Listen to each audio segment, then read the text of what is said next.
this secret. We're fighting, we're hurting. Don't be afraid. This secret, we're bold, shining in the dark. When opposite worlds collide, we know there's nothing but space between us. We will crash under the burning sky. Only when opposite worlds collide. Cut the tightrope we walk on. Watched us falling for so long. We both know it's not too late. Without you, there's no other way. This secret, we're fighting, we're hurting. Don't be afraid. This secret, we're gold, shining in the dark. When opposite worlds collide, we know there's nothing but space between us. We will crash under the burning sky. Only when opposite worlds collide.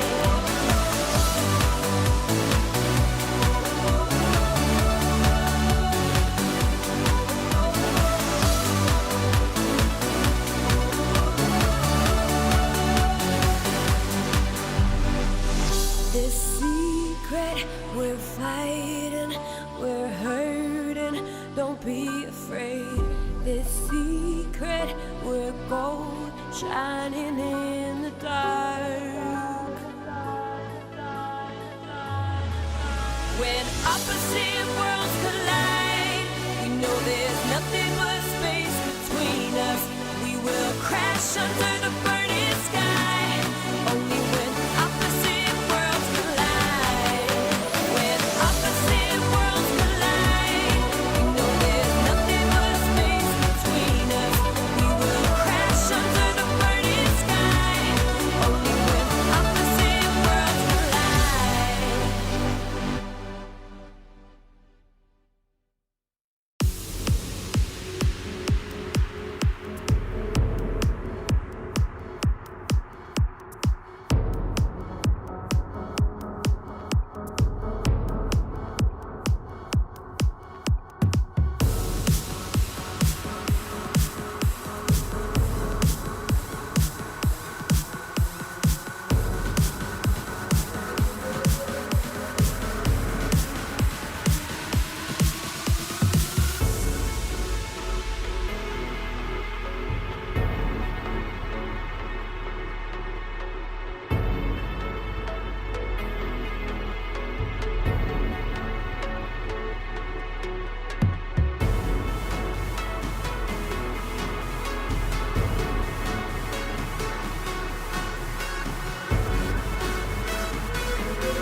Welcome to Brawlhalla.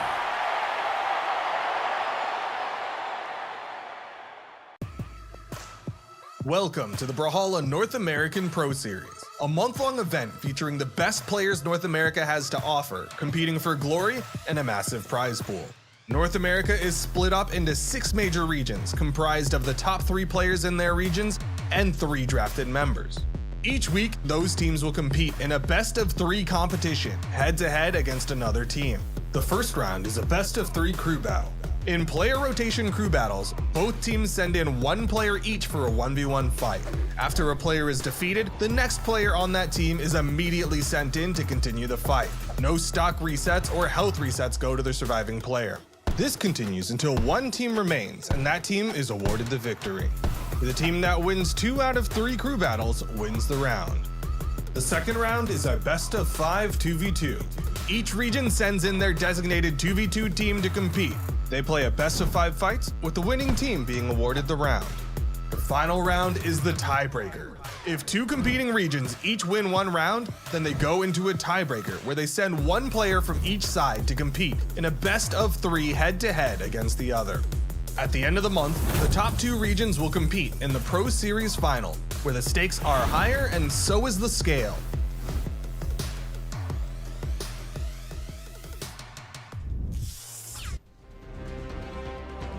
Welcome, ladies and gentlemen, to the Brawlhalla Pro Series, Day 5. Day 5, It's Day 5.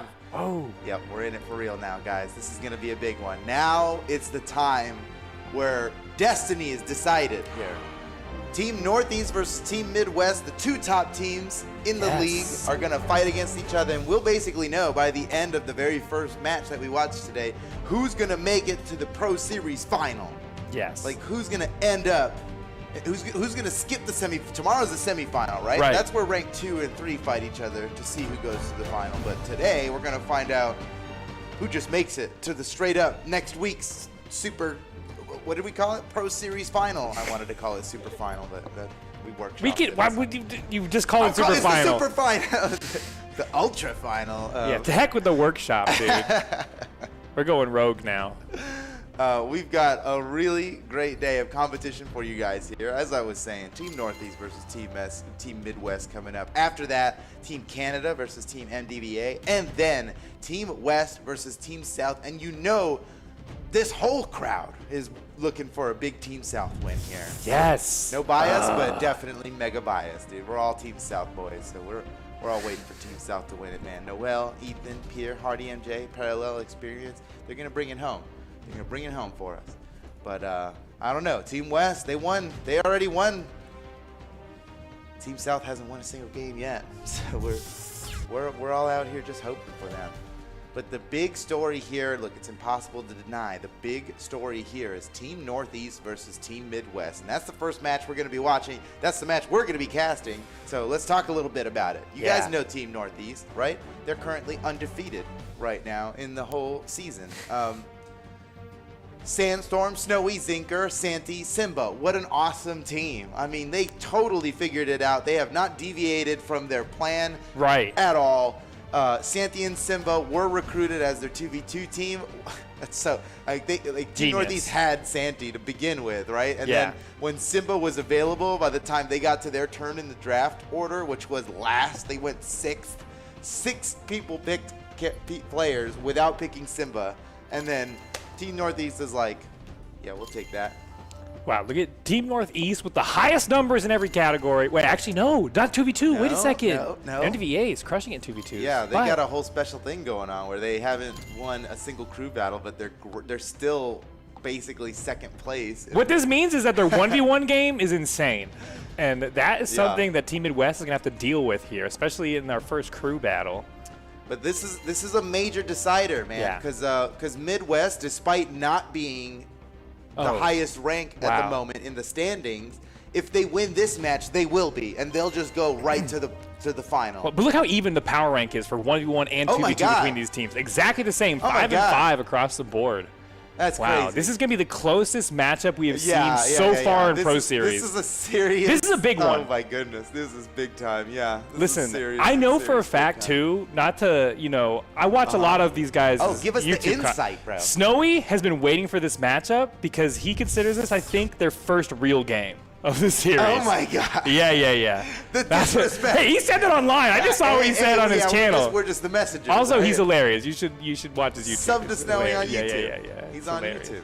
You'll find him. But man, that's like, and that he's putting a lot of respect on their name. This is the one where they actually think this could be a close one. I think the rest of them felt pretty comfortable just walking over their opponents. And today they changed up their strategy a little bit. We've got Sandstorm. This is big. Let's talk about their lineup order. Yeah. This is actually pretty important. Now, you've seen in every single match so far in the Pro Series, you've seen Team Northeast use the exact same strategy where it's Sandstorm, Snowy, and Zinker in the lineup for crew battle, and then Santi and Simba for 2v2, right? But usually they have Sandstorm at the end. Right. Every Obviously. past 4 days. I mean, yeah. Right? Who swims last? Michael Phelps. It's like, it just makes sense. Put the best person last. It's good strategy. Yeah. But now they've switched it up, right? Yeah. They front-loaded with Sandstorm at leading off the pack. And you got to imagine that was to counter Team Midwest strategy of leading with Boomy, which they have done in every match right up to this point. Right. But what seems to have happened here is that Team Midwest, with hard reads on Northeast, knew what they were going to do, and so they countered their counter. It's just like a dodge read in Brawlhalla, right. They hit them with the big dodge read, and so Team Midwest completely scrambled up their formula. Even though they had Boomy leading off in the crew battle of every single match that has happened in the Pro Series so far, they completely switched it up. Now Boomy's playing in the 2v2 today. What? The 2v2, this is very specific for Team Northeast. You got to imagine, right? But look, I don't think their strategy is just win 2v2 and then try to win the crew battle. Obviously, that seems like the gambit here. But if that were true, I don't know. The lineup, I think, would be different if that were true. I think they're trying to win this before it even gets to the tiebreaker. Even though you might think Boomy is the best player to fight Sandstorm, you're wrong. It's actually Wrenched. And that's exactly why they put Wrenched first in the crew battle lineup to fight Sandstorm specifically. Look, it wasn't that long ago. Well, I don't know. How long? Is 2 years long ago? Time's been flying. In Brawlhalla, it kind of is. It kind of is. Not in real time. Look, but for real, I mean, 2019, right? Yeah. And when we can say toward the end of 2019 as well, right? To get it a little closer to us right now.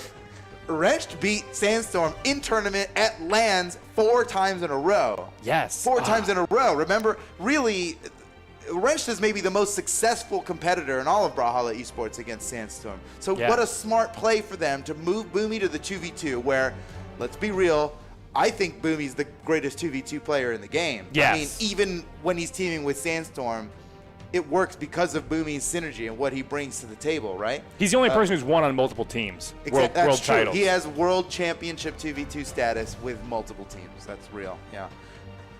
So this is a big deal, I think, the way that they've set this up. So Team Midwest's order is Wrenched, then Zakoi, then Phazon. You end with Phazon. That's a great anchor. I mean, you can have Phazon be at the end. That totally works. Phazon's incredible in 1v1.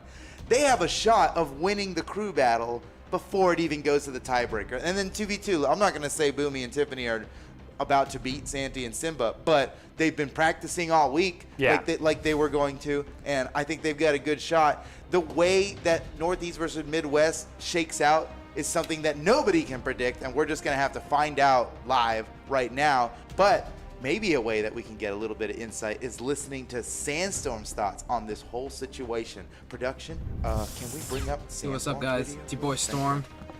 Today I'm going to be talking about our matchup in the Team Midwest. So, Midwest has got Wrenched going first in crews, and then Zakoi and Phazon to finish. For the first time, we are changing up our crew order, and I will be going first, and Zinker will be last, so we just swap places. We thought Boomy would be playing in crews, but we were wrong, so it's just going to be pretty straightforward and easy for us, the crew battle side. For twos, Boomy and Tiffany does sound like a solid team, but Santi and Simba have been practicing more than the past weeks.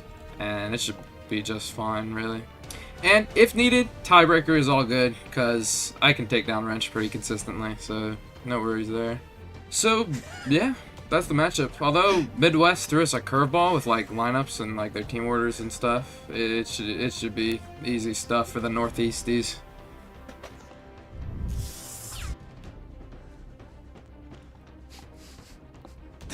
That was good. You gotta love Sandstorm's confidence. Dude, that's a champion mentality. Why is he the 3-time? You know what I mean? You can't. The 3-time feels that way. You know what I mean? If you don't feel that way, you're not the 3-time. Yeah, exactly. We don't know what that's like. We just we're trying to build up Wrench. Is like, oh, Wrench like. is like the kryptonite to Sandstorm. Sandstorm's like, I've eaten so much kryptonite now, I'm immune to it. So, all right, well, that's what he had to say. He is ready for this. He is power rank #1 in the world. He is the 3-time world champion. He's the best in the game. He's proven it time and time again. You can see what is it that in his number face. 9th position? Oh, because it's from 2021. Okay, this is all recent. Recent. Okay, I see. Right, yeah. We really, Those aren't it's almost like the stats are trying to make him look bad there, because there's 1,000 #1s we could have gone with. Right. but no, these are the most recent results, which in Brawlhalla, actually, recency is king. I mean, any pro player will tell you, forget what happened 2 years ago. Like, everything changes so hard year to year. But Sandstorm, man, you heard the confidence from him, you know. Maybe, is he just going to take out Wrench? Is it going to be no problem? He doesn't even seem to be worried about it. And these players are getting ready for it. Oh, and we got the classic Sandstorm Mordex, and Wrench is on a dude, we're going back to 2019, guys. This is going to be so how epic. great is that? This is going to be such a throwback. Look, I love nostalgia. I'm a big nostalgia fiend. You know me, right? This is basically that. I'm looking at this through rose-colored glasses. I'm remembering what it's like to be at the LAN, watching these players on stage while they were part of the same esports organization. They were recruited under the same team, yet they had to fight each other in grand finals of like 6 or 7 LANs in a row. It was crazy. And now we get to see them fight in 2021 in the Pro Series. I mean, look, World Championships, that's prestige, right? That's prestige defined. But here we are with the very first Pro Series 2021. Never done a format like this before. Think of the glory, you know? There's so much at stake here. All right, teams banning things out. Where we got 3 remaining maps. Yeah, they're being very deliberate about this map. They're running out of time. They're running out of time. Oh my gosh. They're running out of time. Oh, buzzer beater. Oh my goodness, Wrench. You're really just keeping us on the edge of our seats there. All right, let's do this, guys. Team Midwest versus Team Northeast. The top 2 teams in the entire league here, in the whole Pro Series, are duking it out right now. All right, here we go. So Wrench versus Sandstorm. This was a very deliberate attempt by Team Midwest to counter Sandstorm. Dude, they believe that Wrench is the best player to fight Sandstorm. So far, he hasn't gotten a hit in. Oh my goodness! Oh, that's a huge. Wait a second. Okay. No, don't 0 to death him, Sandstorm. Come on. Yet. Oh my goodness, he still hasn't gotten hit though. The 0 to death is potential. Oh, okay. All right, now the seal's been broken. Wait a second. Oh? Wait a second. Okay. You know, you get into a position like that against Wrench, doesn't matter what health you're at. You could just go down. Man, Sandstorm, oh my gosh, dude. His confidence was not unfounded. He is doing so well early on in this game. But Wrench now with an opportunity to come back is landing all these neutral airs. Getting some damage back onto Sandstorm, but Sandstorm is one strong hit away from closing out this first stock from Wrench. Sets up for it there. Weapon throw. Okay, Gauntlet's now off edge. Guarding the edge. He's great at guarding the edge with the gauntlets. Okay, he went for the high read, but Wrench caught him. Woo!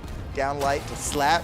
Taking him down. Oh, Wrench. My goodness. I knew he was done as soon as he threw that out. He was really hoping that he would catch Sandstorm with an unexpected play there, but Sandstorm was ready to punish, man, and boy, did he have a perfect punish up for it. Now Wrench has got to play a stock behind. Go for hard reads. Look at that. Sandstorm neutral light into jump fast fall. Wait, that's a real Sandstorm kind of move right there. Wait a second. Wrench looking for the edge guard here. He's got the guitars. What? Whoa, that's such a good way to get back to stage. Yep. Cancel side signature. Does some good damage. Now Wrench. Oh my god.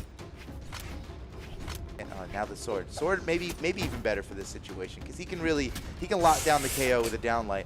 Nice dodge. Waiting for it. Oh, you just can't get around it. He was so clever trying to get back to the stage, but Dude, you fight Sandstorm on Demon Island, where the wall is like, I mean, the whole metagame of the wall is reduced like 60% when you're on this stage. Right. It really simplifies the wall interactions when there's so little bit of wall. And Sandstorm, you better believe Sandstorm has 100% of that figured out. So here we go, Wrench a stock behind right now on his final stock of this crew battle, and he's got to play, he's playing catch up now. Oh my goodness, he's catching him with everything. Yeah, Sandstorm just dominating. I don't want to give away too many people's secrets, but Sandstorm definitely said in a recent video that nobody can beat his Mordex. Like, he's been playing Volkov because he thinks Volkov is really fun and interesting, and he's trying to improve with that character. But he said nobody can beat his Mordex yet. He only plays Mordex when it's time. I only bring that up to say how much this means he respects Wrench as an opponent. He's like, I have to go in with my best of my best. You know what I mean? Well, this match matters most compared to any other match that they've played before. Are they going to go to the Pro Series final with this game, or will they lose to Midwest and have to play catch up and have to get them through the semifinal? Oh no! Wait a second! Yes! I was about to say, such a bold move to go for that gravity cancel downlight off stage, and Wrenched slips it and then capitalizes on the moment, takes the stock from Sandstorm. Now equalizes the damages out of his range, but maybe not. He's coming back here. Unanswered damage all around. Sandstorm can't fight his way to this weapon spawn. Come and get it, Wrench says. Come on, I'm letting you have it. Sandstorm had to stop and catch his breath. He had to take a moment, dude. Okay, Wrench, look at this. Even if Wrench doesn't win the stock here, he's done so much to bring his team back and keep him in the game. Yeah. If Sandstorm had, that'll do it. Oh, man, perfect. But Sandstorm 1 stock versus 3 of Zakoi's. How does he do? You know, can he take any more, or really is it equalized here? Zakoi absolutely needs to do this for his team here. He has to catch Sandstorm. Okay. And, you know, Zakoi must have known this was a possibility, right? He wasn't counting on Wrench to beat Sandstorm every time. He needs to be ready to fight Sandstorm. And here it is. Can Zakoi, the boy, get it done right now? Ooh, Sandstorm gets his way back up onto the stage. Zakoi looking for the what? Oh, with side signature! Raw, just like, look at him. Hey, it's coming. You can't stop it. Here it is. That's the kind of risk you have to take, dude, going up against Sandstorm. So here we go. Now Midwest and Northeast are tied up in stocks and damage. It doesn't get any closer than this. But the big thing to know now is that there's no Sandstorm waiting at the end of this. The Sandstorm went first now. This is a big deal because Faison's he's a pretty highly accoladed player in 1v1, man. He's definitely got some stuff going for him. If Zakoi can, Snowy! Wait a second. That's beautiful. You got to get through Snowy. That's so good. Yep. It doesn't work if you don't beat Snowy. And remember that Snowy, the last 2 open tournaments, or the last 2 tournaments in general, Snowy made it to winner's final, which means he didn't lose a single game until it was time to fight Sandstorm. And Sandstorm's on his team in this. Right. He literally, the only person he could beat him, he teamed with. Genius play. Yeah, genius play.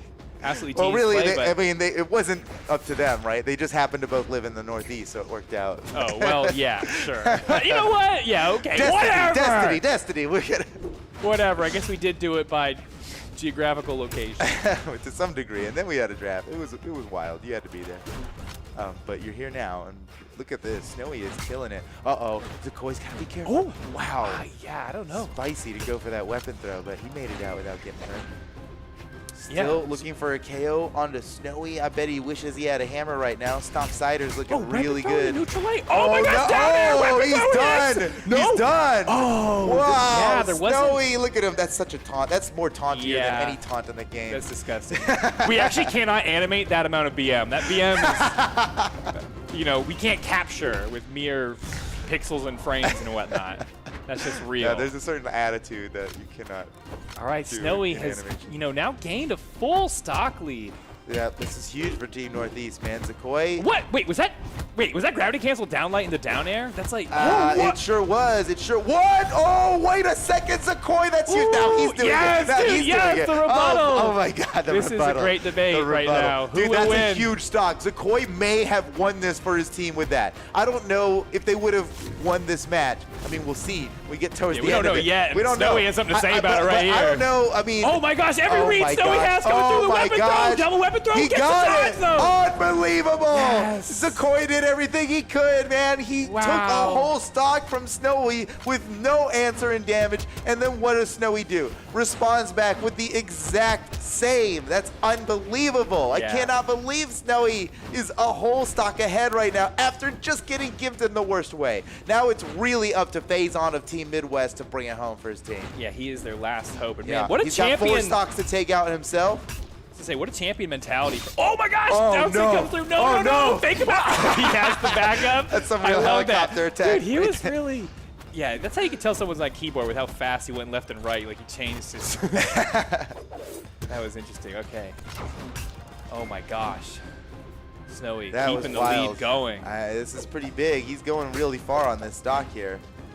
Faison, he's got a good shot playing Val. By the way, you know, Faison was playing Val before it was cool. He's a real OG on the Val. When wasn't it cool though? Yeah, good point. That's That's how it was designed. oh, down late in the Oh my gosh, the weapon throw got oh thrown my in god. reverse. Why did he do No, that? he- He drifted. He just like turned around. He cut a Hey, just U-turn being for some spicy, dude, reason. for the highlight reel. Okay, Well, about no, to it's- maybe get this first stock off of Faison before losing his last one. Can he do it? Snowy. Man, even if he doesn't, the amount of damage he's done I know. here is so critical. Like, Ooh, what and a he snipe! takes the stock, unbelievable. Okay. Wow. Even with Sandstorm only getting 2 stocks, look at how Team Northeast is doing. Oh man, we were talking in the beginning about how much Team Midwest like did their best, and Sandstorm even admitted in the video they counterpicked him. Yeah, you know, they they did what they did. didn't They expect. did. They kind of came up with the best lineup for Right. the situation, and They still played the game. They played the Pro Series. Exactly. That part of the game is definitely He's real. The still strategy. desperate to take out the last stock of Snowy. Then he's got all of Zinker to get through. Oh, what? Wait, oh Snowy. my God. Dude, Okay, yeah, okay, sometimes okay. Snowy's a bit of a random bot where he'll just like, how do you okay, there we go, finally. Okay. This Stop is the still bleed. within the realm of possibility for Team Midwest. The pressure is on Zinker right now of Northeast to hold the fort down for his team. He knows he's going into this with an advantage. He knows, look, Sandstorm and Snowy, those are some big shoes to fill, right? He's got to represent right now for his region. Here we go. Against none other than Faison. Who, you know, I mean, Faison's, he's been in a Pro Series before. It was a different format than this, but he's used to this kind of pressure. He's been ranked 1 several times in his lifetime, in his career. He's won countless tournaments. I mean, he's just a beast. So, against Zinker here, who has... Oh, wait a second, wait big play, yes! Oh, he's Let's still go. got one more, he's still got one more! Oh, wow, Zinker, man. what a dodge! And Faison's not done yet, but that was huge, surviving that. Yeah, Faison has taken a lot of damage on this second stock. I mean, he's not unscathed in this fight as far as Zinker is concerned. Zinker's won a lot of these engagements already, so ooh, Yeah. and he may close out this stock before losing his first one. Let's see. Oh, Faison off to the side of the stage, has enough movement to get back, but Zinker there to confront him. Oh no, is it gonna happen again? Okay, reversal. Oh, he's got an opportunity. Faison's got to lock it down here. That's not enough. Oh, and Zinker gets around him and takes the stock. Uh-oh, Team Midwest is now really playing from the heel. They are... You know what's interesting is on different maps with longer wall, that down air. Oh, Zinker. Oh my gosh. The short, the dash jump. Fast fall into a second neutral light, just being really wily with his moves here. Faison desperately searching for he the got first me. KO on Zinker. He just can't get it. Even that Dude. down air, he I mantled know. over the corner before he could land it. Oh, that's got it. Come on. No, wait. Oh, Okay, oh. yeah. Did he dodge first? Is that what he did with the first option? Yeah, Wow, yeah, okay, yeah, so he didn't have no it. dodge. Perfect throw by Faison to close out the stock, but Oh, still happened. trailing by an entire stock and He has then a a whole little stock. bit. He has to take out, he has to do double the amount of damage that he can take at the moment. I mean, this is going to be pretty tough for Faison. And it's kind of looking like a Northeast win here. Remember, this crew battle is going to be a best of 3. Okay. Oh, man. Yeah. Zinker held on to his dodge for the most important part of the combo. That's good play right there. Faison really trying to initiate with that down light, man. It is. Wait, Zinker, what's happening? no. Why? Oh my goodness! What a fatal mistake here. He is on his final stock. Faison in the red. He's close to death. There is a chance that Faison could do this, but I don't know. I don't know. Even Zinker throwing away that stock, it's still going to be a tough one for Faison. He's got an opportunity. Zinker Oh used my his gravity gosh. cancel, but he's still punished. Again? He has no dodge right now. Oh, man, yeah. Faison needed to capitalize on that. Okay, but Zinker looking good to take game 1. It for is, Team it Northeast. is looking good for Oh, Zinker no. to take game 1, but There it is. Okay. All right. GG! Team Northeast clutching it out. Zinker in the final spot for the first time. Yeah, and again, this set is basically a promotion match to see who makes it to the finals That's unscathed. right. Yeah, the finals next week. This time next week, you guys are going to be watching the big finale of the Pro Series, and it's going to be one of these two teams. We're finding out which one it's going to be right now. Yeah, one of these they've earned their spot here, okay, by competing against every other team and doing so well that they're the top two teams. And now this will decide it. It's interesting how much damage Sandstorm did, despite only taking 2 stocks. Or, well, no, he took 3. He took 3. You're, yeah. That makes sense now. Yeah, but I was thinking, you know, like you put Sandstorm in first. Not that I'm not gonna say he underperformed. Why would I even bring that up? But like you almost expect 5 stocks. Like, You know what I mean? Yeah, Like- you're supposed to give us a huge lead, Sandstorm. You know, because like at the end he can only be expected to take 3 or 2 Look stocks. at all but- these stats. Oh man, get your stats. Signature accuracy. Wow, Snowy, Zinker didn't use a 33%. single. Oh, he missed. Actually, you know what? He did use a No, couple, he but did, he missed. and he missed. Yeah, same with Sandstorm. Sandstorm too. That's What is weird. that? Wait, is that a 0 or an 8? Either way, it's Because low. I mean, we know Sandstorm landed that one gravity cancel side sig to mantle over the corner against Wrench. So It's got to be a 0 because I don't think he used enough for it to be an 8. yeah, he didn't trigger the stats. Just doing the math. Man, good numbers across the board though. These are evenly matched teams. We've got a tough match ahead. It looks like Zinker is doing a quick restart. I'm guessing that one stock he totally flubbed in that last match had to do with connection, and he's trying to be safe right now, resetting his modem and router, whatever you got to do, because we need a good, clean match here. Man, how about Wrench versus Sandstorm? Did that go at all like you expected? Yes and no. Okay. Yes, Elaborate. in that Sandstorm, I think, has been getting the better of Wrench in recent years Yeah. or recent time. So yeah, I don't know. I mean, he said no one can beat his Mordex, and I was like, I don't know. And then I saw him play his Well. Mordex, and I was like, you know, he might be right. Yeah, he I don't know if hasn't anyone lost- can beat he his hasn't lost Mordex. his Mordex this year yet, has he? So maybe. Oh, and we're getting teased with a new pick here. I guess we won't even go over that yet. We still got No, it's not real yet. It's not real They're yet, it's not. not real Yeah, yet. they're not actually in there yet. But wow, what if he actually does lock in with Caspian? Okay, let's not talk about it. That would be We'll crazy. see if it's real. Yeah, we'll see.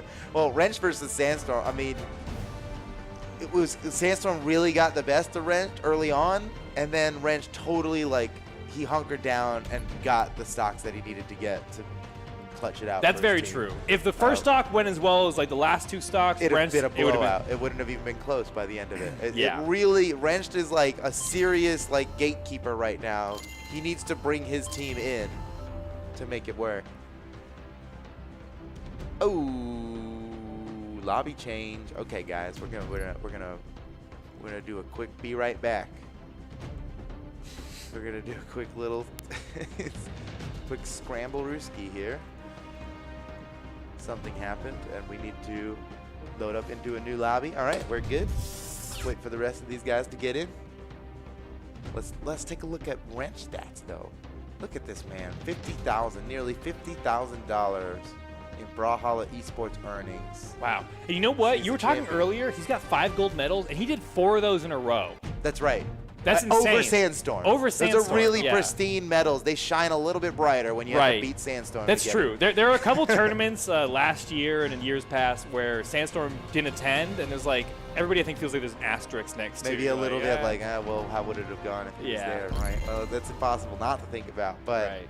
but it's true that a lot of those golds from Wrench, maybe all of them, he had to not only beat Sandstorm for it, but beat him in grand finals. Look, sometimes people will win a tournament where their main worry, the biggest opponent that they would have to worry about gets taken out by somebody else, Yeah. luckily, before they have to fight him in Right. the bracket, and that's like, oh, nice. I didn't have to fight my hardest matchup. Yeah, when Java was taking out like Sandstorm, Yeah, Boomy was and like, Boom, and Boomy must have Wrench loved and- that. Yeah. It must have been a great time to be everybody else. Like, oh my gosh, we only have to deal with Sandstorm. We got taken out by someone else. Perfect. But not today. Wrench, Not you know, today. he put himself, he knew what he was getting into. He is doing it face for to his team. face. Has Doing to it go for up. his region. Yeah. Team Midwest relying on Wrench in the crew battle against Sandstorm. Look, we're still in the crew battle round of this match. It's a best of 3 in the crew battles. So if Team Northeast wins another crew battle right now, they get it. We're moving on to 2v2 and they get that round victory. But I don't know. I think Midwest can do it. It's It's time real. to ban state. Sandstorm's Wait a locked in with second. Caspian. Go to the You have go to to the see it. go to the game. can't Oh my see God! Wait a second. Sandstorm is actually Now, again, you know, Sandstorm locking in with Caspian. What kind of crazy Yeah. play is this? Yo, it's This GD is- Sandstorm on YouTube this if is- you want to follow him. But I'm telling you, I'm subscribed, and I knew this pick was a possibility because of Oh, that. Okay, yep, so if you want the yep, you inside gotta- deets, you got to subscribe to all these people. There okay, you go. on YouTube and Twitch. Yep, But yep. Sandstorm, he's been talking about how Caspian is a sleeper pick, very strong legend. I agree, man. I Doesn't agree. get used much. And, you know, possibly, like, one of the detractors you hear people bring up about Caspian is that the gauntlets and Katars are doing a similar job. They're both string-heavy weapons. They're kind Yeah. of close range. You got to get in people's faces. So There's something special about the Caspian signatures, though, that has That's- so far yes, gone yes. completely underutilized in Brawlhalla Esports. I think we all know this, right? Right. When you got a projectile with the Yeah. Katars, like, that's different. The His- Caspian's the only one who gets that. He has the most Yeah. range of any Katar player by a long shot. His kit definitely covers the weaknesses of Katars as a weapon themselves, and so Yeah, I'm he not can surprised to attack see. directly upward with a pretty wide angle on the neutral sig. Yeah. Nasty spikes with the down sig on Katars, and then you got gauntlets in Sandstorm's hands. I mean, Exactly. that's potent enough without any other. It doesn't matter what else happens when, Yeah. when you've got Sandstorm. But the gauntlet. what actually though, like, we have to, what a bold call out though for Sandstorm to be like, I'll go into a Katar Ditto with Wrenched. You know what I mean? know. Is he saying a little more with this than just trying to win? It's here? a little Is- bit anything this you is- can do, I can do better. A little Yeah. bit. Anything better than you, I think. You're right. I think there is a little bit of that going on with this, with Wrench. Like, I mean, Sandstorm knows what he's doing. He knows who he's playing against, dude. To go up Katars against Wrenched. Okay, here we go, guys. Game 2 of the crew battle round in Team Northeast versus Midwest. Oh my gosh. Oh he's my. so good on the gauntlets. My Yeah. goodness. Okay, punish time here for Wrench. I was about to say, oh what? How did that still hit? That had the, it was like a down throw. I thought it would have been inactive with that angle. He knows something I don't about the game, apparently. All right, but Wrench is imagine? actually close to equalizing this as many hits as Sandstorm has gotten onto him. Oh my gosh, cheeky down signature. Whoa, man, Wrench, you can tell that Wrench is unwilling to take any spicy risks right now. He's trying to play this as straight as he can, and it's working out so far. Yeah, he's caught up in damage. Oh man, you see twice Sandstorm is three times got he goes him, for got it. him. Finally hits it. That side, Oh, here that we side go. signature Here we is. go. Look at this with the side sig. Yeah, the side sig on gauntlets hits so hard. He's looking Yeah, for- and it's for a the- horizontal reversal, which, you know, there's not a lot of this. Okay, is he going to get the slide kick? No. What? I'm sitting there waiting for a slide kick ground pound. Yeah. Oh, man. You were expecting him to do 2 moves. He was like, I He can only do this needed in the one. And it has better coverage. Honestly, down air was better than a slide kick ground pound in that situation in every way, other than maybe swag. But But Wrench has kept this close. He can maybe steal this stock quickly off of Sandstorm, make this an even game. Let's see if he can do it. Oh, Ooh, sneaks nice in, punish! pass, yes! Oh dude. my goodness, Just- nice punish from Wrench. He sat there and watched a kunai disappear in front of his eyes. Yeah, Right, it bold. grazed his nose, and Yeah. then he got the punish on it. Perfect, And- like perfect hitbox spacing, perfect timing, perfect execution. Well, that was really well done. And that side signature on guitars can be hard to punish, and that's one of the strengths that Sandstorm, you know, he looks Yeah, for in that's Legends. why is it's a hard to good. punish signature like that. Yeah. But Wrench, you know, boldly just stood there and fought his way in. Now it's an even game on to their second stock. And he punished that in, like, I mean, that's the hardest way you can punish it, is to wait for the projectile to disappear and then catch him during the recovery frames, right? If he just dash jumped, right, he'd already be over the projectile and ahead of him already. But Wrench is like, that just took so much Oh my control. gosh, And then that's the it, down yes! sig. Oh, Wrench is ahead. Oh, Wrench, dude. Okay, now almost okay. a full stock lead. Okay. Oh, it's got to feel good. Maybe Sandstorm thinking twice about this pick right now, but it's not over yet, boys. Nice. Oh, that is so classic Wrench. Oh my gosh. He dude. wanted the neutral and he sig. used the Yeah. he used the the dodge almost for the timing. Like, that was such a, I can't believe he, oh my gosh, this is what he wanted. He was so close to getting a killing blow. That weapon throw was pixels away. Sandstorm avoids it, stays alive, but he's a full stock behind. Yeah, Wrench has definitely made an adjustment here, or maybe it's the reaction of Sandstorm's pick, but whatever it is, game 2 is going much more in Midwest favor now. Okay, Wrench in trouble off on the edge. Maybe No! Oh my gosh! That's how he said, oh, okay. You Photo. want a slide kick ground pound? I'll do the down light first. If that doesn't work, then I'll do the stupid slide kick ground pound, okay? And he did it. All of it, and it all comboed into each other. It was beautiful. Wrench maybe finishing him off. Yes. There we go. That's a full stock lead for Team Midwest. Sandstorm is out, only taking 2 stocks. Dang. And now Wrench has an opportunity to push the lead against Snowy. It's up to Snowy to equalize here as quickly as possible. Do not let Wrench take stocks off of you, right? But man, Midwest might just be able to. Whoa, but then Snowy. What the heck? Man.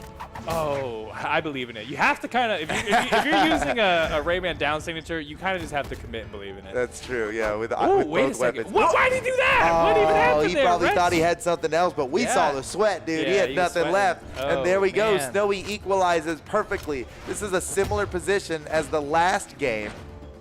Yeah, that lead that Wrench was able to wrangle away from Sandstorm is now all but gone. Snowy with a little more damage on this first stock, but all right, Sequoia has to push his advantage now. Yeah, and against Snowy, that's a tall order, man. Snowy's pretty good at this game. Yeah, I mean, he's been number 2 Yep, in a lot of he's just tournaments. one of the best. He's inarguably one of the greatest players to ever play this game. Potentially the greatest Rayman. Ooh, that was such smooth movement by Zakoi. Holy cow. Do you see that? He backdashed to the very corner. That's pixels, man. Pixels away. And then forward dashes underneath, losing the ground on the platform and slipping back down to get the finish. My goodness, Zakoi. Okay. Now, I'm thinking if I'm Snowy, I'm thinking about Zinker, and I'm like, I maybe have to give him an advantage here in this final matchup, you know? I think if it's even, Zinker it's the best you phase can on. do all the time, no matter who's after you. But Yeah. you got a point, man. You got a point. Oh, yeah, exactly. It's always the goal, but I feel like if they are Zinker and leading- Phazon are straight even, you got to give it to Phazon. Theoretically, anything can happen. That is a purely statistical, logical conclusion you've come up with there. It does make sense. Math checks out. Oh my gosh! There it is! Man. Another Okay, stock finally. for Snowy. He is clutching it out so hard for Northeast. Honestly, it seems like Midwest has been keeping up and they could get this done, but then it just comes down to Snowy in the midsection of this crew battle, just running away with it every time. And you were talking about it at the beginning of this. You were talking about how maybe Snowy's actually the deadliest player on the field here with how they have it set up. And you may be right. Yeah. By the way, nice kill by Zakoi. Yeah, I think he's their best. Oh Wait my a gosh! second. Why did he? Oh wait, gets under him. Okay. See that? He knew Zakoi was going to be going for the recovery. He sneaks under him, gets the uppercut. Now back on the stage, gravity cancel down. Who does signature. that? Off edge, Zakoi has to come back to the stage. Oh, grabs the he's weapon. wild. Snowy with the gravity cancel side signature gets a huge big punish by punish, Zakoi. Wow. because he gravity canceled. He didn't have a dodge for 3 whole seconds. Oh, and the slap. man. He's going around the other side. Can Zakoi make it there in time? Maybe a down sig? Oh, I totally read that. Not enough, though. Not enough. The weapon throw barely avoids it. Nicely done by Zakoi. Oh, that was a pretty good way to get back to the stage. Man. Zakoi, he's keeping it together, man. Despite how early Snowy took that stock, he has basically equalized the damage. He could potentially take the stock before Snowy. Is he about to get it? Oh! Bites off the wall. Oh my gosh, Zakoi securing that stock, and now a tiniest lead ever. But Gets Snowy it's a lead. turns A lead's around. a lead. Wait, use the soft platform, all you right. friend today, Zakoi. That definitely should have Saved been a his neutral life. signature and not a ground pound. Well, you're right. You know what? I shouldn't blame the platform. Situational awareness is what would have saved but him he got there, it but he anyway. cleaned it up. Didn't even matter. He got it. So stock's tied up once again, but the pressure's on because Team Midwest can't afford to lose this game right now. They need to bring us to game 3 by winning this. Otherwise, Northeast wins and we're moving on to the 2v2. I would love to see a game 3. Have we even seen a game 3 against Team Northeast in all of Pro Series? We have. We certainly have. Okay. But they've been 2-0ing a lot of teams. Though. Everybody is expecting Midwest to take in a game 3. Oh, what a crazy gravity cancel side like. Call out Zakoi, okay? Zakoi actually was ahead of damage for a hot second. Still is, but Snowy's making the comeback here, okay? Oh no, that soft platform is really just Zakoi's friend, actually. He made some sort of dirty deal with that soft platform at the beginning of this game because it's helped him out twice at least now. Oh, what a nice run Wow. from Snowy on the axe. Okay. Ooh, Oh my gosh, the dude, gravity Decoy cancel. must have known that was coming. His movement was impeccable to get around that, and it's so quick too. Wait. Uh-oh, Decoy in trouble now. He's in trouble. I don't think he can make it back. He's done.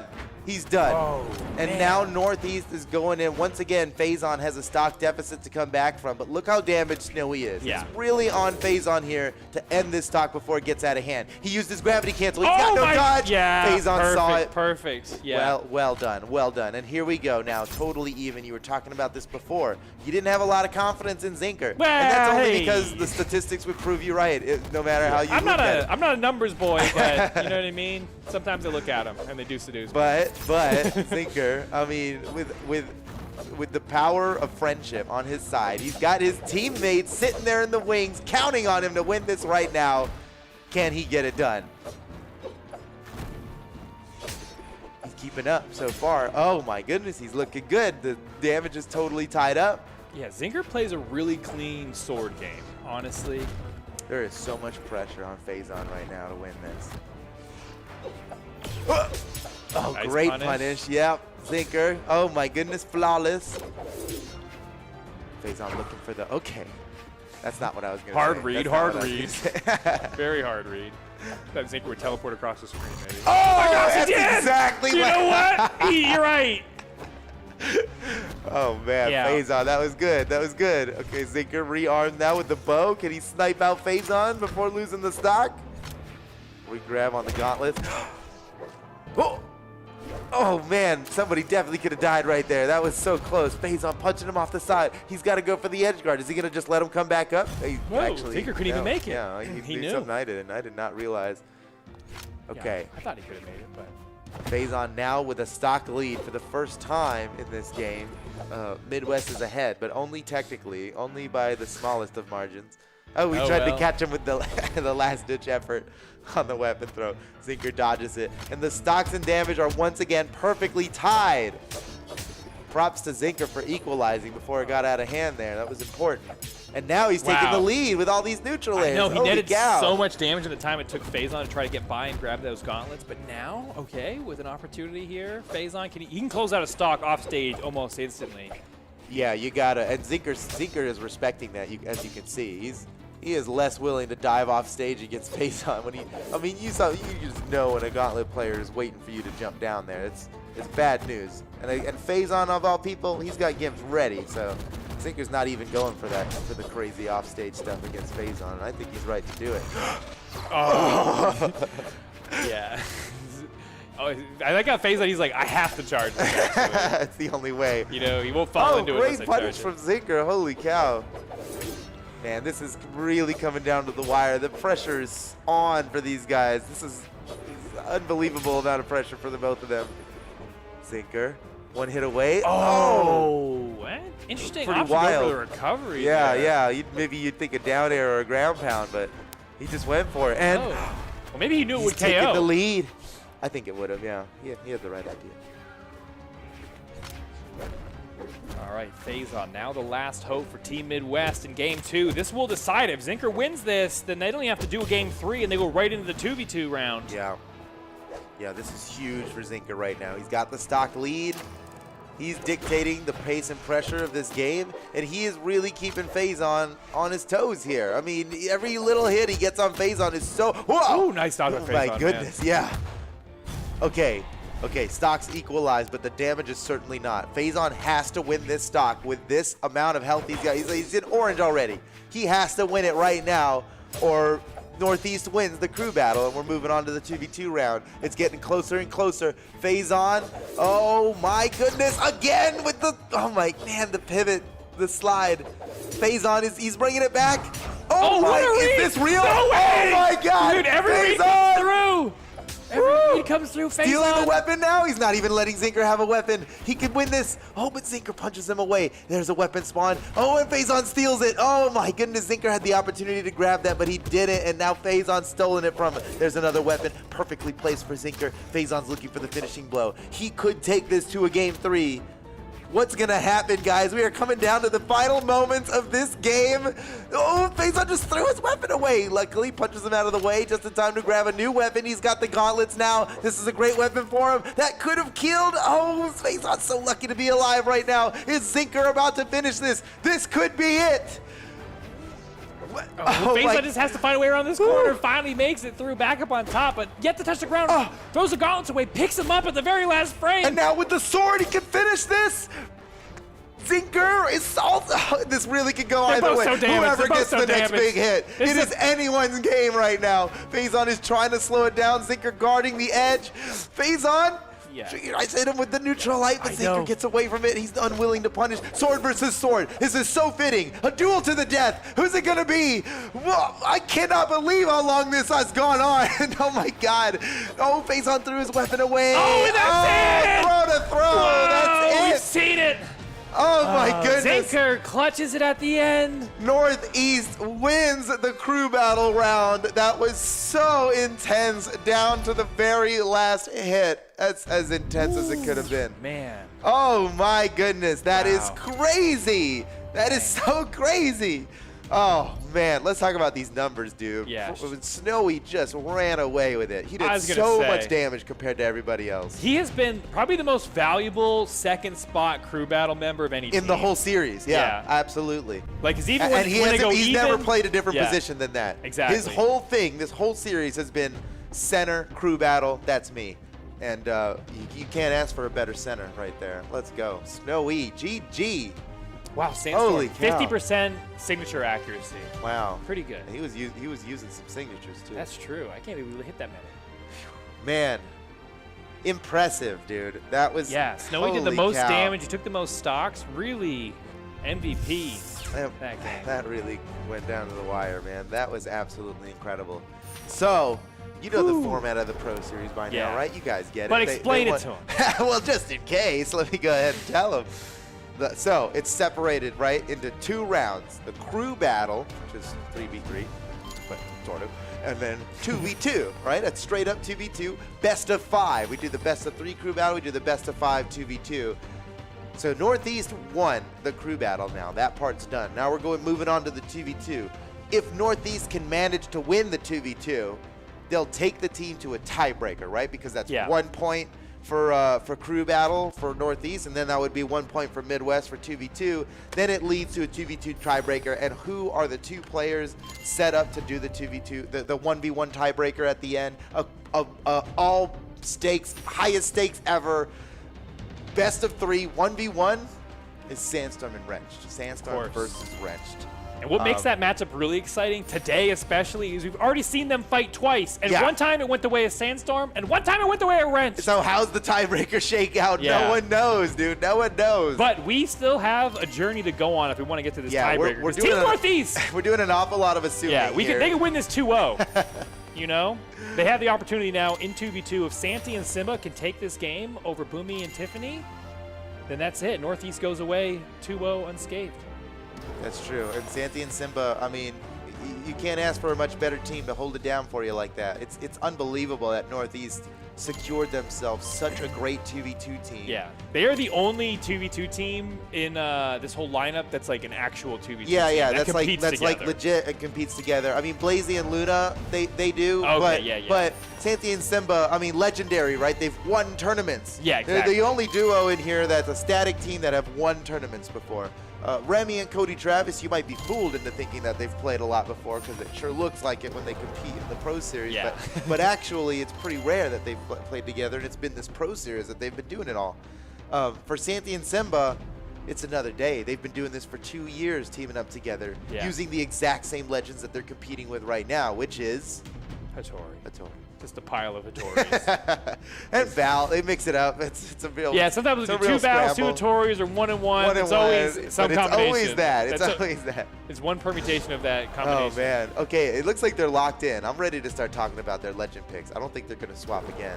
Oh, never. I was wrong. They swapped right after I started talking about that. Okay.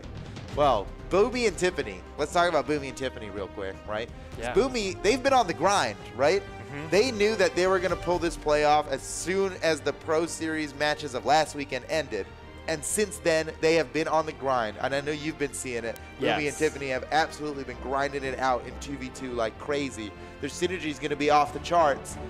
This is their best chance. At this point, it really comes down to them.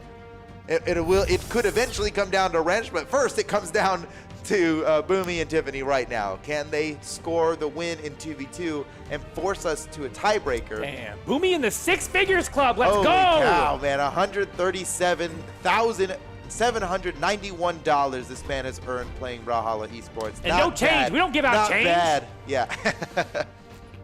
Sometimes there's change, but okay, not Boomy. He's we round up. number one at BCX 2020. It's specifically 2v2s. We're showing 2v2 results there. All right, guys, here we go. Team Northeast versus Team Midwest in the final season day of the Brawlhalla Pro Series. Let's see. Man, Pretty excited to see the Tiffany Boomy combo.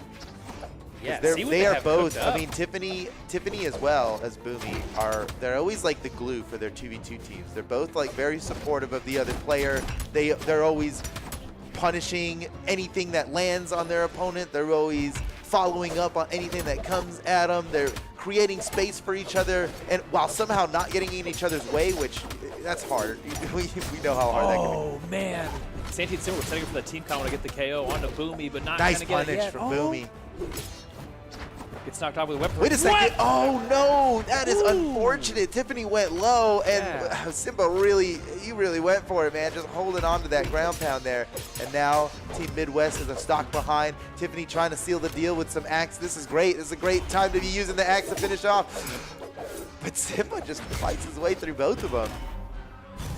All right, Boomy able to clean up that first stock off of Santi. Game is tied, 5 stocks apiece. Nice, that axe three-piece specifically only works when you have a platform at that exact height above you.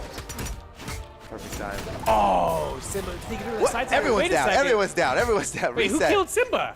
No, Oh, it was Santi. it was I thought so. Santi. I thought I saw Oh, that. boy, The kill oh, boy. broadcast confirmed. Team kill. Oh no, now it's all tied up again. Oh, 2 boy. stocks. Everybody. Well, oh no. Okay. Damage tied up as well. Unfortunate friendly fire there.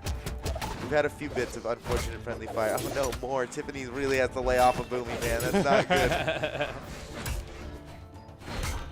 Oh my gosh. wow, Tiffany has hit Boomy so many times.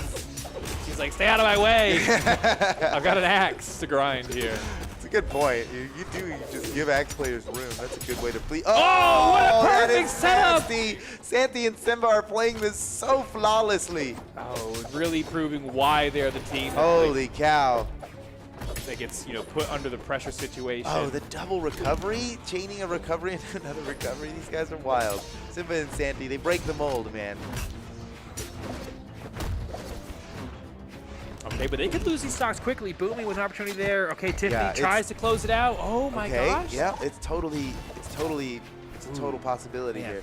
Boomy looking for the big finisher. Santi coming in now to support Simba. Simba trying to avoid death. You can see these guys are hunting down for the kill onto Simba right now. Both Boomy and Tiffany. There's the finish. Nice. Boomy catches them out. Everybody's down to their final stocks. And even though Midwest has been trailing behind this whole game, at this point, it's anyone's game. They've turned it around enough where they could just win it. But the damage is building up on Boomy. He's got to be careful. Boomy takes the lead, even though he has the biggest amount of damage on the field.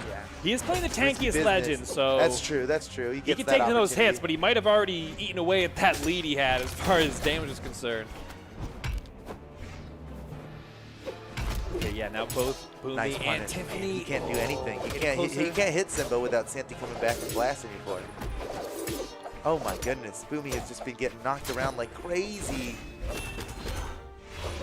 Oh man, that was close. Wait a second, this could be it. No, Boomy's still alive.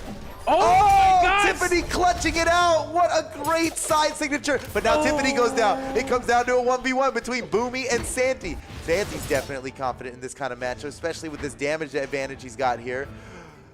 Okay, Santi choosing not to go for an edge guard. Probably smart against the hammer, especially Boomy's hammer off the side. And he catches him just the right time. Dash jump cider. Santi clutches it out for his team. And Northeast goes up 1-0 in this best of 5 2v2 set. Oh man. Okay. Now, important to note at this time, that this is, oh, wait, you just said best of 5. Never mind. Yeah. You already covered it. Yeah. Fine. Oh, we can That talk was about it important. No, again. okay. Oh, I'd love to hear it from Hey, you. well, Steve. if How anyone, many matches are we? this is a best of 5 set, everybody. Oh, For sick, people who don't dude, know, sick. for people who weren't listening, it's a best of 5 set. And so far, yeah, Team Northeast is up 1-0, but Everyone's sticking with the same legend yeah, picks. it was close though. But man, I will say Simba and Santi seemed to edge it out for most of that game. Yeah, they were in control the whole time, despite how close it was. Oh, great. Oh, my goodness. Jeez, you can't- It's a punish for You can't land anything without getting hurt. I know, their team play is so immaculate. And that's something like, you know, it's hard to really put into numbers or anything, is the amount of times they save each other. Like, look at that. Yeah. Just like the coverage, Yeah, they're always as looking you at. said it's sometimes it's subtle, but They have two eyes and they use them. They got one on the Exactly, opponent, yeah. one on their They teammate. got Always. chameleon eyes going on right now. Yeah, it's gross to watch them play. Don't ever watch their videos. If they're ever That's streaming, why they don't watch. use It's face cams that disgusting. often. It's- Their eyes are going all different ways, but it helps. It helps. Damage still even though in game 2. Okay. Can Team Midwest get the first stock? Maybe get a lead? I'm really curious to see if Team. Oh no! Team Damage. Oh, that's bad. Oh no, that's bad. Oh, they both real went bad, down for real it. bad, Oh man, man. with just one little bit of oopsie friendly fire from Boomy onto Tiffany led to a double kill for Team Northeast. That's I was about crazy. to say, I really want to see some big 2v1 combo from Boomy and Tiffany. Oh, they got an opportunity Tiffany here, maybe? clutching it out with the side sigs. The Bryn sigs are like what's keeping this team together right now. They're searching for the kill on Santi. Santi's the only player right now with all 3 of the stocks. Oh my gosh. And wait, is he actually going to make it back from this? No, Oh, wait a second. Oh, Simba Simba! in Oh, trouble fatal now. mistake! Oh, he just barely wait, not out of survived. it yet. It's not over, Not though. out of it yet. Boomy Oh, with the hammer play off on the Boomy, edge. That's huge. That is so Wow. huge. Wow. What now? That was Talk about good. great team play. Tiffany Oh, started yeah. that, setting up for the double kill, and then Boomy reverting to the other side, clutching out with the hammer, ground pound recovery, finishes off the stock, and now they finally got a lead here. Okay. Maybe we'll get to that game 5 everybody's talking about. Everybody's talking about it. We'll have to see it. Okay. Oh, no. There Tiffany goes. She's down to her last stock as well. Oh, Boomy, bold, off on the side of the stage against 2, Team Northeast players. Doesn't even care. He's out there for it. Okay, and now all of a sudden, Simba and Santi back in the driver's seat. Santi holding on to Yeah, his second kind stock. of. We got to pay attention to Tiffany's health here. That's extremely important. Tiffany's presence here is more important than any amount of damage she does at this point. It's like, oh man, and she's alone. Careful for the 2v1. Watch out, Tiffany. Oh, what? I let Santi What a way waiting for to- the weapon throw to connect to get Yeah, that that's- snare. I mean, that's just. Yep, It's nice. Yep, It's the just finesse, nice. the finesse. Okay, Santi still with 2 stocks, but they've got Simba low. Oh, and Santi's out, and maybe they just take out Simba right now. They're chasing after him. The pressure is on. Boomy's going down there. Santi's trying to save his teammate, but it just gives them some more damage. Midwest has a good opportunity to get a game win in this round. Oh, the double So poke. close. What? Oh, man. Boomy has to do some He team damage. decided it was yeah, worth it, it was yeah. worth it, I think, maybe. It was worth Oh, it. that was beautiful. Wait a second. Midwest can close it down right now. Oh, no, Tiffany's in Tiffany's trouble. trouble. I don't know Wait if a she can make it second. back. Oh, Oh, he she gave him gets- the chase she dodge. gets a He hit. gave him the. He got so good. That's so good. Giving What a great Tiffany the team chase save. dodge there. That is so slick. I bet she really appreciated that. Oh, she And gets the the KO! finish. Yes, Let's go! yes, worth Oh, it, worth my. it, worth it. That changed the whole tide of the game. Oh no! Let's go!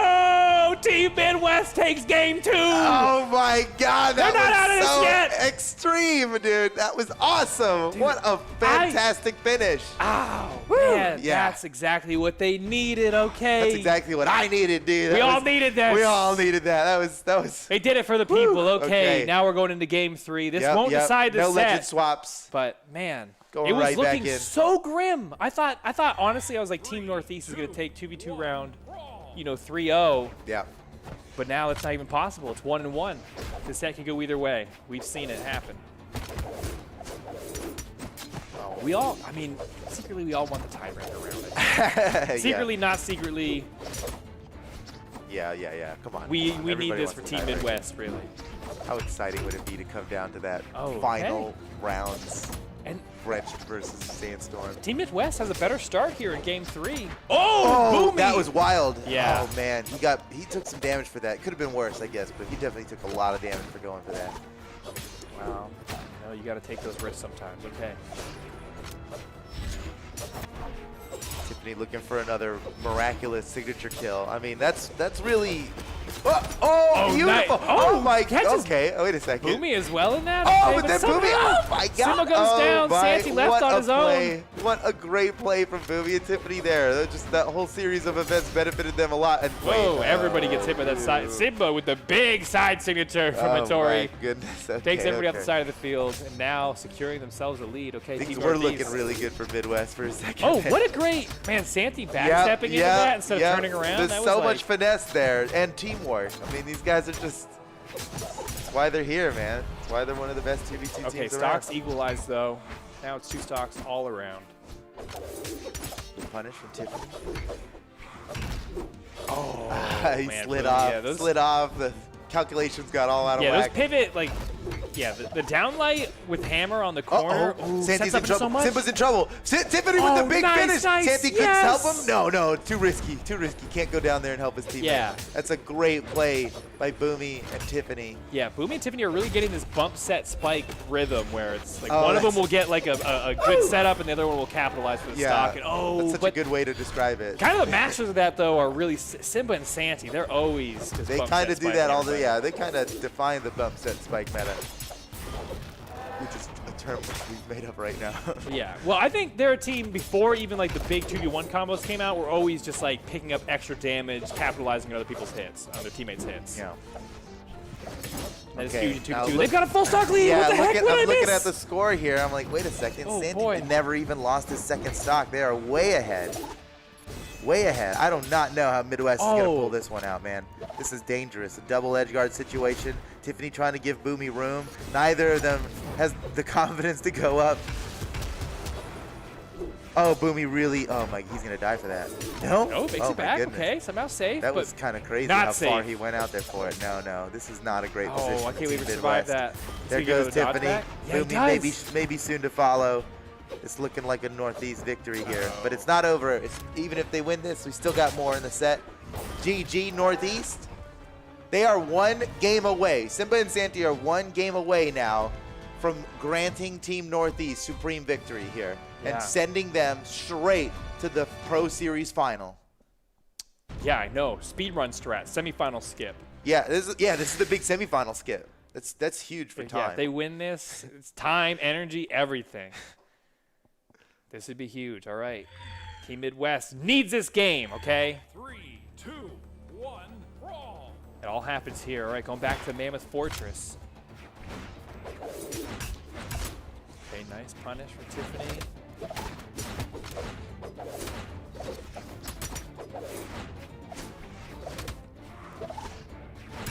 This is wild. Wow, Santi, that little poke just to stop the true combo from Tiffany onto his teammate. It's those little things, man. It doesn't look like much, but sometimes they get these little spear pogos in to save the day. Or it's not always a spear pogo, but just the subtlety and how they help each other is huge. Even sometimes it's just presence, just being there to relieve pressure at the right time. Holy cow, that's so much damage. Yeah, we can track how much damage you do, but we can't really track how much damage you stop.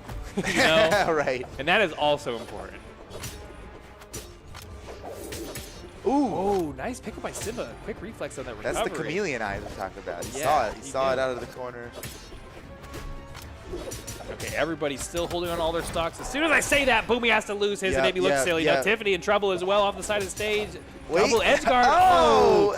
They stepped on each other's toes for a Couple second extra there, steps, but oh, wait a second. Oh, this is nasty. how big is this going to be? Oh, Oh, that's pretty so big. much. He went from white to orange in that little combo. Oh, and they're going for it Simba again and on the Santi- Tiffany. Oh, my goodness. Simba and Santi are running away with it now. This could be the last game of this set. Oh, it's looking like it at the moment. But wait, double KO? Well, Tiffany with an edge guard opportunity. Santi off the side of the stage somehow makes it back. Gets the reversal potentially. No. Tiffany resets her jumps, gets back to the stage, and no, in the crossfire, Simba comes over and knocks out his own teammate. And now stocks are all even, but damage The is damage not quite is not. there. The damage is not, but they can do this. That was big, Oh, I actually. can't believe what Santi just did. Oh my god, he's getting so much off of this. Be careful, Boomy. This might be the end of Boomy. Except Tiffany comes in and relieves the pressure at the perfect time so Boomy can get back to the stage. How much is it going to help, though? Santi and Simba are popping off so hard. Unbelievable. There's another one. Tiffany lucky to be alive, the amount of damage on her. And then slapped off the side by Santi for the big finish. Tiffany down to her final stock. Boomy not looking much healthier either. Good punish from Boomy. Hurt Simba for hitting his teammate. Slapped off the side. Boomy coming back here.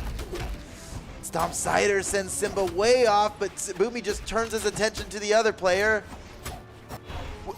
Oh, that's probably it. That's so it. That's so Yeah. it. Oh. Okay, well, he's got one more Oh, he stop. does? Okay, thank goodness. There's still And a chance. There's still they a have chance. actually made a bit of a comeback here. Yeah, it's going to take a nice, swift double kill, I think, from the two of these.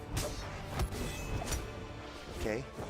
Tiffany looking for it. It's got to be a big signature. Come on. We're all rooting for Game 5 here. We got to see it. It can't end here. This has been so But it close. very much very can. well It could. very easily could, though. If Simba and Santi have anything to say about it, it's going to end right here soon. Tiffany's the one to look out for. Tiffany is desperately trying to avoid any killing blows here. She is on her final breath. This could be it. That's not What? quite enough. Okay. Oh, man. Somehow survived. Oh, to get and a another big chance. save. What a save. What a That's amazing. save from Tiffany. That is a beautiful play. Santi's done, getting rid of the weapon, getting out of here. Tiffany trying to come in and help Boomy with the edge guard. Boomy's like, I got it. Get out of here. Yeah, I'm going to send you back. Return to sender. Oh, yes. Wait a second. Oh, my. Do you believe? Do you believe in Team Midwest? They've come back from so much. It's never been closer in this game. Oh, man. Tiffany still has been one hit from death for like an hour now. There's the there finish. it is. It's up to Boomy now. A double weapon throw to avoid. He's coming back up onto the stage. Boomy and Simba. Oh, no, it's not not over. enough. It's Not not enough. over.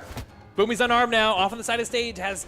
Oh, two more. Oh, my gosh, that's what the a read. What nastiest- the heck? That's the nastiest finish. That was disgusting. That is it, ladies and gentlemen. Team Northeast wins the set. They made it through the entire season undefeated, and that means they are heading straight to the Pro Series final happening next weekend. This time, next weekend, Pro Series final. We know that Team Northeast is in it.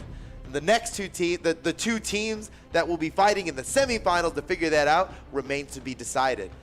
Oh my goodness, what a game, what a set, what a series. Man. Unbelievable. Well This- done. Well done. Simba and Santi, man, they held it down. That was so good. Like we said in the beginning, this was the matchup that Team Northeast was the most worried about. Yeah. Yeah. You know, they saw this as their biggest competitor, and they did it 2-0. Yep. Didn't even have to. Sandstorm was like, we got this in the third round. Didn't even have to go to a third round. No third round needed. Yep. We're out of here. Oh my goodness. You What know? a set, dude. That was so wild. A little disappointed we didn't get to see that epic tiebreaker. But you know what? It might not be the last time that these two teams fight, right? It might That's not true. be, because Midwest could potentially work their way to the final by way of the semifinal.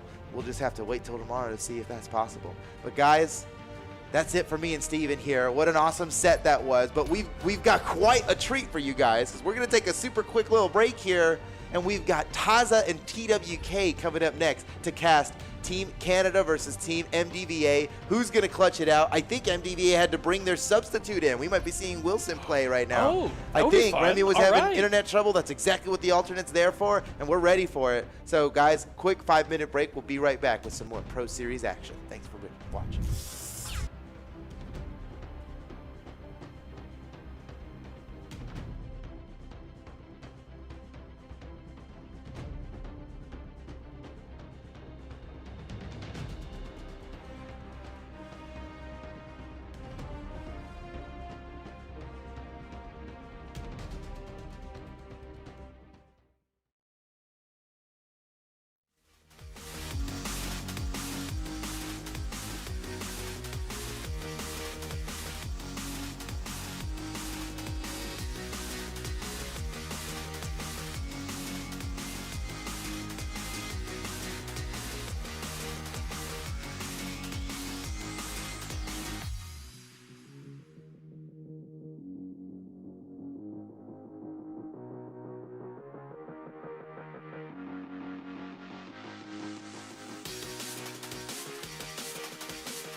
right, day 5 of the Pro Series continues here, and the next matchup we have coming up is quite a bit of a doozy. It's Team Canada versus Team MTVA.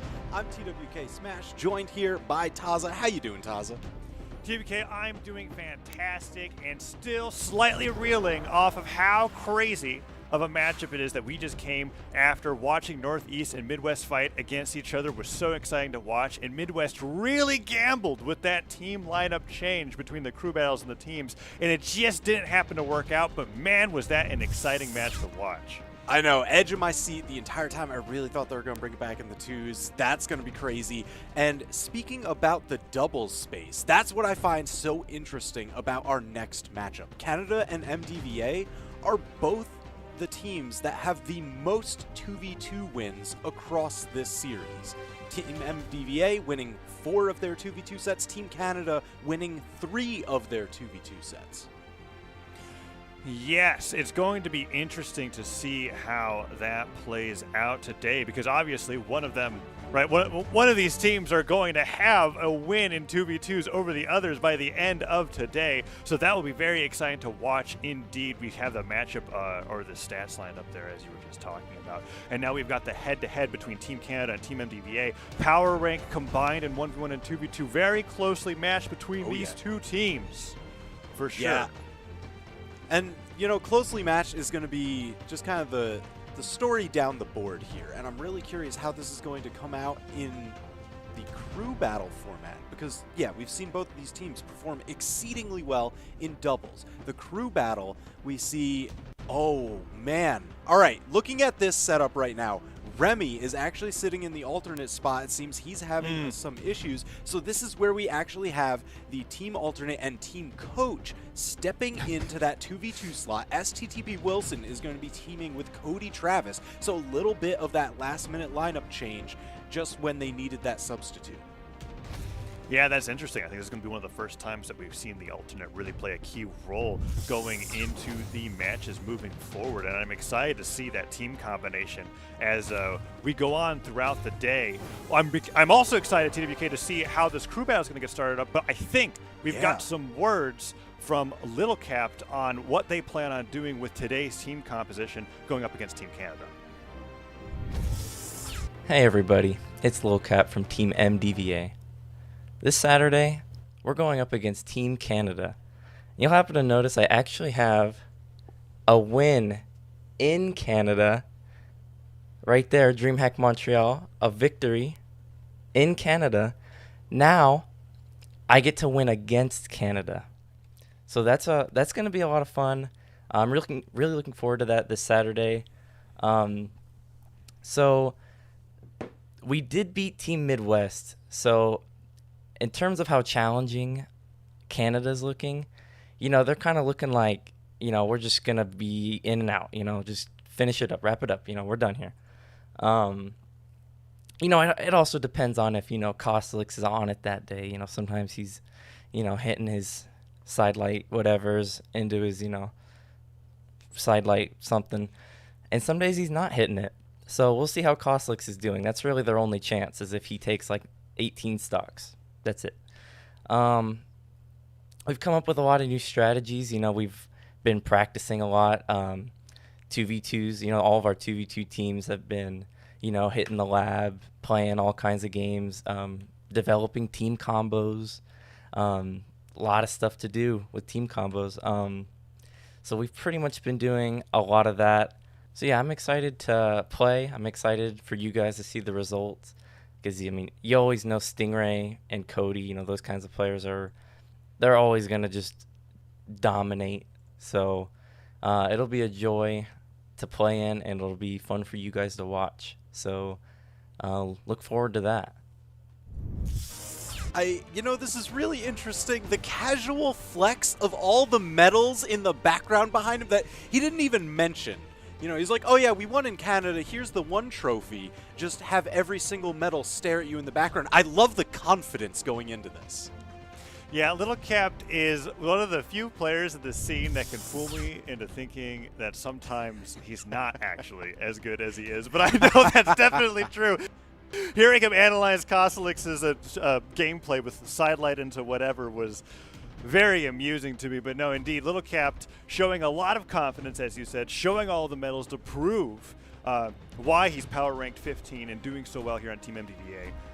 And giving us that the idea that they're confident going into this crew battle that unless Koslix takes 18 stocks, they're going to win it easy peasy. So we're going to be going into that crew battle game number 1 in just a moment. Yeah, and looking at their lineups here, we've got Meg D out front, followed by Koslix, and then Crocky bringing up the rear for Team Canada, whereas MDVA is going to be playing I'm Llama, followed by Stingray, and Lil Capped in that final position. All right, opening it up. Here we go. Meg D, also the selected anchor for today's match in case that the game goes all the way to a tiebreaker. Is going to be fighting up against I'm Llama, who we were talking about. I mean, at least I've talked about in the previous times that I've watched I'm Llama. Such a crazy opening player for this team, as he's able to use a lot of Thatch's interesting signatures to get some leads in places where we don't normally expect him to get it. I mean, that's kind of the crazy thing, right? Thatch is such a glass cannon of a character. Everyone's like, oh yeah, he doesn't have that much defense. But man, if he gets those hits and I'm Llama has these moments of brilliance, it just skyrockets you ahead in a format like the crew battle where every stock matters, chained one right after another. Oh man, and opening it up so far, I'm Llama has actually done a very good job taking a small damage lead over Meg D, punishing each one of Meg D's landings. Sidelight, and there comes through though, and that could be the first stock. Oh, he managed to touch the wall. I'm Llama running out of options though, but Meg D accelerated the damage gap. It just immediately incinerated it. Oh, and he does it again. Yo, let's go. That's what we're talking about. That's one of the unique options on Thatch. That downlight into gravity cancel side signature catches a lot of folks as a phenomenal dodge punish if they can't get away, and it hits like a truck. Oh, and now we're seeing the usage of the down signature. This is something that I think is very unique to Thatch as a legend, similar to how Bryn functions in the fact that a lot of these signatures linger and have a different area that they cover with a second hit, and they're not dependent on connecting with your opponent to get it, right? So we saw right there that side stick that swooshed. The second swing is what he's putting out there to catch people trying to jump over his head where they normally would think that they're safe. But we've seen I'm Llama connect that once without the D-Light and once with it. Now the recovery from Meg D's coming in. I thought that was going to equalize the stocks, but it doesn't, and I'm Llama still has a very significant lead going into game number 1. Yeah, he's built a lot of extra credit here. I mean, listen, a Thatch signature gravity cancel off stage, that could take Meg D's second stock. So I'm Llama is doing exactly what he needs to, especially with such a legend pick as Thatch. Meg D manages to tie up the stocks, but now it all depends on how this weapon starve goes. Can you get those guitar strings? I'm Llama back in it.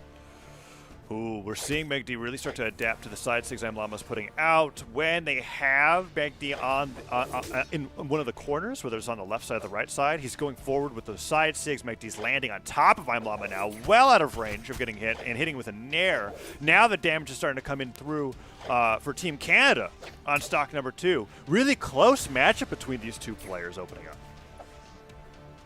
Yeah, it's going to all just hinge on Meg D. Yes, get the dodge read. Ooh, I'm Llama sneaking right underneath the neutral air. Oh, was it side stick time? I thought I was going to be, and Meg D, I think, was thinking that too, so they jumped up pretty high, using that platform to their advantage. But I'm Llama returning in kind, jumping off the platform, hitting the side air, waiting for Meg D to land, and the down sig! And there's the second swing. He catches Meg D off guard by charging it a little bit. The second one comes in as Meg D comes in for the landing, almost takes him off the top and puts a significant amount of damage. Now a D-Light recovery almost certainly will do it, and it looks like I'm Llama's confident that just a pickup recovery would be able to finish the deal. Meg D is finding these little hits, the side light into neutral lights. Manages to dodge through that side air. Probably would have taken him out. You see that barbecue sauce color, even the recovery from down that low. And that's it. I'm Llama takes the second stock, still in the lead. Can Meg D equalize pretty quickly? Guitars are picked up. Sidelight goes through. I'm Llama gets one tap off the guns, tries to get the second sidelight. Doesn't get the second one, but the down air does connect, and I'm Llama is still in complete control over the game so far as the down air hits, and a second down air just barely whiffs. Ooh, Meg D getting around that down air. Manages to tag I'm Llama for a little bit of damage, but he needs to find one of those strong power hits to equalize the stocks. You at least want to take 2 off. There you go. Job well done. And now this is just about even. Yeah, no matter how storied the last two stocks were in I'm Llama's favor, if Meg D gets a good guitar, neutral sig off the left side of the stage, that's it, and Team Canada has the lead. I'm Llama has to put in a lot of work here to make sure that when they switch off to Stingray, that things aren't too dire. Let's see how this plays out here as I'm Llama's using that platform, dashing forward with the downlight to just descend a little bit, maybe catch Meg D off of a dash jump. But man, those down sticks have caught so many landings. I'm Llama has hit the side stick as well. Look at all of this, just completely demolishing Meg D. Is it going to be time? Side stick here on the landing could be huge. D-Light Cider keeping them off stage. Doesn't have the cannonballs because they don't have the blasters, but they're perfectly fine with this edge guard. And these downlights are just connecting all the time. I'm Llama on the verge of securing a stock lead, and he gets it. Team MTVA goes up one stock so far against Team Canada, and now it's up to Koslix, the player that Little Capped was talking about, where it's like, okay, if Team Canada is going to win in crew battles at all, it's going to be because Koslix takes 18 stocks. Let's see if he can start with the first one. Oh my gosh, almost with the full ladder up the top. Whoa. And there it is, 0 to death. Koslix just comes in, and he's like, no, this is even, don't worry. Sidelight into whatever, sidelight into taking the stock. Yeah, after 4 consecutive nairs nearly taking him off the top on their own, Koslix opens up strong on the lance, equalizes the game, and starts putting the hurt on the Stingray's first stock as they have the lance here. The weapon that might as well be patented with Koslix's name on the side of it, honestly, if we're watching North American play. Look at him go with that side air, already opening up with a lot of damage on the Stingray, but Stingray now finally hitting back. Yeah, Stingray's finding a lot of these little bunny hops to get over the neutral light, side light, even the grounded side airs that Koslix is doing to try and control space. And now Stingray actually pushing himself for a little bit of the damage lead, but look at that. It only takes a couple hits for... Oh, wait a minute. The slap? Do we get the other? Oh, he touched! My God. Oh, that was so close. The side air, like, hit the very tip of the corner there, getting Koslix a jumps back. When we saw the sweat beads, I thought Koslix was going to go down, but nice usage of the aerial mobility that comes with the lance to make it back, keep the stocks even, and now Koslix fighting for that lead as that sider disarms Stingray. Neutral Sig trying to catch the landing, doesn't get the neutral light afterwards, but man, Koslix has got a flow chart of attacks to put out after one doesn't connect. The downlight finally does, but Stingray manages to take the first stock and take the lead for Team MTVA. Yeah, this bodes pretty well because, you know, Stingray is actually the anchor should this go all the way to a tiebreaker. So seeing how he performs in the crew battle, which is a 1v1 format, is going to kind of give us a little bit of a preview towards the end of the set, if that is required. Well, and it's funny that you say that because I'm inclined to say the opposite. I would, because usually what happens, so that I've noticed with Team MTVA, is that Stingray kind of flubs the crew battle. It usually was put at the last spot. That's why it's actually fun to see Stingray here as the middleman going into the crew battle. I like the change. Because we've seen so many scenarios where Stingray just gets completely messed up, and then we go to the tiebreaker and Stingray dominates whoever he fights that he was previously losing to in the crew battle. So now that's I'm worried something else that I wanted to bring up and mention is that every single match involving Team Canada and Team MDVA has gone to tiebreaker throughout this entire Pro Series. Well then, will this be the match to break that that tendency? We'll have to find out as Koslix and Stingray are really close. Man, every single this is one of the very few crew battle matches that I've cast in TWK that I feel like we're actually watching a series of best of ones rather than what other teams will provide where somebody goes +2 or somebody goes -2. This has been very neck and neck between the matches, and I'm wondering if it's going to continue that way as we move forward because Crocky and Little Cap are going to be the final players on both sides, and Koslix now down to one stock. Looks like he's about to equalize these things real quick if he's able to just connect with one side air. Yeah, this one is just really cool how even it started. Because Koslix, got the 0 to death as soon as he hopped in, and then it's Koslix versus Stingray. I mean, this is just a top 4 tournament match. Yeah, like we actually just see this in the seasons. And there was hardly any differing factors besides, I guess, Koslix weapon advantage. Wow, really bringing it to the full charge of that slide charge down. Zig trying to catch Stingray dodging either to the wall or in place, but Stingray just jumps right out of there. And Koslix can't find the killing blow. Stingray started the attack on that extra credit. And Koslix now in orange, and this is a huge deal because Koslix does land the neutral light, but took so much damage. And if he goes down without doing any damage to Stingray, then that's a huge lead for MDVA as opposed to last time where I Am Llama was able to get cleaned up pretty quickly.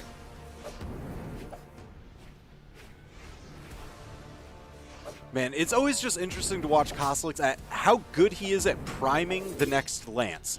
Because we saw it as soon as he jumped into this match, he got the axe and he tossed it down onto stage to get it to disappear faster. So that way he could get the lance that he's looking for. And he's just been rolling that constantly. Ooh, he puts up the neutral light. Doesn't put the down light that time because Stingray didn't try to punish. Uh-oh. D-light side air. That's Oh, it. that was clean. And this is the scenario I was talking about. The Koslix really was aiming to avoid putting Crocky into a situation that they not only have to clean up Stingray's last stock, that's basically fresh, but then go through 3 of Little Cap stocks. Let's see what Crocky is able to do here, being the final position in MDVA's crew battle roster, or Canada's crew battle roster. Ooh, nice air. I love that. That was an awesome platform. That dashing down with the neutral air covers a lot of space, and you get like that interesting bounce on hit. Right. Well, and you have to delay the neutral air input just long enough, like so that you're connecting with it on the ground, but still get the drift. I think that's something we're going to see Crocky use on any map that you give him that has a platform. Yeah. And look at that. Now he's... I just like watching that dash approach even when he wasn't doing the neutral air, because now he's conditioned you to think about it. He's trying to bait the dodge there. Platform's not moving around, but Crocky seems to be playing completely around it. It's not going to switch off to the spear, or off of the spear. Throws the weapon down. Goes over the neutral air once again, just tacking on little hits here and there, but Stingray's returning in kind, and Crocky has taken significantly more damage than Stingray has. Nice job interrupting that recovery, but that's not that much damage. Crocky now on over to the scythe. Gets hit away with the side air. Comes back to the stage, and that stock's gone. Stingray looking good. Yeah, I mean, it was as soon as he saw that scythe recovery come out, the sweat beads pop, he's like, I got you dead to rights. Oh, man. Neutral light comes through. Crocky dashing off of the platform.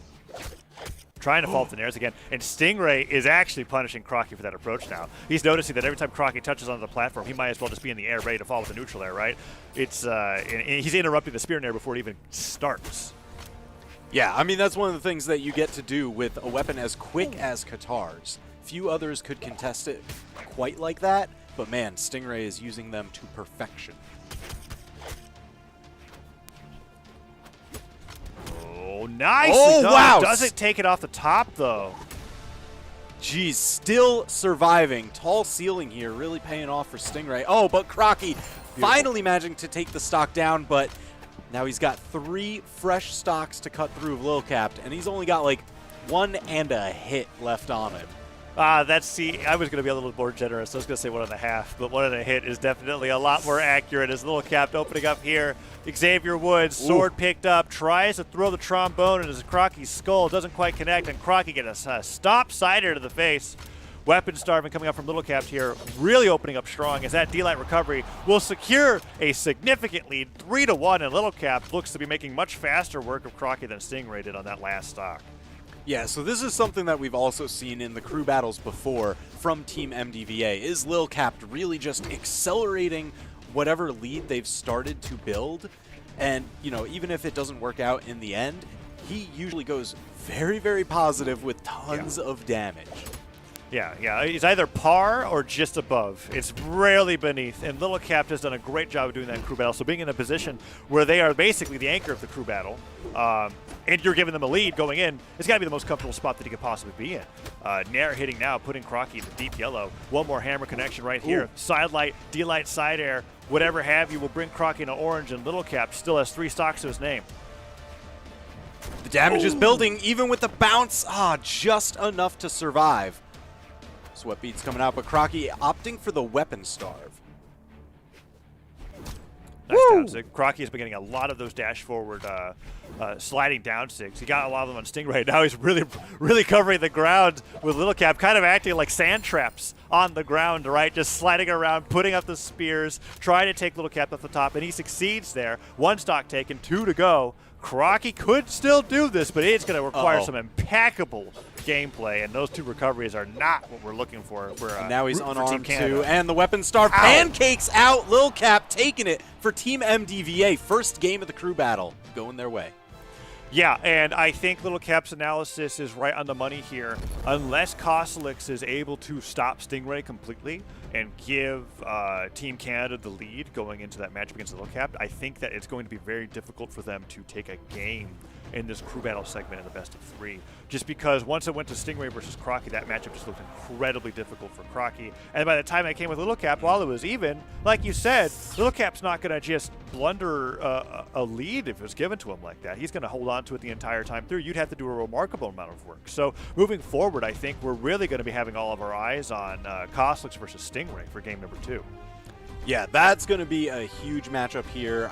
Meg D, a little bit of a skin swap going on. Now we've got the Tigress. Okay. Kosalix going with the Macho Man, and Crocky actually switching legends entirely. No longer the Mirage. We've got Nash in play. Yes. Well, that makes perfect sense to me. We've seen Crocky switch between the two quite often. Koslix still sticking to the Macho Man, despite what I felt like was a little bit of vulnerability on the axe when fighting against Stingray's Asuri. Stingray really took advantage of how slow that weapon was, but let's see how this plays out here. Meg D, like you said, has the cosmetic upgrade, is now going up against I'm Llama again, and while I was focusing all on Koslix and Stingray, there's a lot that can happen in this matchup too. Meg D and I'm Llama, I think, went a lot closer than I was ever expecting it to go between these two players, and maybe that changes a little bit going into game number 2. Yeah, I mean, you would hope to see it change at least a little bit just because, listen, Meg D is the anchor in the tiebreaker for Team Canada. So you want to see that warm-up happen during the crew battle. You want to see any adaptation. I know it's going to be a slightly different matchup, but Meg D actually has a chance if they run through all 3 stocks of I'm Llama to get a couple hits against Stingray and try and get a read on some of those dodge tendencies, what he's going to be opening up with. Yeah, I didn't even register that, honestly, when it happens, but we didn't even have the anchor for Team Canada didn't even get to the anchor of Team Mtva in the crew battle, right? And that was one of those situations like, oh man, is this what we're looking at here? Is this just that bad of a matchup discrepancy, or is Team MDA really just going to take it all here against Team Canada? We are finding out. Lil Cap would have you believe so, but I'm not so sure. Meg D taking the first stock here, that's pivotal. But also, I'll have you remember every single game that has involved Team Canada and Team MDVA has gone to tiebreaker. That means even against Midwest, even though Team Canada didn't win, that was down to a tiebreaker. Mm-hmm. Very, very true indeed. And I'm looking forward to that happening in this matchup as well. I'm just curious who's going to... Because I mean, we're basically, if we assume it's going to tiebreaker, right? Which we could only assume so much. I mean, it's too early to call, but... Right. But we could be like, whoever wins the crew battle, we're like, they have broken their 2v2 streak. Let's go, right? but we'll have to wait and see. I'm Llama is still fighting to take this first stock off Meg D, and Meg D is doing a lot better going into game 2 of the crew battle. Securing a lead and keeping it, not even at a point where I feel like a D-Light recovery from Sword will take Meg D up the top. It's going to take a few more hits before that can confidently knock out. And Meg D, still surviving. Now it might do. I forget. It's pretty hard. It's an exchange for the fact that he's basically got no body armor at all. But that down stick doesn't hit. Yeah, that's the main threat is, you got to watch out for those Thatch signatures. And Meg D doing a phenomenal job this time of staying out of their usual range. Neutral Light Recovery has a full stock lead on I'm Llama now. This would be huge if Meg D can go +1 against I'm Llama, if not +2. If they are able to take the stock and only lose one themselves, it's a completely different game from before. But that down air, I'm Llama just inching over the edge, catching Meg D, popping their head up over the corner, perfectly placed, and spikes them off the bottom of the stage. Oh, wow. Oh, yeah, but the Qatar recovery there to clean it up. When you're that high up, it doesn't take too much to send you over that higher line.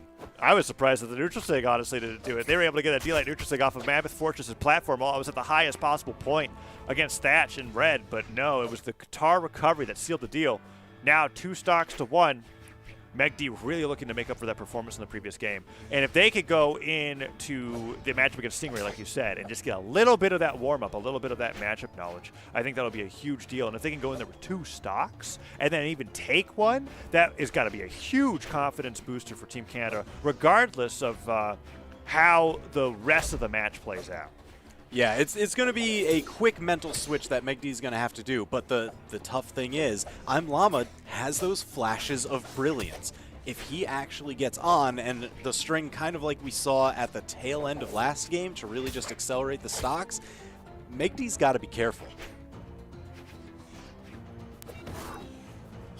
Oh, man. I'm Llama really trying to get some hits in, but MegD very confident with how they're playing. Goes through with the recovery. I'm Llama dodges in place. Side sig doesn't get punished, using the fact that the platform was rising. It hadn't landed yet, so that he falls a little bit at the end of that side sig. You lurch forward a bit as Thatch when you use that move, so he's able to fall to safety.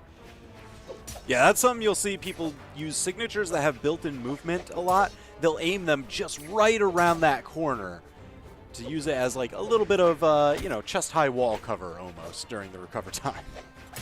Oh, big signature. And that damage gap is closing. This was a full stock lead, and now it's like a half stock lead. We saw what Llama did in the previous crew battle in this situation. Down sig, side sig, epic edge guard. Suddenly he's got the win, and then he's put it. I mean, he didn't really exactly do too much damage to Costlix, but he did what he needed to do, and that was prevent Stingray from having to encounter this matchup. And maybe he could do it again. MegD is fighting I'm Llama off the edge, but he's not fighting any downlight. Side air will bounce him off the stage. I'm Llama. That's it. Let's go. All right, so MegD very fresh on this final stock. Let's see how much runway he's got against Stingray. Right. This is much more in line with what I was expecting coming up between these two teams going into the crew battles. MegD now up a stock for Team Canada going up against Stingray. Stingray dashes back with the neutral light. Man. Try to end this stock really quickly. I mean, Stingray is looking to make a similar performance as what Costlix did against I'm Llama in game number 1. They still have not been hit. Side stick, that would have done it. That would have done it for sure. Really going for the ending. Yeah, this change of pace and movement style from I'm Llama into Stingray, I mean, that's got to give MegD whiplash. Good punishes. MegD is starting to adjust, though. Kind of iron out the kinks in the back of their neck. They're going, okay, I get the matchup that I'm fighting against right now. This is no longer Thatch. This is a mere matchup, and they're really putting her near the landing. MegD, it looked like they was on the verge of sudden defeat, but no, Stingray avoids the hit and gets the punish, and that's the stock. Man, all off the back of MegD wanting to swap over to the sword. You know, the weapon was flashing, just couldn't get there in time before it flashed all the way out. Oh, but Costlix coming flying in, taking very, very happy that this time when they go against Stingray, not only do they not have to take out the last stack of I'm Llama, but they get a little bit of damage on the Stingray as well. That side air coming through. A little bit of damage? That was a ton of damage. Costlix sitting pretty. Indeed he is. And now a whole stock lead for Team Canada going into game number 2 of the crew battles. Lance picked up, Axe Prime, Costlix keeping the weapons denied. If he could get his hands on that one, he would have switched, but no, Costlix can't deny the weapon from Stingray. Sword picked up, neutral light lands, and Stingray starts putting on some damage on the Costlix's Macho Man. Silent catching him airborne, dodging up, dodging down, just trying to get one hit here and there, and Costlix still with a stock lead, but not finding any new hits until then. Silent Nair does hit. All right, so this is why you see Stingray such a smart player in this matchup, because Costlix, the Lance, it has a ton of priority, you know, a lot of range from where the character is to where the tip of the attacks are. But Stingray, whenever the Lance is on the field, he's bunny hopping up and down. He's constantly changing his vertical because Costlix can pretty much only strike on horizontals. And it's interesting that you mentioned that, because I feel like almost in response to the analysis you just proposed, Costlix over onto the Axe started playing a more double jump down air and nair focused playstyle to deal with the fact that Stingray was bunny hopping so much. And they got a few hits in. Oh! Ow. Ow, indeed. Sidelight into whatever, as the Lecapt would say. Succeeding perfectly fine there. Sidelight into take your stock. How did it happen? I don't know. Pick a card. Yeah. Well, that's how it feels like sometimes when you fight against Coslicks. You let them get that string center on you, and you are going to lose that stock pretty quickly.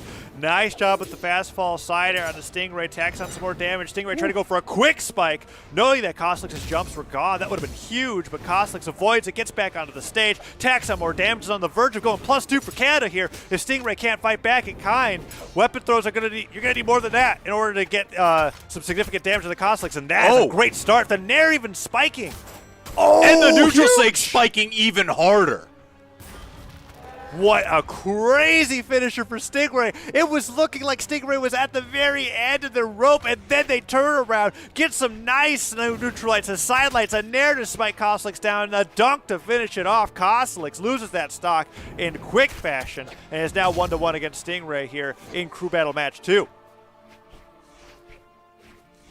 Yeah, Stingray, I don't know how many more hits he can take, but right now he's doing a great job of going at least 2 for 1 on the trades with Coslicks. But caught the recovery, Coslicks. And look at that, again, that weapon toss down to get it to despawn even faster, so that way he can prime the lance. He's got another lance primed and starved Lilcapped. That's such a cool point that I feel like is very Coslick specific in playstyle, because you'll see 9 times out of 10 players get onto the platform, jump as high as possible, throw the weapon in the air, because they don't really care what they have. They just care that they're denying their opponent. But Coslick adds that extra step to make sure that they've got that comfort zone enabled for the next matchup coming through. And Coslick's now +1 for Canada, going up against Littlecapped, trying to give Crocky as big of a lead as possible. Maybe even a stock, maybe even a whole stock lead at this point. Yeah, I mean, he looks like he knows how to handle Lilcapped. He's fought him in tournament for actual years. Literal years, yeah. Sidelight recovery. Sidelight recovery. Punish. Nicely done. Catch a Littlecapped off guard. Littlecapped can't get that dodge in time, and here we go. Littlecapped picking up a sword. Puts up the side air. Coslicks avoiding all the attacks coming out from Littlecapped. One-sider does connect, but Coslicks wants to get a little bit more damage on here before they go out. Maybe they don't go out at all at this rate. Nice there. Recovery. Do that recovery on the platform will do it. I'm not sure about on the grounds. We'll have to see. Ooh. Man, Coslicks has done a phenomenal job setting Crocky up. Just because now getting knocked out, managed to take a stock and a decent chunk of damage onto Lilcapped. Crocky coming in with a high-strength, high-speed focused legend like Nash. Yeah. And in particular, switching out the Scythe for the Hammer, providing, like you said, those high-strength, hard-hitting moves to get the finishers that he may not have been able to find on the Spear. We saw when Crocky had to fight up against Stingray that there was like 3 or 5 hits that hit Stingray up towards the top of the... Oh my gosh, wait a minute. The down sig off to the downlight is a Littlecapped special, getting it from the point of the stage where it actually still spikes and stop into bait. I love that. Littlecapped, the only player that will make you go, why didn't he hit him after that? Oh, that's why. Gets the nair after the stomp and continues putting the damage onto Crocky here, almost equalizing the game. Yeah, this is why they put Lilcapped at the back. They're just like, he has that clutch factor. He is able to turn things around when they are at their darkest. Man, Crocky, however, fighting back with some unarmed. Gets neutralized, delayed recovery. What? The wake up, gravity cancel, downlight, catching Littlecapped completely off guard, hitting it with the last tick of the move while it was active. Attack on that extra bit of damage. Ooh, Crocky ground pounding. Out of the way, gets the recovery right back through. Now on the Spear, and he's using the platform on Mammoth Fortress very similar to how he was using it on Apocalypse, like you said. Yeah, I mean, those are 2 of the most popular map picks for a lot of these players, so not surprised that he's got some tactics that can kind of flex between them. Let's see if he's able to get through with the nair. Downlight doesn't hit, but it was the right idea for sure. Littlecapped jumped. Crocky had the read. He just didn't have the spacing. Oh, avoids that. The side 6 snipes Littlecapped from center stage. Can he get the edge guard? Goes in for the pogo. Weapon throw. That's it. Crocky has to take 1 more stock for Team Canada to bring it to Game 3. Pogo into weapon throw. That's like the reverse egg drop, right? Pretty much, yeah. Well, it was so interestingly timed too, because the weapon throw didn't come directly after the pogo. It kind of waited to see if Littlecapped was going to use his dodge at all. And man, Crocky just hit every single signature in Nash's kit. Yo, the cool Croc now going for the big damage. Up throw down. Hammer still in hand, tries to go in for the falling side air. Ooh, Lil Cap doing a phenomenal job getting around a number of these attacks. Just knowing that he's only got this one stock left. He's got to equalize. He's got to take this for his team if he wants to secure the crew battle, unless we're going to a game 3. Ooh, weapon spots. Neutral sig. Little Cap trying to go for it, but Crockett recovers low. Spear picked up, plays on the platform. Neutral light misses. D-Light recovery takes him on the top, and that's 1-1. Little Cap could bring this to a 2v2 right here, right now. He just has to take down the stock from Crocky, and Crocky could take this for Team Canada, bring it to a game 3. Hammer versus Hammer now. I give Little Cap the advantage in this situation. Crocky definitely more of a spear main. Yeah, I mean, you talk about Koslix with the lance, Lil Cap with the hammer. Yeah. And it's showing, man. All these huge, chunky hits time and again. Crocky, you can throw away the hammer, pick up a spear. The weapon spot comes through, but Little Cap denies it. He goes over to the sword, dealer recovery. That's almost it. One more will certainly do it. Crocky does no jumps left. That's it. He has just his dodge back off the lip. Wow. He makes it. I can't believe the movement. I thought that was it for sure, but Crocky, you were right, had just the jumps that he needed to make it back. Oh my gosh. Is he? Oh, again! Crocky just threading the needle. This is insane. But he still can't find a weapon. Little Cap's kept everything denied, and he keeps hitting the side airs. One more side air will do it. Recovery will do it. Crocky is in a position where he actually has the spear over Little Cap, and he throws it away. The neutral light hits Crocky, waiting for the weapon spotter in favor of Little Cap. The D-Light, very edge of it, gets it. No dodge, hits the recovery. Little Cap damage, but not nearly as bad as Crocky, and that's it. Jeez, so Lil Cap closing it out for MDVA. That's 2-0 in the crew battle. The confidence in his nice little interview video definitely showing through in the gameplay. Man, it was so close towards the end there, but I feel like just that moment, Crocky having the situation where they had to fight the Hammer Ditto against Little Cap was just too disadvantageous. Little Cap being able to bring up that clutch victory at the very end and secure the 2-0 for MDVA. I would have been very fearful for MDVA's chances in the crew battle had Team Canada won Game 2 because of how well Meg D was adapting to I'm Llama's playstyle opening up. Yeah, and that's the thing, because now it's all going to fall into the 2v2 where we know both of these teams perform exceptionally well. So Team Canada, they've got iThrow and Pugsy going up against Cody Travis and STTP Wilson subbing in for Remy. Yeah, that's right. The self-proclaimed team coach for MDVA, the alternate normally, is going to be coming in to use that alternate spot, subbing in for Remy in for the 2v2s, and I'm excited to see how this matchup plays up against Team Canada. Obviously, I would say that in any situation where you have to field your alternate over one of your primary players, you would give the other team the advantage, but that's the thing. When it came to the Pro Series, this particular Pro Series, I'd say that there are some heavy hitters in those alternate spots that are arguably better than some of the primary team members when it comes to looking at just raw power rankings or tournament matchups. And Wilson, as we were talking about earlier on, I mean, when I say earlier on, I mean back in the draft, was definitely one of the most storied winningest players in Brawlhalla history, now coming in and that alternate spot for the 2v2. So it's going to be a very exciting matchup indeed. Yeah, definitely a player with a long history in the pro scene, a ton of tournament wins under his belt, great tournament performances at least, and I think him and Cody are going to have some pretty good synergy that some folks might not be expecting. Yes, it will. It'll be exciting for sure. And now just double checking the matchup. That's right. So it's going to be Pugsy and iThrow that are going to be their opponents going into this 2v2 best of 5 that are going to be fighting to secure Canada's record in a winning record in 2v2s and bring this to a tiebreaker. Here we're seeing STTP Wilson, PR41, taking a look at their notable placements over the past, in the recent past. Looking at that 9th in BCX 2020, amazing placement there. And here we go in a game number 1 of this 2v2 between Team MDVA and Team Canada. Oh, wait, look at that! TMUK, what is Wilson opening up with? It's the Queen Nai, man. Queen Nai never die. It's been a while. For those that are basically, you'd had to have been here from the start of Brawlhalla history to know that Wilson really made a name for themselves on this Queen Nai. And Queen Nai, as the meta of Brawlhalla has evolved to be a lot faster, a lot off stage, where Queen Nai was a lot more of this tank that you just could never kill, Wilson was the best at playing this character. And opening it up with the Queen Nai here into game 1 of this 2v2 is so incredibly exciting and nostalgic, as Photo would say. And they're opening up strong with that down sig, taking off the first stock.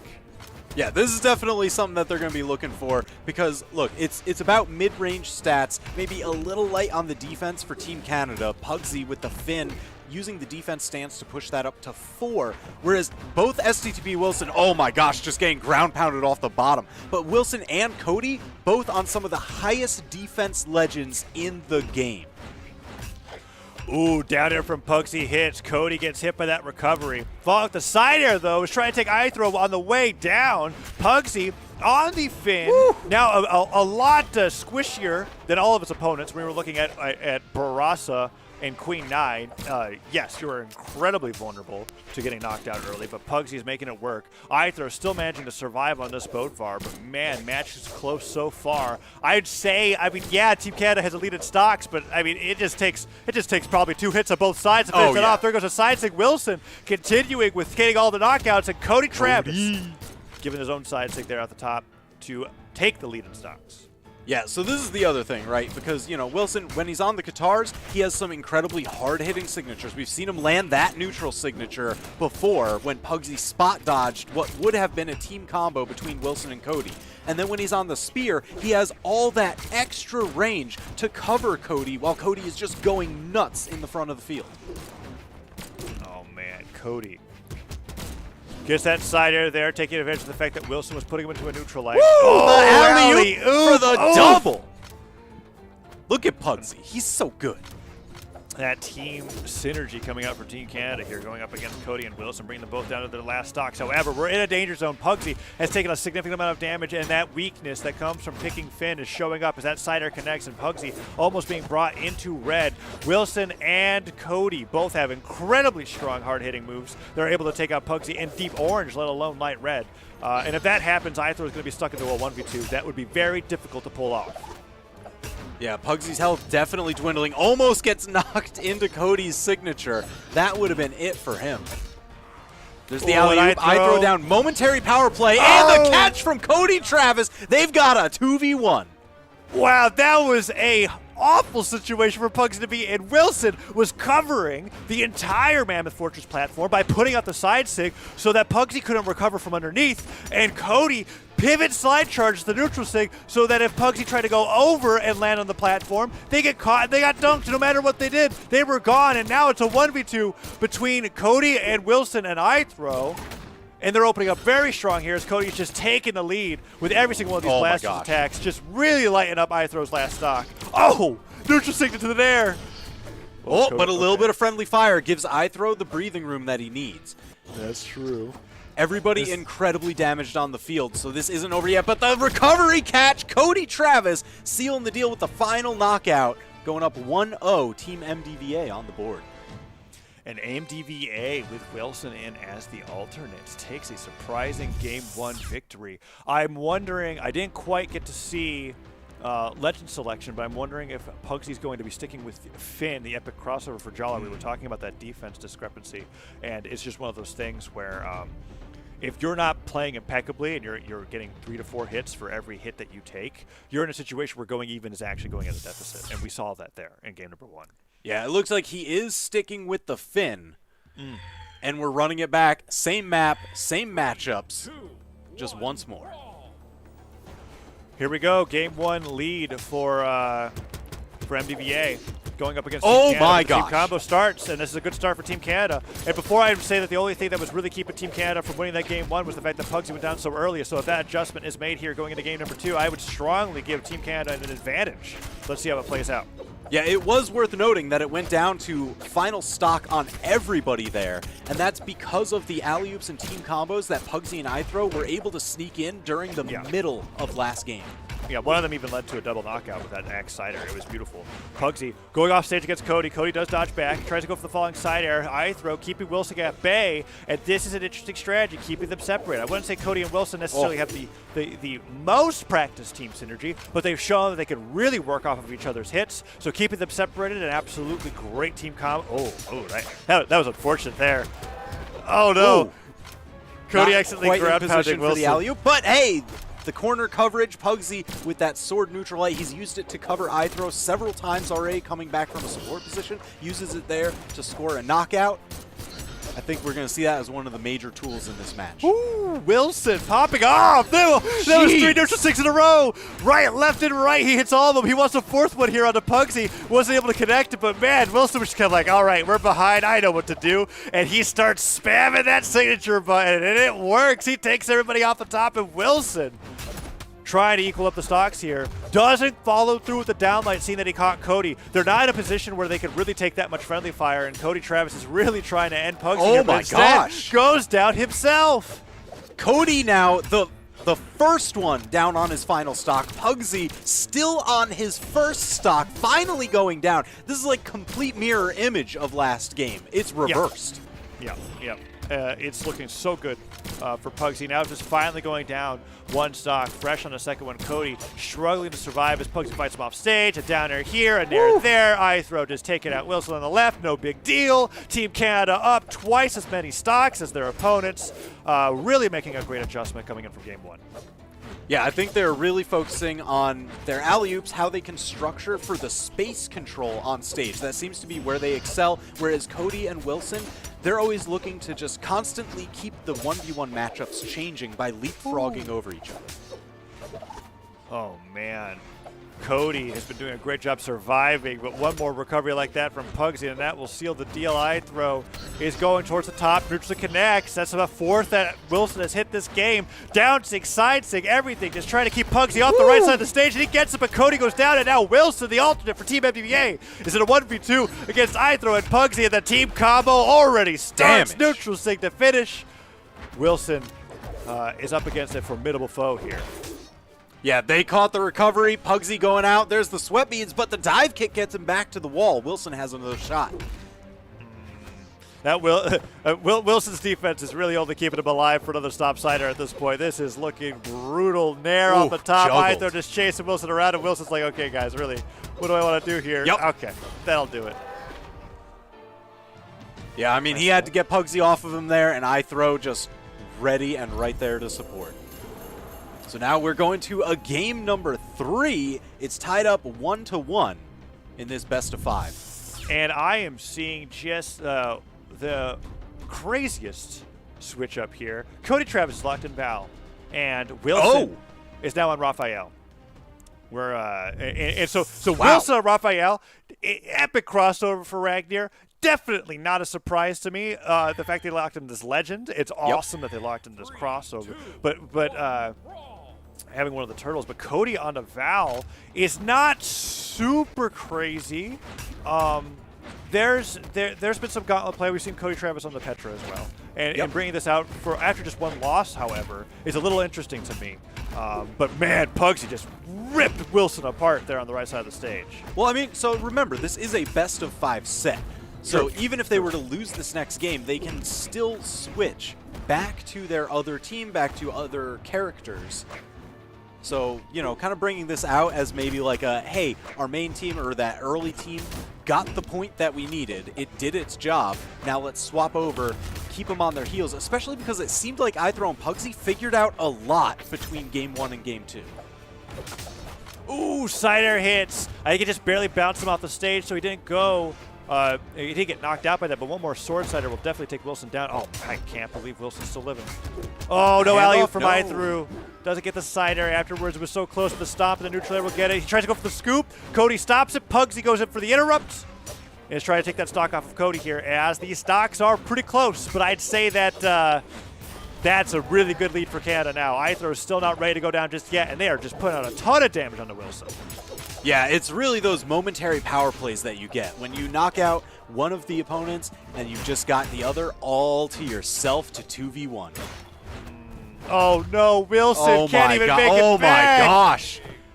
iThrow trying to go in for the ground pound to finish it off. Neutral air hits Cody. Cody unarmed. Wilson just really floundering to get anything started. Oh, the interruption! That actually saved iThrow, if only for a moment, but so clutch. Oh, but Pugsy with the revenge knockout onto Cody. 4 stocks to 2 once again. Only twice as fast this game. This is huge. This is absolutely huge.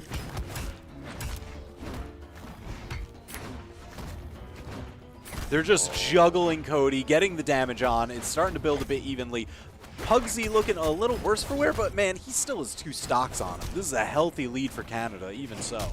Oh, Wilson went up for the ground pound, mispositioned. Cody, however, does get the ground pound on the eye throw, takes that stock relatively early. They focus their attention to the Pugsy, but Wilson wants to give the friendly fire. You know what? Yep. I think that this friendly fire is actually just misdirection. It's a red herring, because every time Wilson hit Cody, I'm about to criticize it, and then Cody, after getting hit by Wilson, is in the perfect position to take a stock. Just took out eye throws, then took out Pugsies, and now it's even stocks across the board, and Cody's really starting to put on some damage following up of Wilson's openings. It's a bold move, Cotton. We'll see how it works out.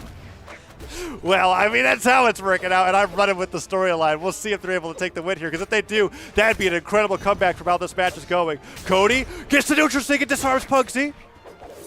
Huge. Ooh, The axe Pugsy picked managed up. to sneak in, grab that axe, but Wilson splitting him wide. Damage so high on everyone on the field. Pugsy managing to Side survive, six but spike. Cody with the knockout. Pugsy with the return. Oh! Oh, no. Both barely survive. Cody makes it back.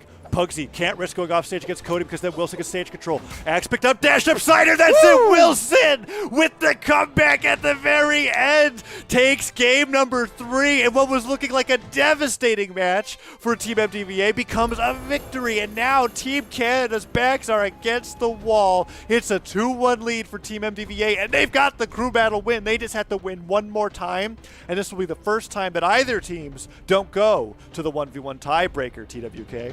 Man, that was such a clutch finish for Team MDVA. I mean, they were down a clean 2-stock lead to Canada. Yeah, All it was on the clean. back of those it final was stocks. so clean, and it was hilarious because both knockouts from Cody were off the back of Wilson, either ground pounding him or side singing him or whatever. I hear the stuff recovery effects. I'm like, Wilson, what are you doing?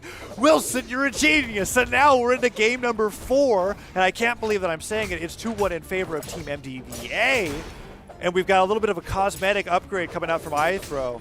As we're fighting here for match point. If Canada loses this, they lose the match, and Team MDVA wins even without going to a tiebreaker. And they look but like Cody they don't want that already to down. happen. 30 seconds in, Pugsy just straight up bodied him while iThrow was keeping Wilson distracted. Yeah, Cody went down real quick. And that's what happened in game 2 as well. It was very unusual. Cody usually From the top rope. I thought he was going to go for another ground pound. The down stick, the shurikens, putting it out the active input. Normally, with Ragnar, right, it's the flames, but Raphael pulling out the shurikens to be able to catch him off guard, connect, and get the edge guard. Now with the sidelight nair, great punish on the eye throw. Wilson really coming into stride here, but eye throw trying to respond back in kind. Side stick hits and nearly takes Cody off early once again. Oh, he's still living. He's still living. Just dive kicks the bottom corner. Cody's got to be careful not to take too much of a team combo there. Pugsy looked like he wanted to switch over to Cody Travis during that. Stop, side air, eye throw, takes care of Wilson. Now they've got a momentary power play against Cody. Cody smartly ground pounds to safety. Using that ground pound to redirect, but no, an axe sider was just enough, and it doesn't matter that he stayed alive. And oh man, I see what was happening there. Pugsy was expecting him to get knocked in towards him with maybe the hammer recovery, but instead he gets hit up towards the top. Sidestick doesn't connect. They still got a great amount of team damage combo, or team combo damage onto them. But oh, Wilson trying to get that exhaustive recovery to take eye throw off the top. Yeah, I mean they've got to make up ground again. Now they managed to tie up the stocks. Wilson more damage than Pugsy, so it's still a slight lead for Team Canada. Slight lead. Last time, we had some crazy offstage shenanigans, like so. That led to an untimely demise for Pugsy. Wilson gets sent flying, and they start focusing on over to Cody. At this point, I feel like it would almost be in the best interest for Wilson to lose the stock, just so that he can help Cody a lot more often.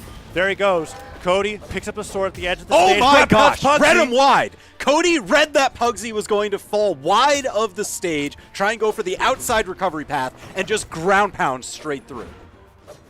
Oh, and Wilson and Cody are in the same situation that they were in the previous game. Last time they turned this around into an amazing victory. Let's see if they can do it again. Pugsy and iThrow really want to bring this to a game 5. There hits. Cody taking a lot of damage, but Wilson really becoming the carry here at game number 4. But there goes Cody. Oh, yes, just gets the touch. Oh, Wilson in a 1v2, gets the sider on one, the sider on the other, goes for the side stick finisher. iThrow knows he just has to survive, but the down air from Wilson comes through, tacking on more damage to the Pugsy. One more side air, a recovery onto iThrow, and it's a 1v1 between Wilson and Pugsy. There's the juggle trades.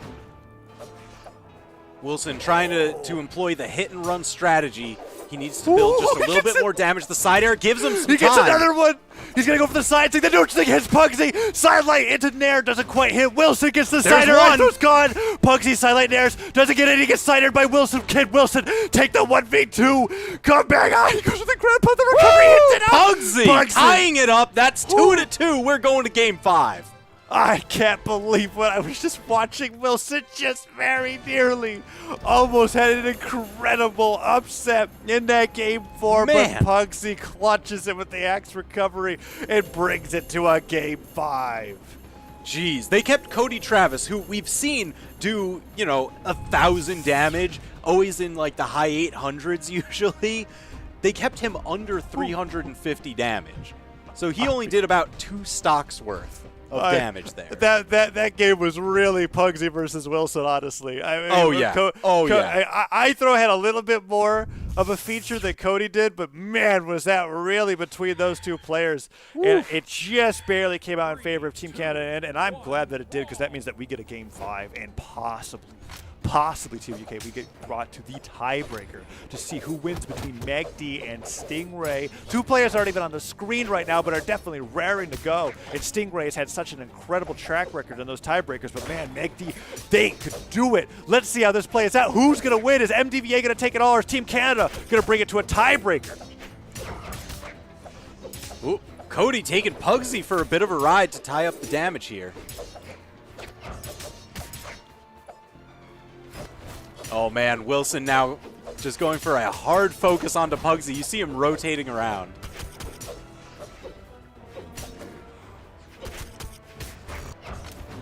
Recovery hits, iThrow. Oh man, this is the closest that's been so far. Wilson he accepts the friendly fire there, and he goes, it's not going to be as strong against you, Fred. It's fine. He goes into the side stick, but still, Cody goes down. Sider from Pugsy could almost take down Wilson. Wilson, great at recovering in a lot of these scenarios, has very rarely been taken off early off the bottom of the stage. Makes it back, but stomps Sider. That's going to have enough knockback to do it on its own, and Canada takes a solid lead. 6 stocks, 2-4, now 5-4. Cody went for the alley-oop, but he couldn't do it. The neutral light was just a little too strong. But Cody Travis, if he gets that recovery, that could make this game completely even. iThrow intentionally chunking his own stock to even out the damage, so that way he doesn't leave Pugsy alone for too long. Yeah, I have seen far too many situations where somebody tries to keep that stock count up, not realizing that they're actually lowering it because their teammate keeps getting 30 to 50 damage every time that they spend 5 seconds getting back to the stage. Great choice, and we're brawling it out here again in the middle of Mammoth Fortress as all teams are struggling to take that first lead that both sides just can't seem to find. Man, they do have quite a bit of a damage lead going, though, and it's worthy of note that those first 2 stocks that Team Canada took off of MDVA were on the backs of iThrow supporting Pugsy. Pugsy usually got caught in something or was trying to bait out an attack, and then as soon as, they bite, iThrow comes in from behind with those strong hammer hits and seals the deal. Ooh, down stick from iThrow into the alley-oop of the side stick. Team Canada. Go. Oh, man. And this time it was Pugsy setting up for iThrow, although honestly it's still that support position. When your teammate's getting those neutral wins and you're just there to seal the deal, you're absolutely playing the best kind of support that you can for a teammate into the 2v2, and iThrow gets the credit for that double knockout. However, Wilson, that side air, even if things up, iThrow, no dodge. Dips down to that avoid far the down. Wilson bet it all. Wilson bet it all on a ground pound, and that might seal the deal. I think we're going to a tiebreaker, TWK. Cody Travis is now in a 1v2 where it's 3 stocks to 1. Now, listen. I don't want to count him out just yet because he's gotten a ton of unanswered hits in a row, and this is Cody Travis we're talking about. Oh, it is Cody Travis we're talking about, but he's caught in the combo. No, he gets another shot at life. Oh man, but it's Team Canada. I mean, they get that shutdown. iThrow goes down, but look at that. Surprise, surprise. Another stock is there. And Cody barreling through with the sidelight on the sword. Gets a hit on both players, but loses that weapon and is now just fighting with only his hands. Gets scooped off the top, and Team Canada bring it back and win Game 5. We're going to a tiebreaker, TWK. Every single set that has involved either of these teams has gone to tiebreaker. It's the prophecy. So now we're going to have Stingray versus Meg-D. We only got to see a brief, 20 seconds of this during the crew battle, so it's wide open. It's anybody's game. Yeah, I have no idea how to call this matchup. I would say from history, just looking at the other matches in the Pro Series, every time Mtva gets into these tiebreakers, they've relied so heavily on Stingray, and Stingray has done so beautifully for them. Never why disappoints. it's why they have such an amazing record. But this is the first time that we've seen really these two teams get to this point into this head-to-head. Meg-D versus Stingray, I'm excited to see the outcome of this. It's going to be a best-of-3 that decides who wins this matchup between these two teams. But on one end, Team Canada gets to secure that winning streak in the 2v2s, right? Showing how well that they've been doing in those matchups to be able to get to tiebreakers. Yeah, all right, so Meg-D, we can pretty safely assume there's going to be the Asuri, right? Mm-hmm. That's kind of the legend pick. Stingray kind of has a larger roster that they can choose from and be pretty comfortable on. What are you expecting going into this matchup? Oh, Asuri Ditto. Asuri Ditto? Absolutely. Yeah. For the disrespect?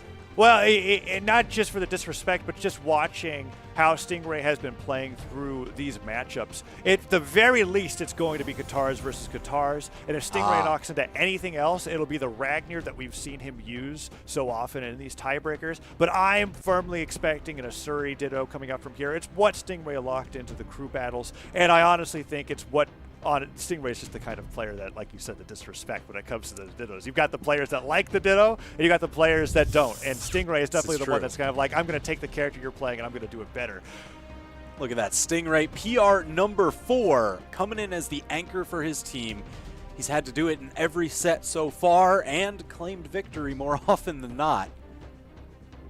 7 top 8 placements recently, 16 top 32s. Silver and bronze medals to his name, stacking up, just waiting on that gold.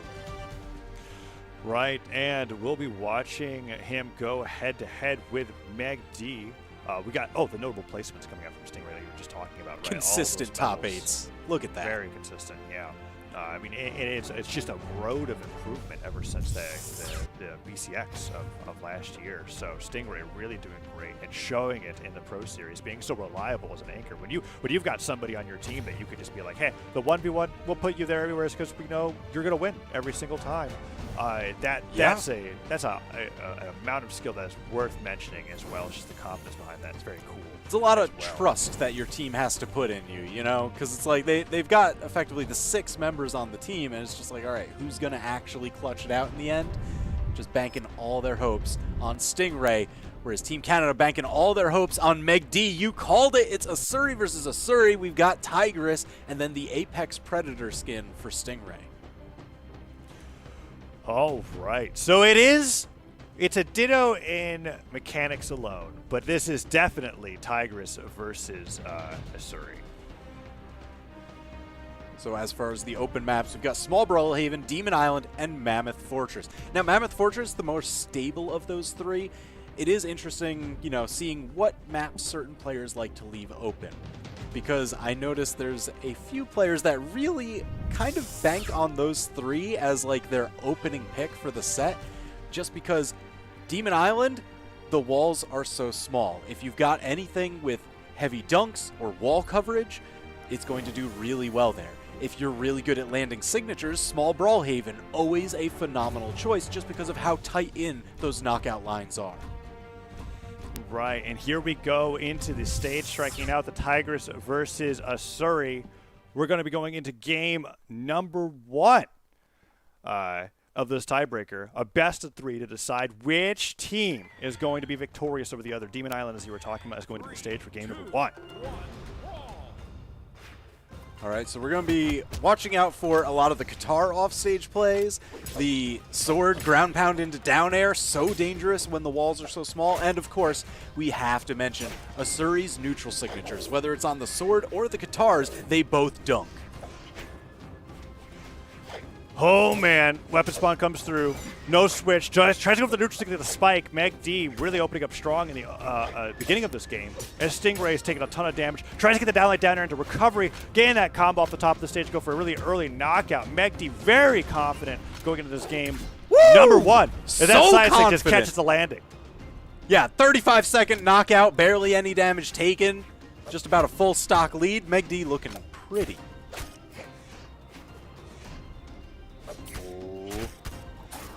Trying to go for the neutral stick. Meg D dashing forward, dashing back, keeping Stingray on their toes. Stingray starting to build up the damage, not letting Meg D get barely any extra credit.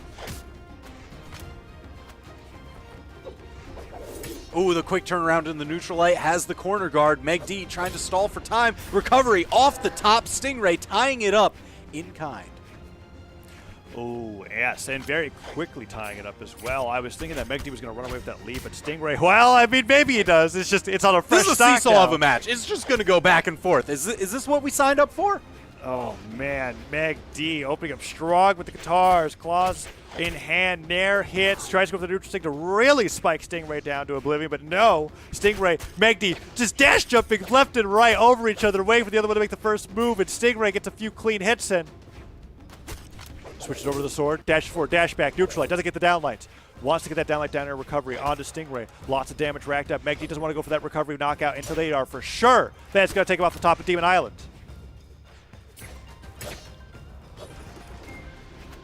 Oh, the weapon toss just to put Meg D on their heels.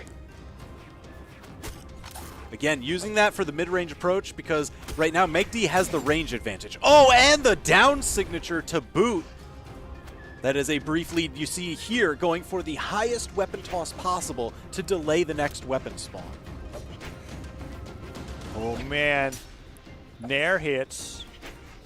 Stingray gets the sidelight, gets the... Oh, man, the deal It's so back and forth. It's so incredible how much he's equalizing it, and this is one of those tense situations where, yes, Meg D has been in the lead this entire game, has been taking the first stock every single time they move forward, but Stingray's been equalizing it so quickly, and all it takes is for Stingray to get the edge on this specific stock to have the entire game go in their favor. Let's see if they can do it. Meg D responds properly with that neutral light. Weapon throw goes up, stops Stingray from taking to the skies, uses the neutral light to punish him for staying grounded, and the damage is really even as that sider comes through. Oh The my dunk gosh. hits. That Big could be dunk it. and That's the it. spike. The lead for 2 out of 3 stocks ain't bad, but it's only the last one that matters, and Stingray putting one on the board. Stingray coming in clutch, now 1 win away for winning it for MDVA. Meg D was doing so well that entire game one, but you're right, TWK. 2 out of 3 doesn't matter if you don't take the last one. And Stingray with the neutral stick connects the Nair to spike Demon Island, the betrayer of all legends, trying to recover safely, causing them to fall to their doom. And Meg D is now down a game and has to win 2 in a row to give Team Canada the victory. Jeez. Yeah, because Stingray putting MDVA on set point. Like, they could win the entire match right here, because this is a best of 3 tiebreaker. Oh, Stingray went to deny the weapon, accidentally dash jumps into the end of the neutral light. Weapon throw. Nice Nair comes through, throws the weapon forward, and Meg D still fighting unarmed. Try to go for that pivot, dash jump Nair, catch Stingray off guard. Stingray still taking the brunt of the damage, but I feel like has the lead when it comes to controlling the stage. Let's see if they're able to get the stock here. Oh, almost got that roll off side air to spike Meg D, but doesn't quite hit it. Woo!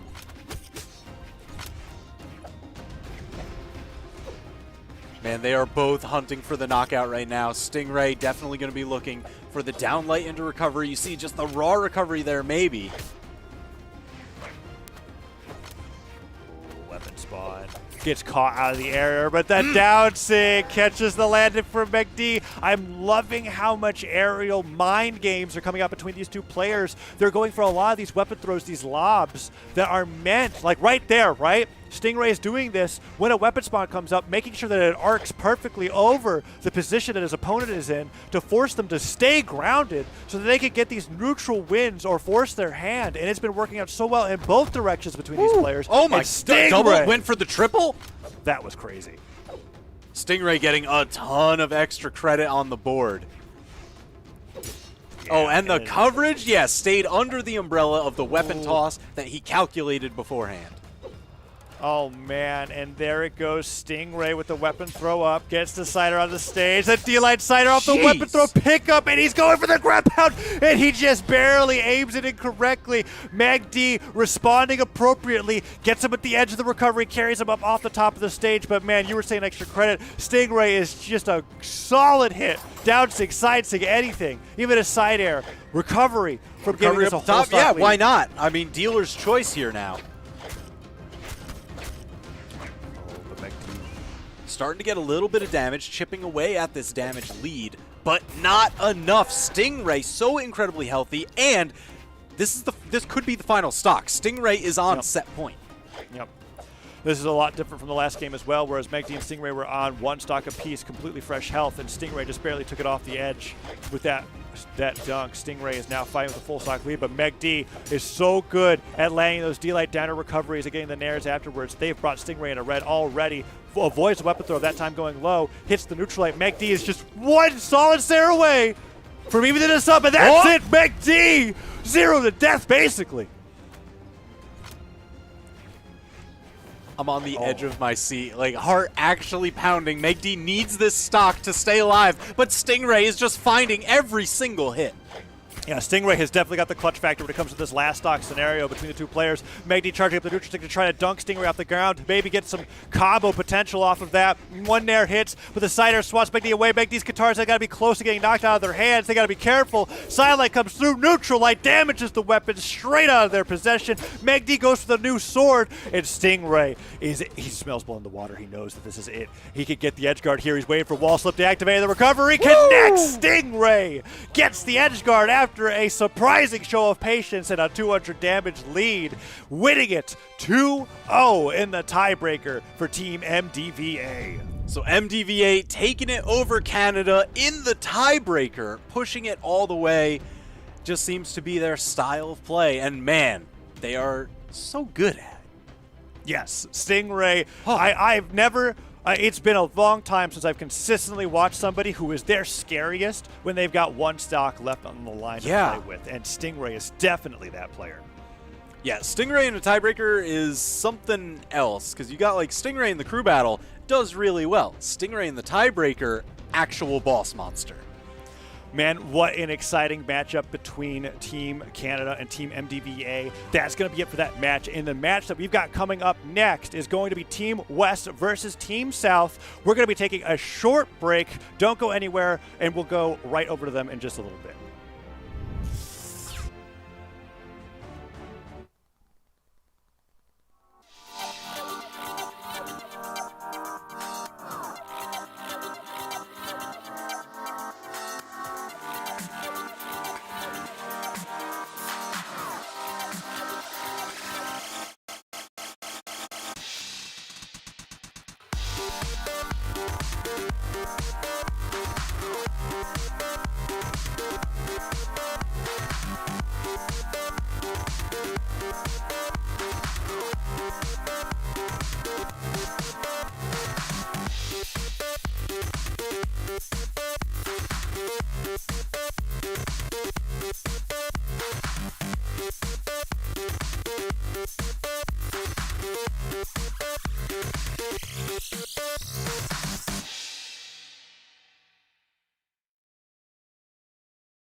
know I should grow up, but I don't wanna get older.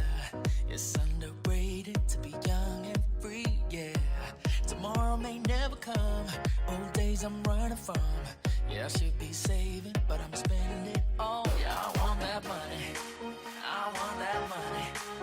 So give me that money, I wanna spend that money. Just give me that Friday feeling, like if I like the weekend. I ain't dead and sleeping, nah. I don't wanna grow up.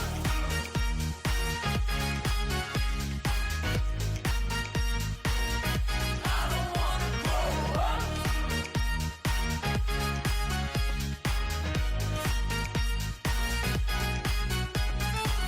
It's taking over me, feel like I could fly away.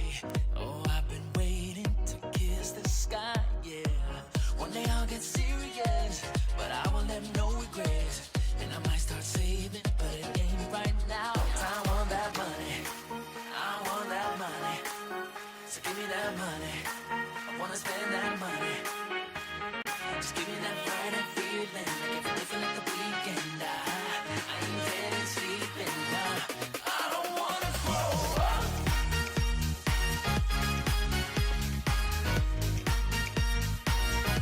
I don't wanna grow up.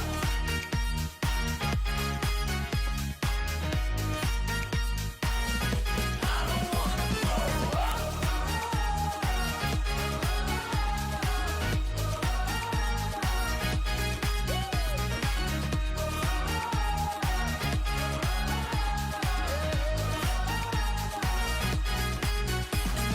One day I'll try to not get wasted all the time. But for the moment, I'm alright. Because I feel so alive. Yeah.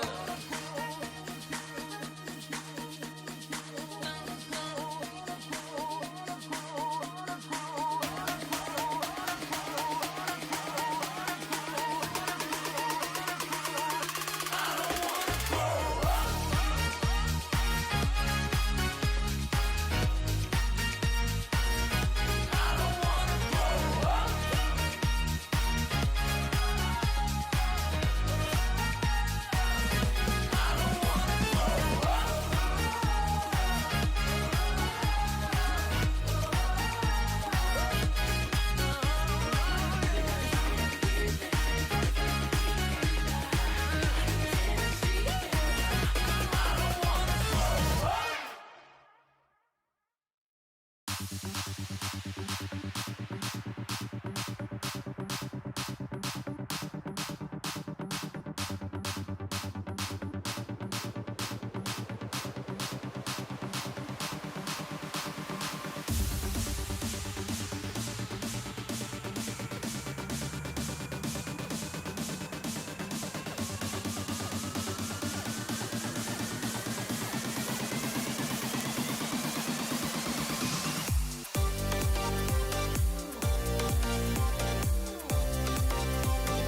It is the last match of the day and arguably the most important to some because it is Team South versus Team West, and this is Team South's opportunity to put one on the board. Sparky, how you feeling?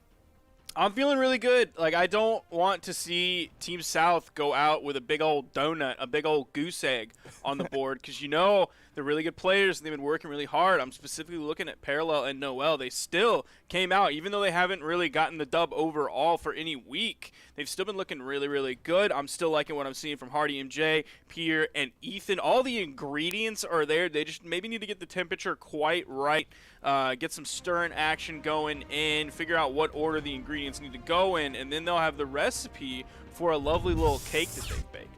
Okay, yeah, with the cake, you always got to get those ingredients, those measurements just right. A lot of chemistry involved in that process. Make sure you get that leavening agent. But as you can see, currently Team South sitting with 0 wins. That's that goose egg at the very far end. But they do have 2 wins in the crew battles portion, which is 1 more than Team West has currently. So maybe that's what Team South is going to be looking to try to win in. On the other side, Team West, they're kind of 1 across the board. They have that crew battle win, they have that 2v2 win, and they also actually have that set win, getting the upset over Team Canada just last weekend, which was pretty impressive to say the least.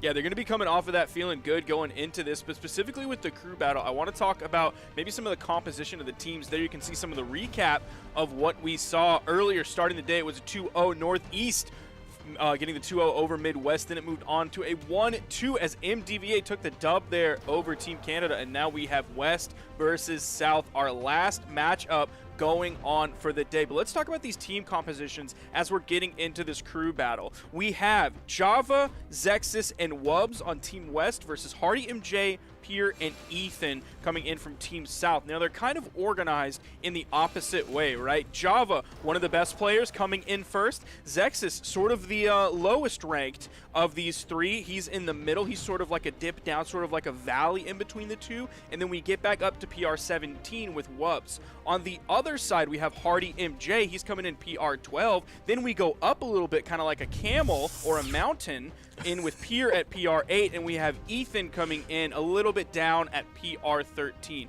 So we have the Valley of West versus the Mountain of South. And that's a nice, hopefully those 2 puzzle pieces together really cleanly, and we'll get some 1v1 final action.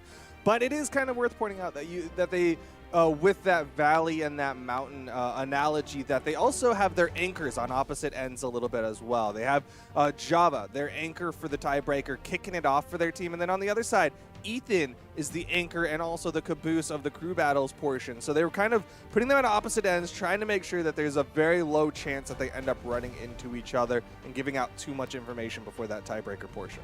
Yeah, with those anchors, we are going to have Java versus Ethan in the potential tiebreaker. It's been going back and forth on Team South between Ethan, and Pierre, and now we're ending up on Ethan here for the 5th matchup of the Pro Series for them here on day 5.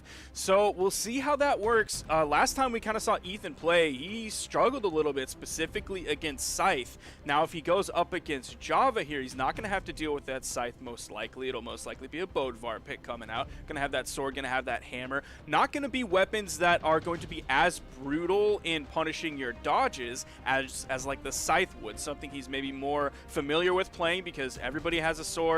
Everybody had a hammer at one point, so maybe he might feel a little bit more comfortable in that matchup going up against Java.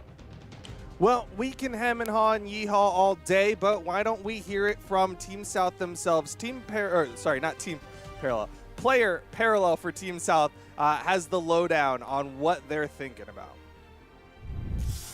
Yo, what's up? This is Parallel from Team South, and we are playing against Team West today. We are playing what's probably our strongest crew battle lineup. We got like Hardy, Pierre, and Ethan, and they are playing everyone on their team that's not Luna and Blazy. And I think their ones is just simply going to get obliterated. I don't think it's going to be close at all. I think they're playing pretty much exclusively for their 2v2 team, which is kind of reasonable, but I think Noel and I are also just going to obliterate them. The plan for us going into this match is really win crew battle with enough stocks remaining to where the mental damage carries over to a whole nother game mode, and then their 2's team just like feels the pressure and then crumbles. And to keep it a stack, Luna Blazy are not that bad, but Noel and I have definitely done, I guess technically, infinitely more practice than we did in previous weeks, because we kind of played like 0 games going into Simbasanti. And so going into this, we've done preparation in our own games, we've done preparation on Luna Blazy, and we're just kind of just going at it to win. It'd be kind of super not cool to lose every single game in Pro Series, and I want to hear the photo pop off when we win.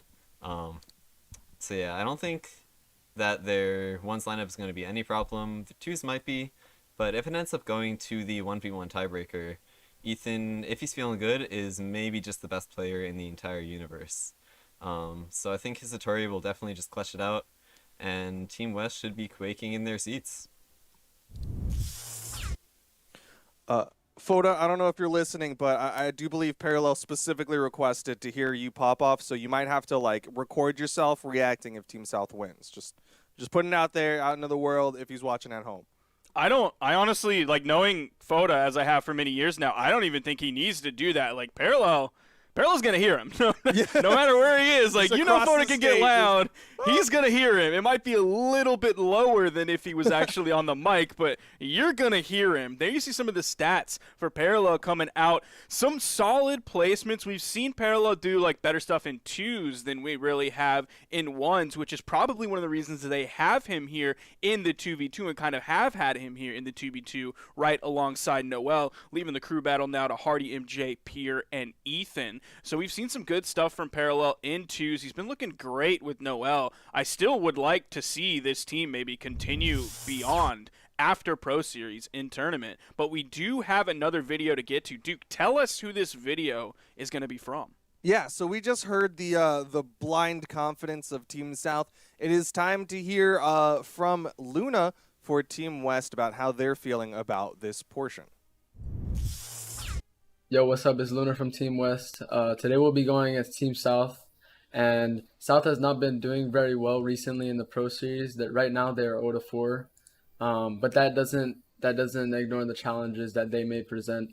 For example, they have been doing really good in ones, and they have been getting really close to winning, but just not there yet. Their ones players are really good, but their twos team today is going to be Noel and Parallel. And me having experience fighting them in spring championships with Pugsy, going 3-0, I feel very confident going into this team with Blazy. Our strategy going into the matches is Java first, Zexus second, and then Wubs last, into Hardy first, Pierre second, and Ethan third. Java could do good into Hardy and maybe take a stock off Pierre after he eliminates Hardy. And then Zexus and Wubs can finish the job. Me and Blazy, I feel very confident winning again, having the experience fighting this team. And the closest it get, probably tiebreaker, but I'm planning on 2-0ing these guys. Sadly, this is going to be our last match and we'll not be making it to the semifinals. But me and Blazy being on twos and Java, Wubs, and Zexus being on ones is our best lineup for sure. I think we've changed that throughout the entire Pro Series, and we realized that we should have stuck with this comp in the first place because that's what got us the win. But we made a mistake of trying something, and it kind of just failed on us. So we're just planning on doing our best and winning for our best comp here. Well, you can't fault the freshmen for trying some new stuff. You know, Luna, he's a little bit critical because obviously everybody wants to go home with the dub. But you can't fault him. Of course, there you see in that player card, only one top 32 placement. They're still very young to the competitive scene. Yeah, even look at Mammoth Cup right there, number 9, almost into top 8. That is a big placement there. Luna's career is still, the best is yet to come for Luna. I'm expecting good stuff in the twos. Been getting a lot of experience playing alongside Pugsy, one of the longest standing solid twos players with a bunch of experience under his belt. But first, as you might be able to hear it in the background, the map banning is coming out. We are getting into this crew battle. You heard Luna give the rundown. We have Java versus Hardy, Zexus versus Pierre, Wubs versus Ethan in this crew battle here. West versus South in one of the final days of Pro Series. It's coming down right now. And it's going to be an important one. Again, Team South, they're playing for that W. But on the other side, Team West, if they win here, that's going to be pretty nice. They came in as the bottom seed for the tournament. Again, these are the young guys in the esports scene. And if they go home with 2 wins, that's going to put them at 4th place finishing in the Pro Series, which is pretty nice. West has definitely been the biggest surprise this Pro Series. A lot of things maybe people could have called ahead of time. I definitely would not have put West doing this well, and I'm glad to have been wrong. I love to see those shocking moments as we get into the beginning of this game. Java versus Hardy MJ. Java, of course, on the Bodvar. Hardy MJ here over on this Sentinel that he's been playing. Yeah, definitely a lot of eyes on Java right now. It's going to be important. Java has generally been doing the best for Team West's crew battles, so he needs to set them up big. Go +1, go +2, and set their team up for that W. He has the highest 1v1 PR, definitely the highest pedigree of all the players for West, so it makes sense that he is the one doing the best for this team. That also puts a lot of pressure on him to perform, and it's not working out so far. He hasn't lost this first stock, so there is turnaround potential, but the gravity cancel stomp into the neutral air, almost doing it. Hardy going to swap over onto the Katars, not going to have the highest KO potential, but will strip the weapon from Java for a little while. Nice punish there. Wasn't able to punish with a signature or any KO move, but does find the recovery above the soft platform on the right side. Takes the first stock, only about halfway through. Yeah, some really good movement coming out from Hardy MJ. Of course, this is still the first few stocks, and Katars, they need that kind of warm-up time. They need to see how the opponent's going to react. Nice stomp side air, weapon toss, dodged through, and Hardy MJ is able to get back onto the stage. Hardy even grabbed the side air there, hitting the bottom side of it. Now going to get sent again over to the left side. Every move from Java is sending Hardy off the stage, putting Java in a strong power position. He hasn't found the KO just yet. He's looking for it. That recovery gets interrupted. Ooh. The GC down signature, he did that pretty early, so Java had plenty of time to punish that one with a KO move off the top. Yeah, that was Hardy MJ saying, like, I really want to do this jump gravity cancel down signature, but you saw Java was just fast falling really low, was super ready for the punish on that one. Hardy being very careful, sticking to the ground, backing up quite a bit. You see him dash forward, jump, then he dodges before making the commitment. All right. Java not able to get more off of that ground pound, but able to close up this damage gap just a little bit. You can tell just the way that Hardy's playing, he really wants to widen this gap as much as possible. He's playing so safe. Yeah, he's not throwing out a lot of moves. A few of them have. You saw that one just get punished there. GC D-Light, Hardy gets over it. Still has the hammer in hand. The side sig, again, gets punished. Almost got the reset with the gravity cancel D-Light calling out the spot dodge from Hardy. Hardy is able to react, respond with the D-Light Nair. Not going to quite lead to the knockout just yet. But again, Hardy MJ doing a really good job utilizing that soft platform for his disengages. Like he full disengages to the other side of the map. Big side air, and Java is going to go down to his final stock for the crew battle. You saw Java even charge that one up a little bit. That gave Hardy plenty of time to get out of the way of it, out of that down signature that can be so brutal on players. But he had plenty of wall to work with there, and he had time to get out of the way of it, so it wasn't a problem whatsoever. Hardy, with a decent lead here, you're seeing Java hit these moves over here on Hardy MJ, bringing him into the red. Java was reasonably efficient in evening up the last stock with only a few hits. It was like 3 or 4 hits, and he was able to find the KO move right when he needed to be reasonably efficient on the stock. See if he's able to do that this time. Weapon spot comes to the right side. It's a sword. Java grabs it, throws it away, sticks with the hammer. Hardy without a weapon. Neutral light from Hardy MJ, going to add up a little bit more damage, just trying to get that extra credit. Good dodge through to avoid the dare. Java fishing for the knockout tool. Wants that down air. Kind of an unorthodox knockout tool. The neutral air is not even enough. So you saw in the video, Parallel believed that Hardy MJ wouldn't have too hard of a time dealing with Java here. That like point blank weapon toss that just had a little bit of forward momentum on it that he like threw at the ground. So he was able to pick that up immediately, baiting like a dodge or a jump from Java. That was a beautiful move from Hardy. Yeah, Hardy really primed that too with the way that he was being tricky. He was doing a bunch of dash forward weapon tosses. So it's kind of getting into Java's head that he's just going to throw forward and then baited out the movement by throwing down that time. Really tricky stuff from Hardy MJ. Hardy being very careful. They're pretty close to being even. Java's going to put him further into the yellow. Hardy over on the edge. The side air immediately gets punished. Weapon toss goes down. Hardy completely disengages. Wants the weapon spawn on the far right side of the stage after he threw his hammer down. Has guitars in hand. Knife falling there. Goes around the corner. Looking like vintage wrenched right there. Java is starting to panic. He is just throwing out moves far and away. But he gets back up. Gets the downlight recovery nair. Nice damage. Still opportunity here for Java to at least get this one even, maybe even take this stock off of Hardy MJ. Insig comes out, most likely a baiting tool. You saw how far away it was from Java. Okay. He still got it! A little bit of a misstep, but Hardy MJ still leads to the knockout. It's on Zexus to clean this one up without taking too much damage. There's a weapon spawn. What's the move going to be? Falling side air, not quite enough to even get the off screen.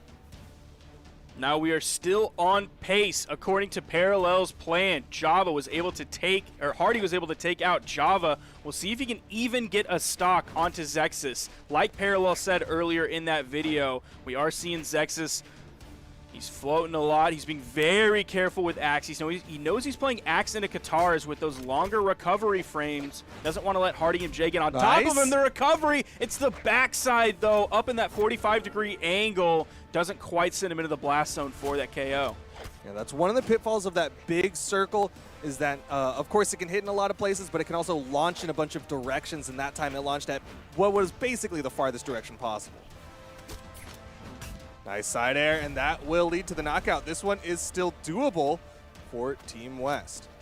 Now we have Pierre coming in with the Lin Fei that we've seen him play so much in the Pro Series.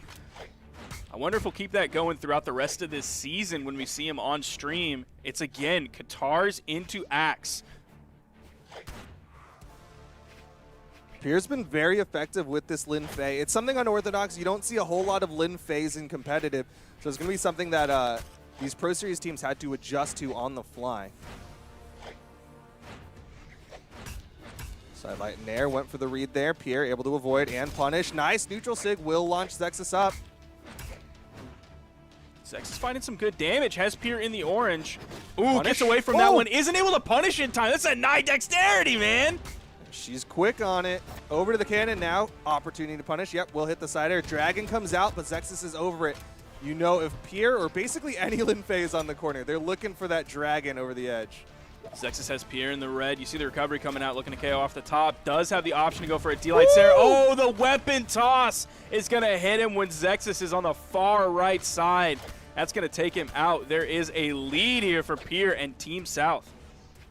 But it's a small one. Pierre needs to get this extra credit. Zexus is like 1 or 2 side airs away from getting this one back to even. Zexus found it last time without taking too much damage. There's one.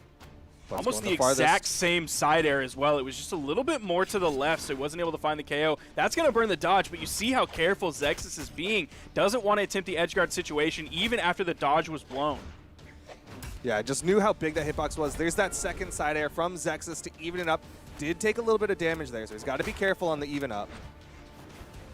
No punish on the falling there.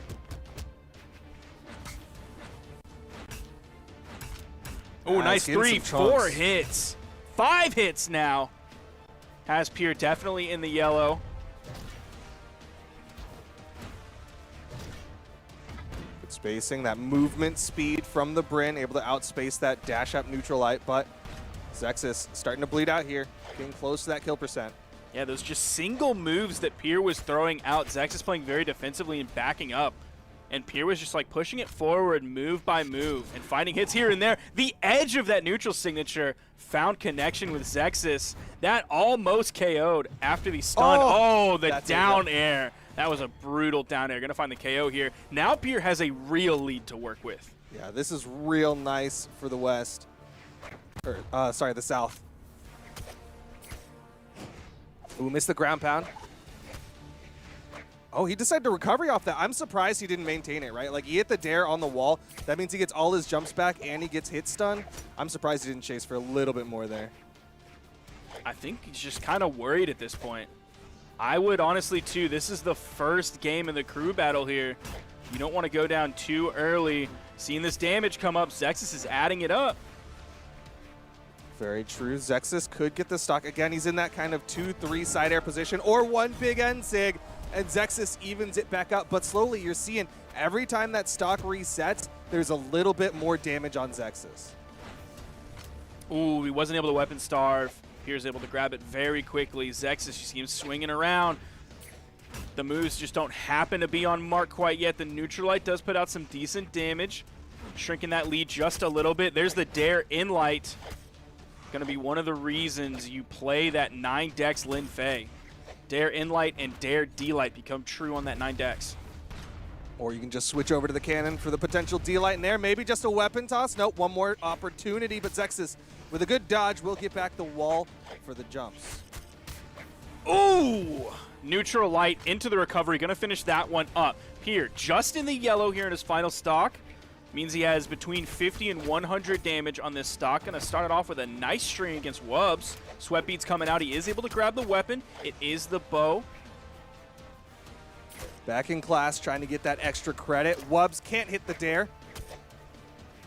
Here's getting good damage built up onto Wubs, setting up Ethan for a really nice position. Yeah, Pierre was making Wubs afraid of landing. You're seeing how much he was floating in the air before he finally landed down. He even retreats over to the wall on his own accord. Nothing hit him over there. I think Pierre has Wubs' number mentally. Woo! That's real nice. One more hit. Yep, gravity cancel sidelight from Pierre, and that is going to be the lead for Team South. And this is the mountain of Team South coming in. The best PR ranked player here. Wubs trying to chip away at the height of this mountain. He's got his rappel lines put in, but here comes Pierre again, just sending down the avalanche of Qatar moves onto Wubs. Yeah, Parallel was talking about mental damage. I think it's going to happen. There's a real possibility that Pierre is completely in Wubs' head. Neutral Sig. Going to halt the pressure of Pierre, put some damage on him, not get the KO. The Neutralite sending Pierre off screen on the right side. Wub's going to go back to the stage, grab the weapon, and still get the edge guard with a nicely placed Dare. Not too far behind, but look who's coming in, man. It's Ethan. Yeah, Ethan, the anchor, obviously very confident in his ability to 1v1 many opponents. And also, he's fresh as a daisy on 3 stocks, whereas Wub's already getting into the red on that 2nd stock. Coming in with the Mirage pick as well, one of the other characters that we see Ethan play alongside the Hattori that we've known him for so many tournaments. Dare will guarantee the stock. Wubs doesn't have the movement. And Ethan now 1 stock away from putting Team South up in the crew battles. That was almost close to Wubs touching the wall, but even if he had a dodge, not sure what that weapon toss was. He just completely threw that away from anybody and everybody. And he's going to take some damage. Tries to get to this one. Ethan threw his weapon away to hit Wubs away from the weapon toss. Oh, the ground pound could be the edge guard KO. Picks up the recovery as Ethan barely was able to touch the wall. Not sure if that was the best option there. Could have really gone for the side air, and that would have possibly led to the KO. Well, Ethan gets to hold on to this stock for a little while longer. Good dodge through from Wubs. Oh, and no! Ethan is going to just give that one away. He was like, you know what? You deserve at least 1 for the way that you're playing this 1v1. But there's still 2 stocks left for Ethan. No weapon spawns just yet. Ethan going to still put out a little bit of damage with that recovery. Ethan expected Wubs to get a little bit greedy there and to really attempt the big play, the dangerous move to end up this 2nd stock from Ethan. And he just didn't get it. He completely disengaged. The edge guard situation, Ethan burning a lot. That's going to be a free edge guard for Ethan. All he had to do was float there. The dodge was gone. The movement options were running out, and the Dare took it away. Hardy, MJ, and Pierre, man, they carried this game. Yeah, I was sweating for Ethan on that last stock. You saw him go into sweat beats twice. He barely touched that wall. There was a real possibility of that going down to final stocks. And that's a confidence boost rather than a moral break for Team West, because now they know if they go into that final 1v1 with basically even stocks, there's a real possibility for them to take that W in the crew battles. There you're seeing the stats right here. Hardy MJ, 706. Pierre, 872 damage. Team South looking good here. Well, this is their confident game mode, right? They have 2 wins in the crew battles, so they've got to feel good about their ability to win the crew battles. On the other side, Team West, they've won 1 crew battle, 1 2v2, and 1 overall set, which means a tiebreaker. So maybe they're not as concerned. Of course, they still want that moral victory. It's nice to have that game mode win, but at the same time, this is where Team South is expected to win for sure. Already a very slow and very patient start to this game. Hardy MJ again being very, very careful. I think crew battles in general for a lot of players just tend to be a little bit slower because you understand how important every bit of damage that you take or avoid is to the longevity of your team. Yeah, I mean, the less damage you take, the better your chances of going +1, +2, putting your team up even better. When you're in these early positions, that's your goal, is to go up for your team. At the end of just like a standard 1v1 game, if you have 100 damage on your stock and you get their final stock, like it doesn't matter because you just reset and you go the next game. But if you have 0 damage on your final stock versus 150 damage on your final stock, that is a huge difference in a crew battle. That's massive, and so is that side sig as Hardy MJ. Gonna get the first one, and he's already starting to feel good. He's starting to throw out the trophy, thinking that he's gonna get a little bit of a nicer trophy, I guess, in the Pro Series. But I gotta say, Java's made the adjustment. Like, Java's looking pretty nice in this. Oh, gonna throw it away. Wants a sword for the matchup. I'm not sure if he was just running away from Hardy or if he expected a weapon spawn to maybe come in on the right side. There's one on the right side, but the one before that was on the left. Hardy was able to grab it. Java with the quick cleanup here.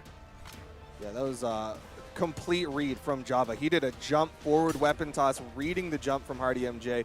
Really smart from Java, but still a little bit behind. Oh, nice neutral light to interrupt. Oh, that was so beautiful. He read it. I think he called that out before. Yeah, in the in-game chat, Hardy MJ said, "I punished your down dodge just like you said, Java, :O." What is :O? Like it's a that's what they call an emoticon, Duke. I don't know if you know what an emoticon is, but no, I'm sorry. I'm used to typing asterisks and then Uwu Nuzzle's face asterisk, so you know it's just completely different. That's true. Honestly, he's the boomer for using an emoticon and not a Twitch emote. He didn't say like Pogo or anything, so he's the boomer here, not us. It's not my fault. Hardy MJ over to the Qatars. Java a stock behind. He needs to get this evener, otherwise Hardy MJ, real big possibility to go nice down sig attempt. Java with the punish. You see Hardy going really wide. Oh. Again, he just nails that one. Whoop. I wonder how many different dodges that covers. Yeah, that's what I was thinking. It was like Java changed his dodge, right? He didn't dodge down, he spot dodged, but he still got caught. Don't. Java, that's twice. Come on, man. Java even like steered out of the recovery, but he does find the dealer recovery. Still not enough. High defense on Sentinel plus a high ceiling on Apocalypse means a very high survivability rate for Hardy MJ. He's going to sit on this wall for a little while now. No exclamation points just yet. There's one, and the spot dodge from Java to avoid the weapon toss. And even the spot dodge back from Hardy MJ so get the gravity cancel neutral heavy.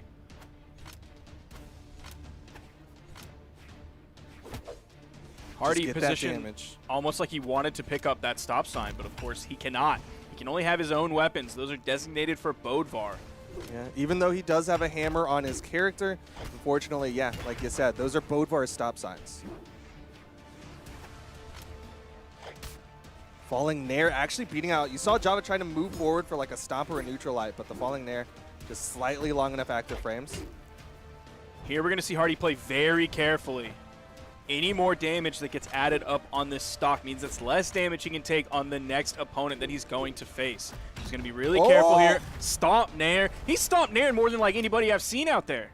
Yeah, that's crazy how much he does it. It's usually off the gravity cancel, which makes it a little bit easier to do, but it's still crazy because, again, Apocalypse has a high ceiling, and you have Stomp Side Air. Like, that's what Hammer players, that's your bread and butter. I don't know, man. Hardy MJ, well, he's already playing Sentinel, so we know he's built different. Very true.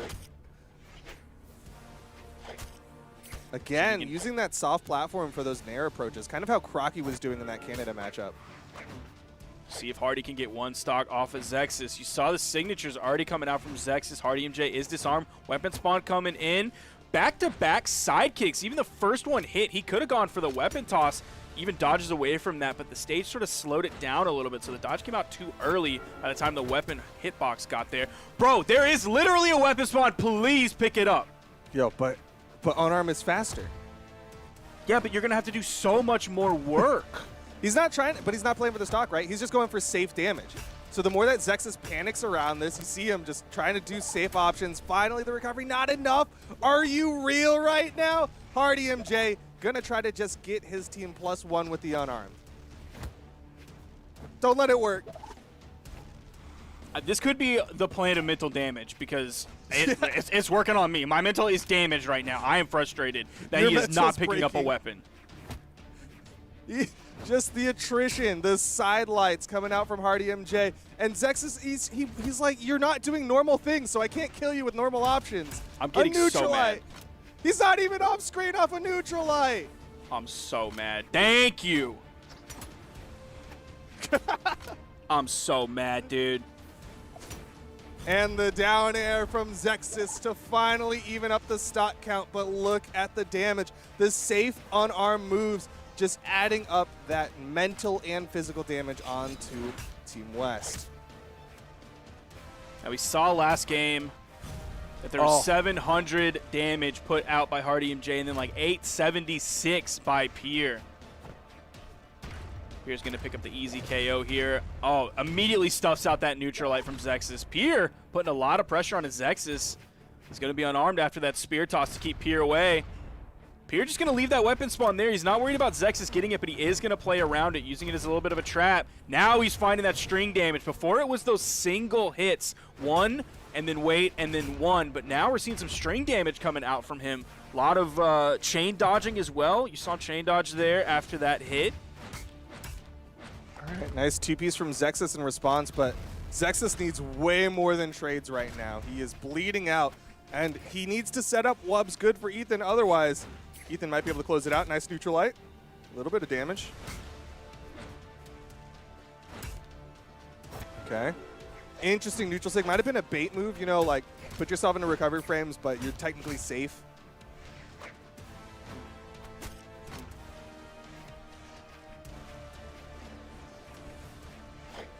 Pier being very careful on the spacing, gets a big slap, gonna disarm Zexus, bounce him to the right side, he goes to the wall. Pier gonna be very careful, goes for the side sig here when the neutral sig was the really successful option earlier, trying to change things up. Yeah, I don't know if that was a misinput or not, because like you were saying, Pier's been predominantly going with that neutral signature in that situation. There's the side sig again, I guess not. Looks like yeah, he I don't think it was wants at to change all. up the sig choice. Neutral light. Ooh! Oh. There we go. Pier went for the exhausted recovery, was trying to put Zexus into hit stun so he could safely get that wall touch, but Zexus was ready for it, jumped just high enough to avoid it, and we suddenly have even stocks, but man, Zexus is still behind. You're seeing Pier chase, he's feeling very confident.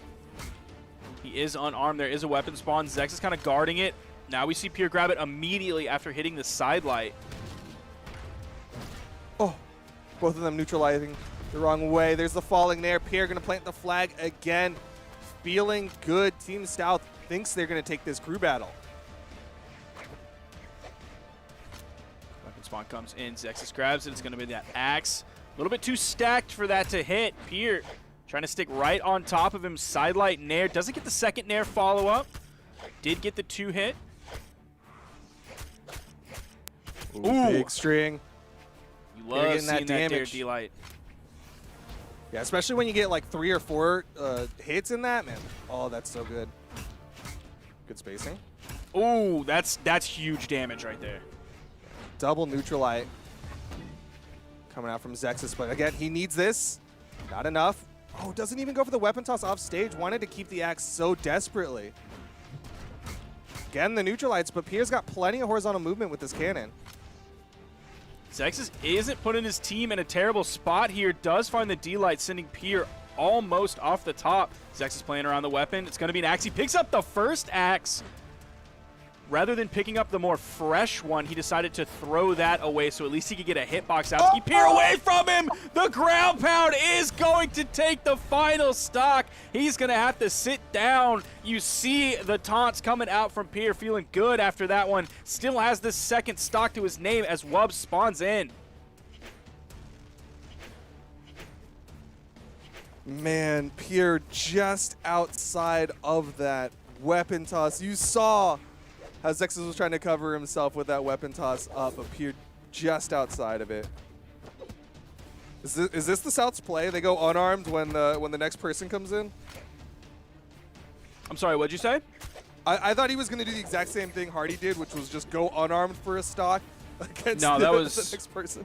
That was, I'm telling you, that's the Hardy special, baby. That's what you tune in for. You go to Hardy's and you order the #1, which is Hardy MJ just doing a bunch of unarmed damage when he should be picking up a weapon and killing his opponent. Ooh. Uh-oh. Saw those stars come out. Was a risky spot for Pierre. Almost made it even again with a risky side sig. Wub's going to get slapped down, though, and the nair leads to the knockout. Pierre feeling good. Wubs has been doing some cheeky stuff off stage. He is getting styled on a little bit here, but he's definitely done some cheeky stuff to catch people off stage. Oh, this is not good for him.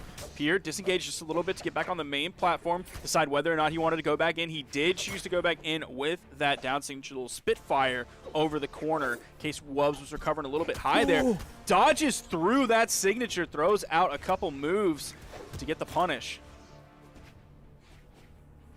And Wubs is bleeding out here. Pierre managing to dodge through the ground pound.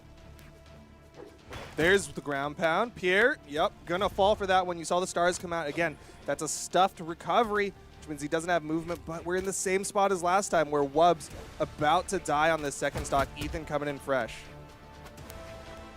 Ooh, Ethan's going to grab that weapon as well. D-Light recovery. He was in the middle of the stage. Could have gone for the Sarah, but since he's in the middle, recognize that. Notice that the closest blast zone is going to be off the top.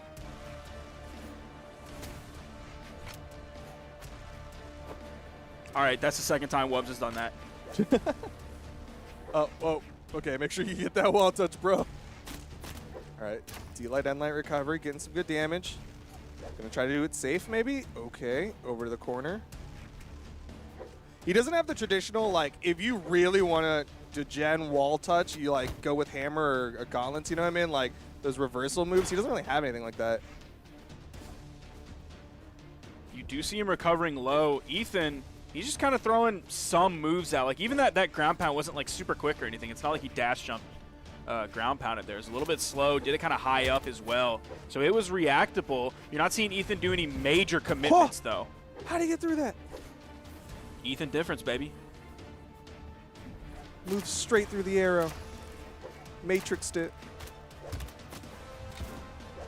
Wub's starting to come alive, but man, he's on his last stock versus a 3 of Ethan. D-Light and Air not even going to lead to off-screen, not even red on Ethan. Does snipe that weapon away, gets the gravity cancel down signature. Not going to be enough for the KO. That's that lower strength of Koji coming in here. He didn't think that D-Light was going to hit, though. Another tatami mat. Okay. Barely. Yeah. Barely. Looked like Ethan was going to live that one, but Ethan coming in on the second stock. Ooh, that side air is not going to hit stacked. Does hit that side air. That turns Wubs red. Ethan goes for the ground pound. Wubs comes for the ground pound. Okay. Like, Ethan could still lose the stock here, and it wouldn't be the worst thing. He's, of course, not. He's going to find the down air and get the KO. This is going to be the crew battle win for Team South. Again, big numbers from Pierre and Hardy MJ. All according to plan so far from this team based on what we heard from Parallel.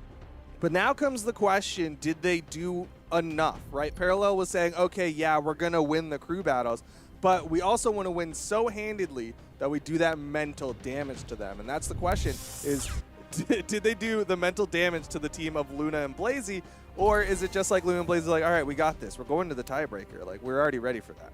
Yeah, that's going to be the interesting thing to see if that mental damage was actually done to the right target, because I don't think it was done to Wubs, because we saw Wubs still going for some cheeky stuff. Like, you saw those bow ground pounds on the right side that could have taken away Ethan's second stock. So I don't think the mental damage was done to Wubs after running up against that. So hopefully it was directed in the right direction towards Blazy and Luna. Yeah, you got to check that AoE 5-foot radius. Just got to see if the teammates were within the radius of that attack. But at the same time, Luna and Blazy going to come in against the team of Parallel, and it looks like we're getting the alternate for Team South. It's going to be the youngest esports player, Experience, playing for Team South. Oh no, what happened to Noel? I'm going to check Twitter real quick to see if anything happened to Noel. Gotta make sure it's the right Noel. I'm not seeing anything from him on Twitter, but this is what the alternate is for. Thank the Lord that we have an alternate system. We've literally seen it twice today now. We saw Wilson come in for Remy earlier, and now we're seeing Experience come in for Parallel. This is going to be a very tough spot for Experience to come into. We might see them just get completely wiped by Luna and Blazy, but I would rather watch that a million times over than having to just kind of throw in the towel. Thank the Lord for the alternate position. Alternates carrying today on their back. Alternates really came to play. It's going to be tough, right? Like, we got to hear the video of Parallel talking about, like, oh yeah, you know what? I've actually been playing with Noel, which we didn't do the week before, and now I'm ready. I mean, we're going to do this. And then Noel not being able to show up today, it's back to square one, where Parallel has to just be ready to make those adjustments on the fly with this teammate of Experience. Otherwise, it might be really rough for them, and we're going to see the Team West, Luna and Blazy maybe steamroll in the 2v2s. So I'm looking at Parallel's Brawlhalla right now, stats, and he's played 2 games with Experience in 2v2 ranked. Okay. They were 2 wins though, but they were 2 wins where win rate? you like start out in 100% win silver. rate. Let's go. It's 100% win rate in silver, bro. This is Experience. It still takes your individual elo. This is Experience. You're seeing on the screen. That's right. The youngest person in Brawlhalla competitive, currently with 8 top 32 placements. He was kind of a relative unknown when it came to the drafting portion of the Pro Series, and Team South was like, I think we see something in this this little guy, this youngin, that we might be able to use. And so far, the alternates have been looking good today, right? Wilson looked pretty good in his 2s alongside Cody Travis. Of course, I don't think they got the dub, but still, he was able to put out some big numbers. This time, we're going to see if Experience can do the same for Team South. So one thing that's going to play in favor of Luna and Blazy here is we saw Luna play previously in the 2v2. He was playing with, I believe it was Wubs. So now Wubs rotated out of that and Blazy came in to the 2v2. Now we, let's see, let me look at my notes here. Luna is used to playing with, of course, Pugsy? with Taros. Played with Pugsy in the past, so we know he's used to playing with the sword. Blazy has played alongside Axe characters in the past, so he's used to playing this with Luna as well.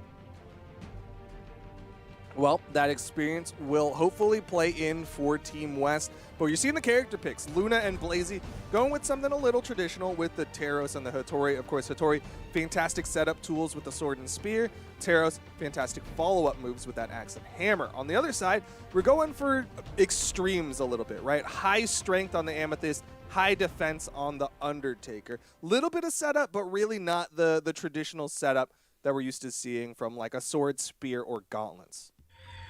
Yeah, if you remember when we were watching Noel, of course in the past has played Hattori sometimes, has played Koji sometimes, has played Asuri, and then more recently was playing Val in the 2v2. So this is a completely different character from all of those that Parallel is having to play with here with this Zol from Experience. Oh man, team combo already coming out from the West. Oh, a little bit of a drop there from Blazy. Wasn't able to get that D-Light into the recovery, but Parallel's getting chunked, and so is Experience. This is straight up. This is Blazy and Luna knowing how to play alongside their teammates' weapons. Even if they haven't played that many games together, they still have so much experience playing alongside these weapons, so they know how to follow up off of them. I mean, you know that they put in some time in those twos because they have a prepared team combo. On the other side, Parallel and Experience had nothing. Experience didn't know how to follow up off of the Neutralite from Parallel. They're not even really going to engage Experience off stage. If he wanted to stay there, they were just going to go for the 2v1 against Parallel. Parallel's in trouble.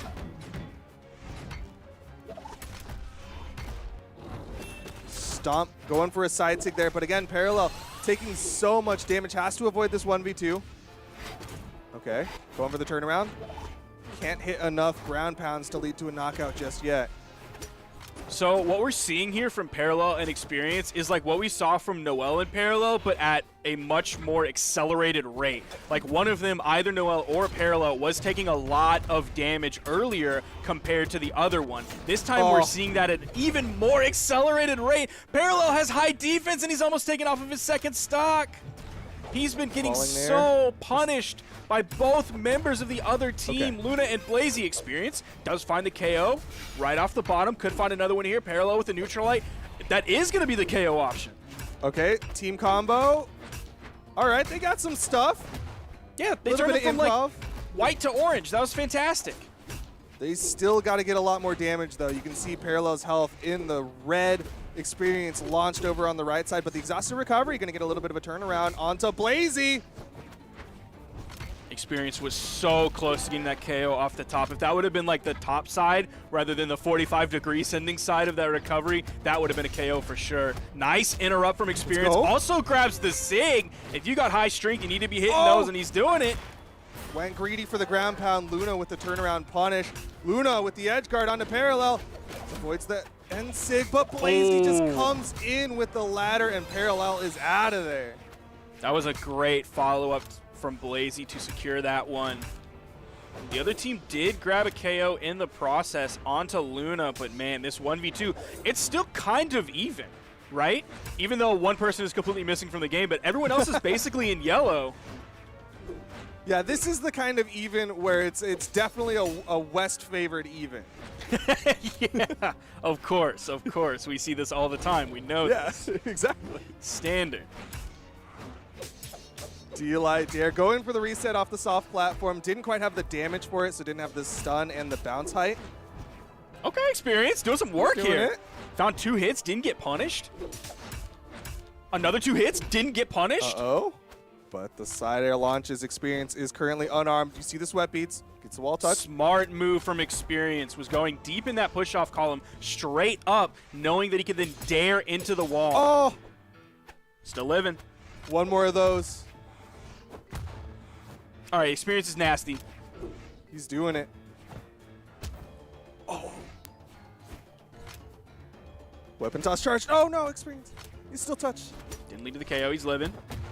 Oh! Yo, if he does it, yo! Experience? So many weapons. I don't know how that didn't hit. He's got the cannon. What's the hit? What's the hit? Is Experience gonna do this? This would be insane. The side air didn't send him that far. Charging that one up. Let's oh my God! Did he just do that? Let's go! Experience in the 1v2. The youngest kid on the block putting up 826 damage. He's insane. He got 5 KOs. He took 625. Extend that to all 3 of his stocks. That is 208 per stock. That is insane. Noel's internet should have gone down every week, bro. What is this? He's insane. Experience with the pop-off of the century. Team South happy they put in the alternate. Happy they drafted this one. And Parallel's like, bro, I'm the one who's supposed to be looking good here. I'm the one who's been on the team, playing in the 2s. I got drafted before you. What am I doing? I need to change up the characters. Man, that was incredible. What a turnaround from Experience. And now Luna and Blazy have to worry about their focus on Parallel, because you saw they didn't get away with it. It seemed like they were going to get away with it, but they did not get away with it. And you said it yourself. It was even by all accounts. Experience really showing that he could play that 1v2, and oh my gosh, did he play that 1v2. Parallel taking a brief mental break, resetting himself a little bit, saw that little icon in the bottom left, said it was okay to leave the match, and he had to check himself out. But he's back, he's got the Undertaker, and we're going into game number 2. Blazy had 100% signature accuracy that game. Ooh. I didn't happen to catch how many he threw out, but even Experience, man, had 43%. We're going to round that up a little bit. We're going to do him a little favor because he just did us a favor by showing us incredible Brawlhalla. We're going to round that up to 50. We saw him throw out plenty of signatures. That's every other signature is hitting. That's incredible. Yeah, that's real nice, especially, again, that high-strength Amethyst mirroring the abilities of Zol. But here we go, game number 2. Again, this is the best of 5s for 2v2s, so even though Experience won that 1v2, still might have to do it at least 2 more times if Team South wants to close out the 2v2 portion. South was able to grab both weapons in the beginning. Blazy is just soloing Experience on the right side. Luna hasn't been able to pick up a weapon until 15 seconds into this game. That's hurt his damage output a little bit, but Blazy took up those reins immediately, put out damage on both members. Got word from Prediction that last match Experience threw out 7 signatures, so hit about 3.5 of them.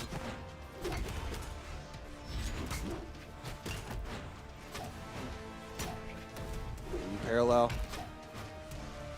Turn the other direction. Experience going to get knocked out.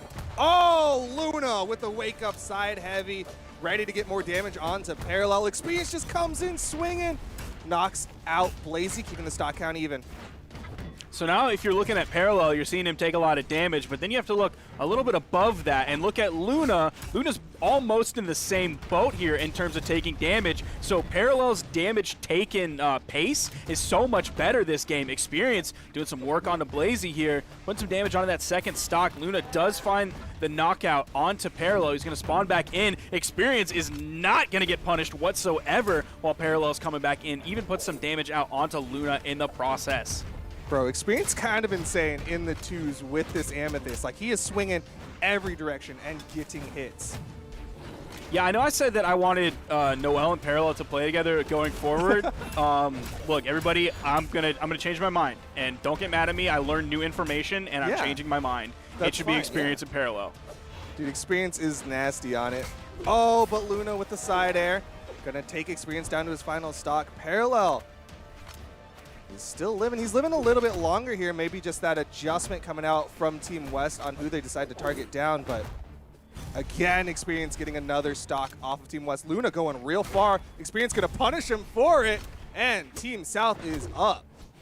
Experience is PR 50 in 2v2s. And he is going toe-to-toe with these players here. Had big shoes to fill, both physically and gameplay-wise for Noel. And he's doing some good work here. He's looking so good right now. Still needs to extend this stock, though. He is the most damaged on Team South. This could be trouble. Oh, trying to get the interrupt. Just a little low.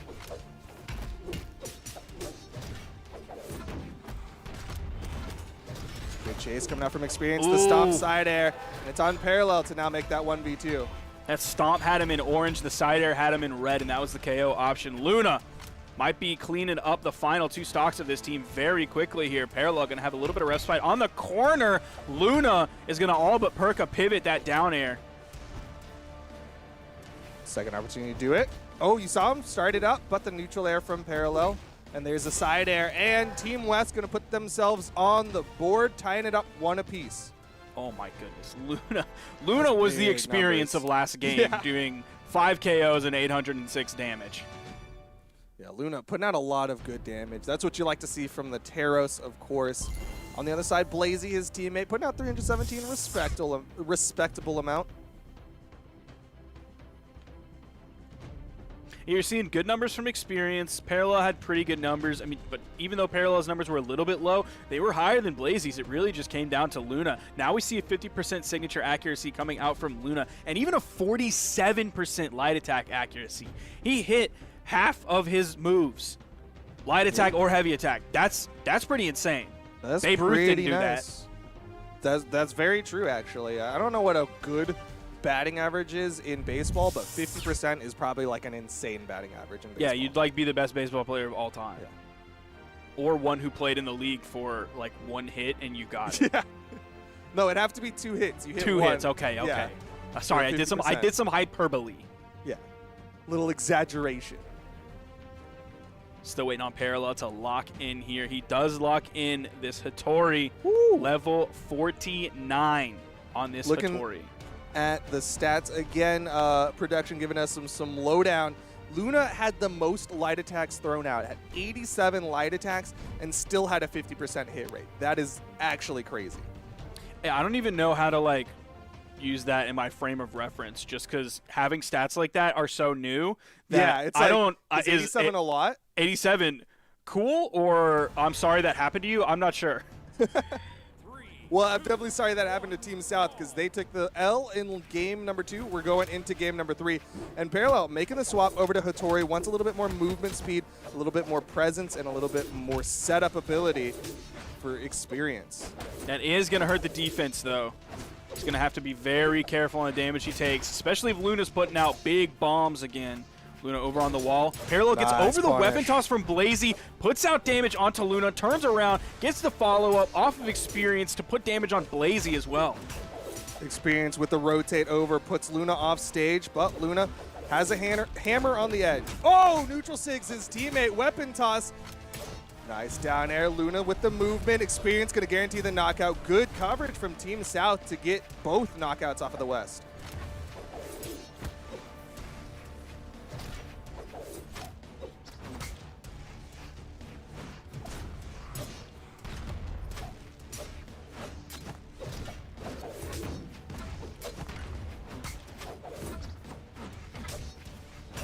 No real major functions have happened since then. We haven't seen too many follow-ups, no big damage strings. We are still definitely seeing a lead for Parallel and Experience here from Team South.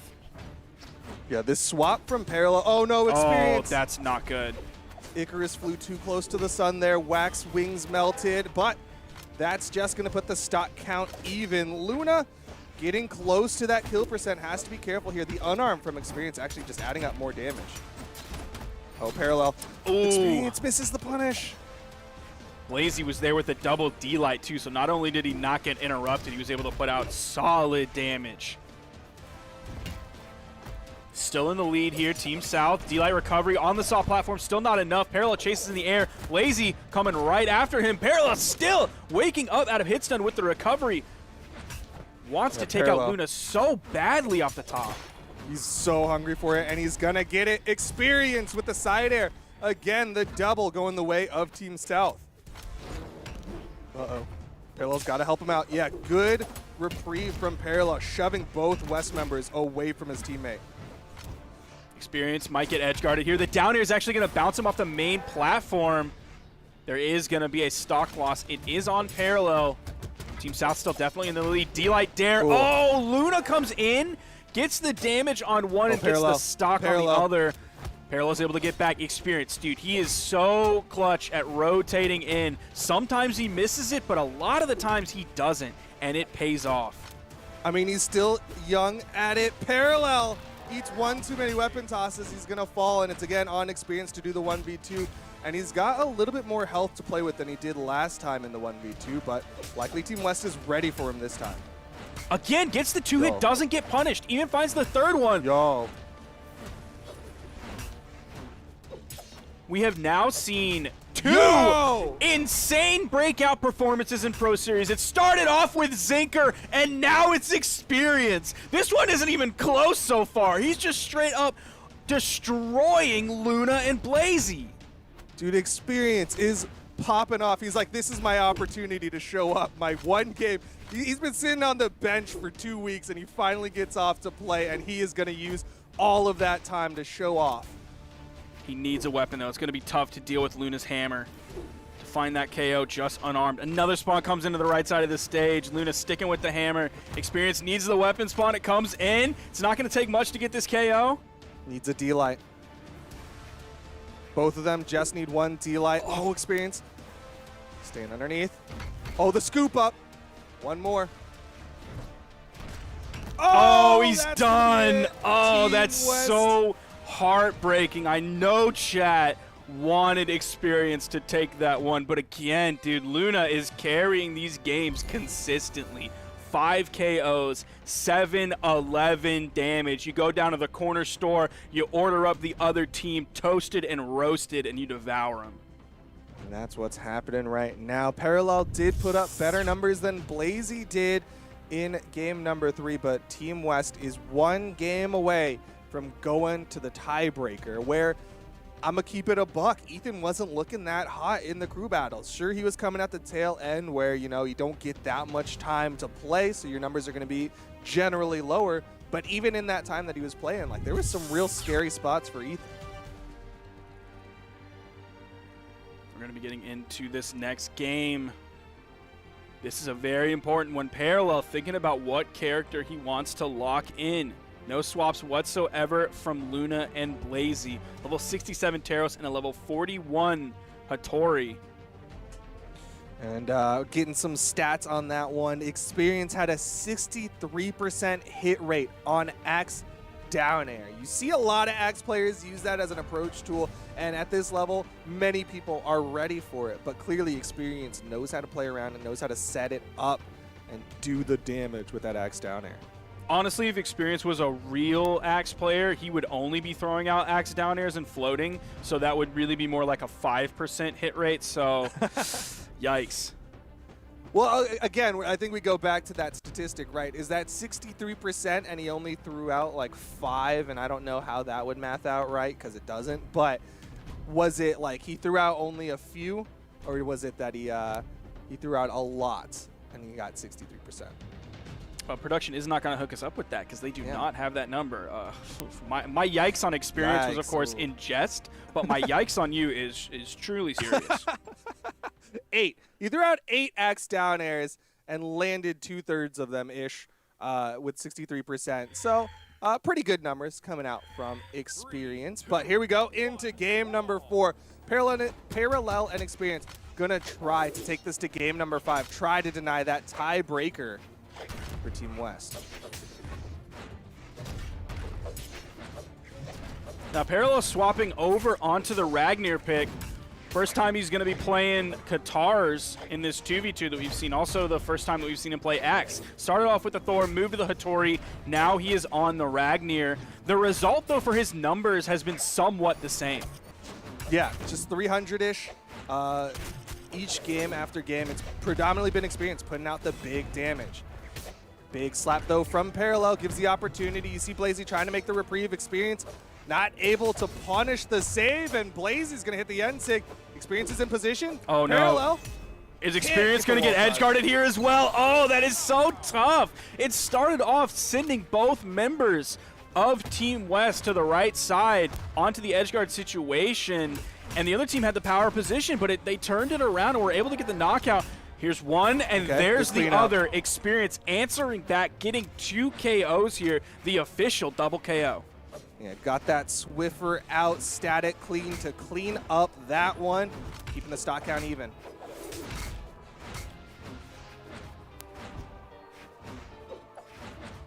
Experience bring the spot dodge there for that gravity cancel sidelight on the edge, was trying to get that damage built up.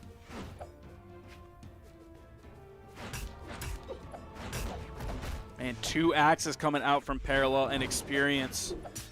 They're looking for those chunks. Experience coming up the edge guard situation. Hits a dare, but also got hit by a recovery. Ooh. Finds the 2 hit onto Blazy, but Luna interrupts. Trying to get the follow-up. Yeah.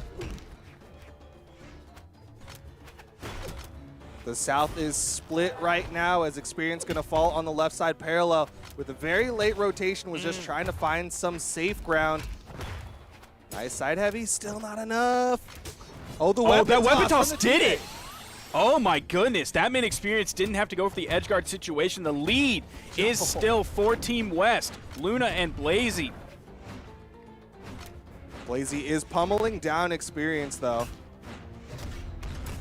All right, follow up. Can't quite hit the down air, but a nice side air from Parallel evens up the stock count. Oh, we're dead even. We are dead even in this game. This is exactly what you wanted to see. The crowd wants to see a Game 5, and it's not even just for viewer rewards. Again, Experience staying deep in the push-off column, going straight up and then daring into the wall, avoiding the onslaught of moves that came out from the other team in the edge guard situation. Experience there to interrupt. Luna, very damaged. Experience also very damaged.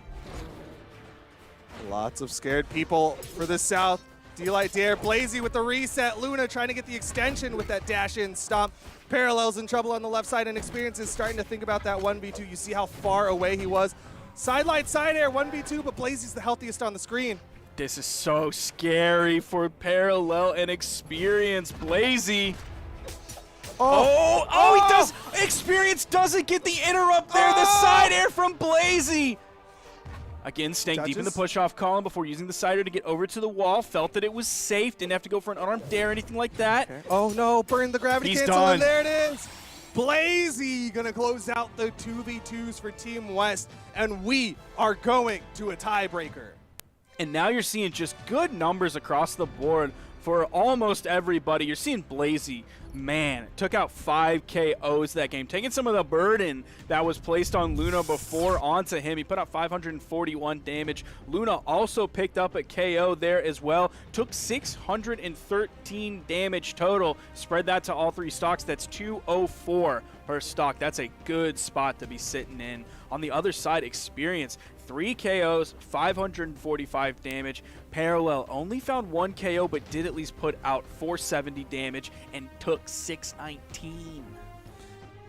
Considering that that Experience was the alternate for Team South that likely got put in last minute, considering that Parallel had an entire video recorded, prepared to talk about how he and Noel were going to do in the 2v2s, they still put up some good numbers. They had a pretty good showing, all things considered. And what a fantastic blow up from Experience in the 2v2s. Unfortunately, though, they do take the L in the 2s, which means that Team South with a win in Cruise, Team West with a win in 2v2s means we go to the tiebreaker to see who wins the best of 3 and who is going to get the W today for these 2 teams. The dream is still alive for Team South to pick up a victory here. Their solitary victory in Pro Series. You know they are just begging to get that. They're so hungry for at least that one victory going into this. As we get into the map bans, I do want to give this stat that production has so graciously sent us, is that Experience hit 100% of his 5 neutralites on cannon. So that's pretty crazy. Yeah, sick.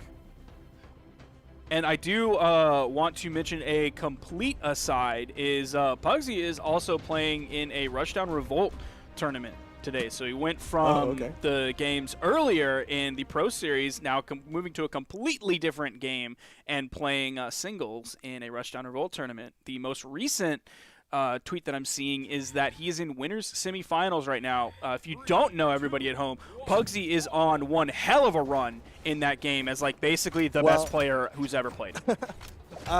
Unfortunately, Pugsy no longer on the screen. We've now got Java and Ethan for the tiebreaker between Team South and Team West. Ethan starting off again on that Mirage going up against Java's Bodbar. Didn't really get to see them fight in the crew battles portion earlier. Nice follow-up from Ethan. Sair dare, but he's going to eat the ground pound, and that, the chase dodge? He went for the second one. I feel like he could have just thrown a weapon down, and that would have been the KO. They're now back to dead even when both of them had a major chance to get such an early stock. Yeah, Java almost had that stock guaranteed, but Ethan was able to get the neutral air into the chase dodge up. Java's still getting really good damage onto Ethan, though. Java being very careful. See the recovery coming out. Likely wasn't a move that he was using to find a hit on, but to stay in the air using his final in-air movement option so he could land safely. You're seeing him going out with those zoning nairs.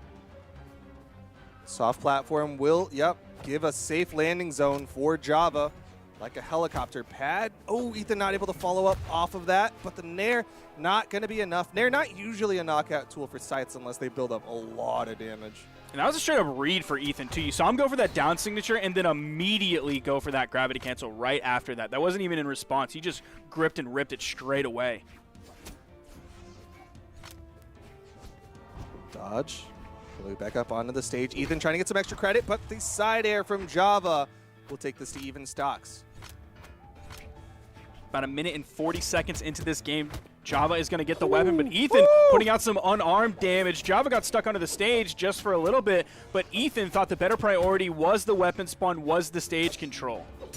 It is the safer option. Again, these are best of 3s, so sometimes those high-risk, high-reward plays do not work out too hot, but Ethan goes for the end sig. Java with a solid punish behind it. Ooh. Sig again, and that's going to lead to the knockout. Too. Wow, that's a little bit surprising. Did move towards the right, and of course the force is after all that damage comes out, so I guess it just was barely enough damage on that one. That scythe that Ethan is using is so just... Oh my gosh, completely called it out. Yeah. Little cat move right there with the neutral signature. That scythe Ethan is using, it's so clean, and it's the sharpest looking one. And I don't mean like, wow, that looks sharp. I mean like, don't get your hands away from that. It is very sharp. That's one that you look at and you get cut. All right, a little bit of a down air. Was trying to read the movement from Java going through him. Didn't quite get that hit though. Ooh. That's going to put a little bit of damage between them now. Java has Ethan in the orange. Side lights under that side signature from Ethan. Sort of pops you up a little bit before doing that jump forward. Risky gravity cancel side light wake up from Ethan. Java able to outspace it, but couldn't get more damage on it. Recovery, Java. Good, another recovery, and that is going to be game one, going the way of the West. Team West is one game away from closing out the Pro Series 2 and 3, which is big. That's what's so crazy about this being a best of 3 is, like, you know how long even just one crew battle is. Like, we were seeing 14.5-minute games sometime during the Pro Series. Then you go into the 2v2, which is a best of 5. Those games can also be long, especially if they go to a game 5.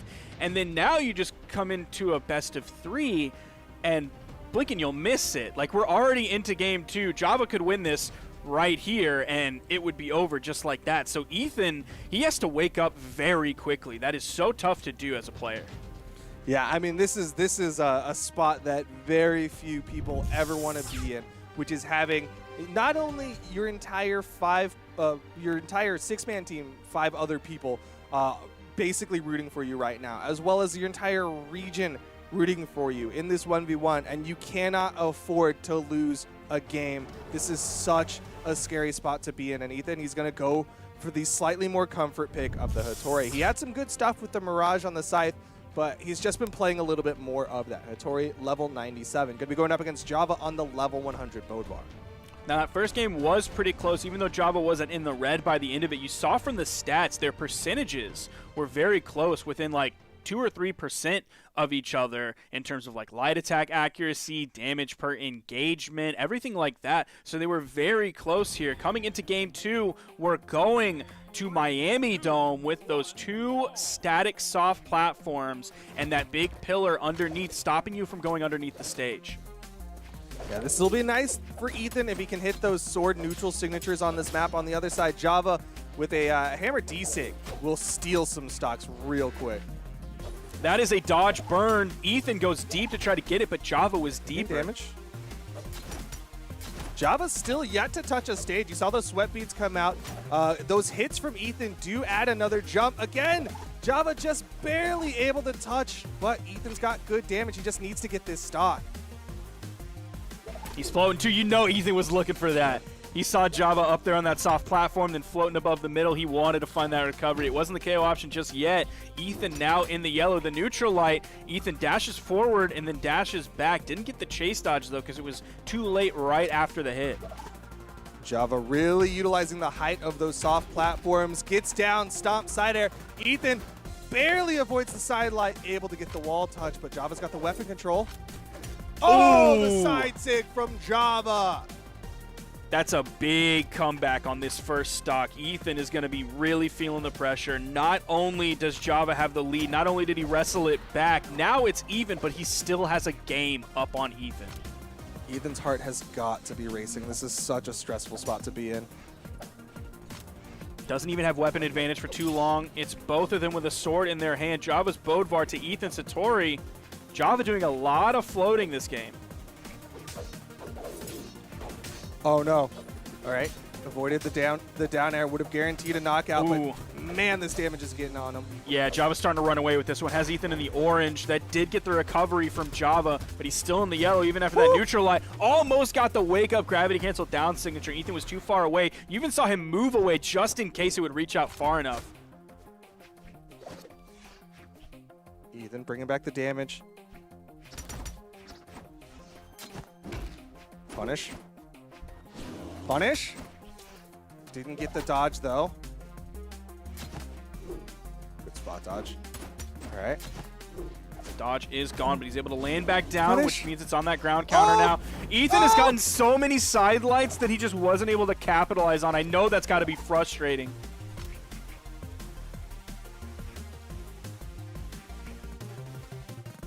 Ethan definitely in the lead here. Not even in the orange after that recovery, the down air. You see how red Java is.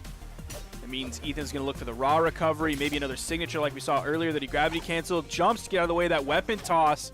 Java reaching up with the recovery. Oh, there's another signature. Hits the down signature. The only thing that was going to reach low enough to pick up a grounded Java and take him off the screen in a KO move. Still, he needs that extra credit. He needs every lead he can get. D-Light recovery, and Java immediately evens this up. Java is one stock away from Team West getting another upset and closing out the Pro Series with 2 wins and locking South out from a W. Oh, Ethan's stuck on the edge. Oh, no. Got hit by another dare. Java backs up, just throws a D-Light. We didn't see a D-Sig coming over the corner. Something he'd used previously before. Just went for the D-Light, didn't want to get punished.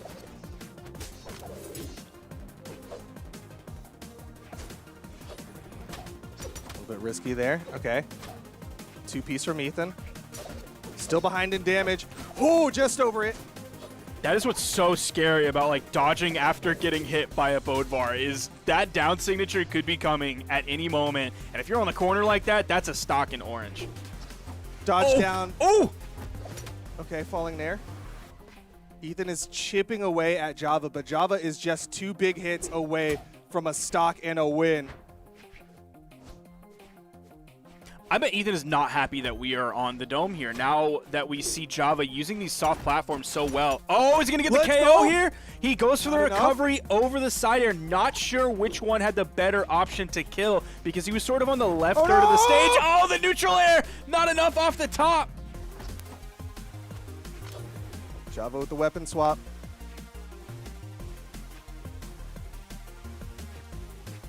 Ethan giving full respect to Java. Man. The thing is, Ethan has to go for like those. Oh, he goes for the side sig.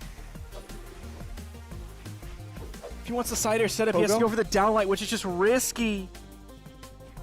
Java floating. Ethan wants the recovery, but it's also risky.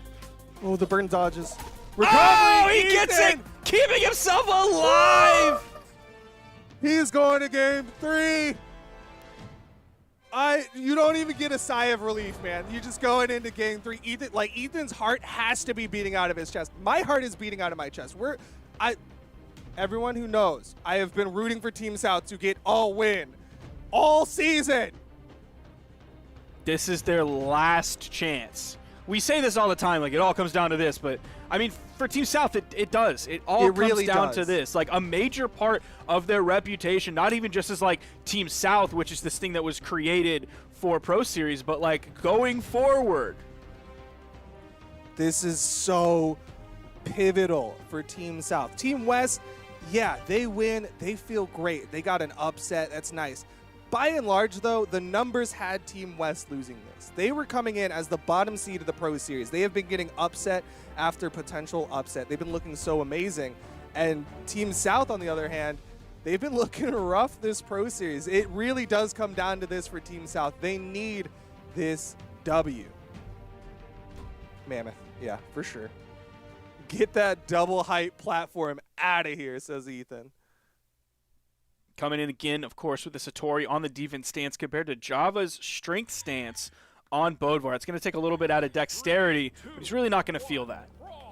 Ethan with just a slight advantage in the light attack accuracy in that last game. Both of them throwing out 92, 93, 93 with Ethan throwing out that one more light attack, but he had 37% accuracy versus the 28% of Java.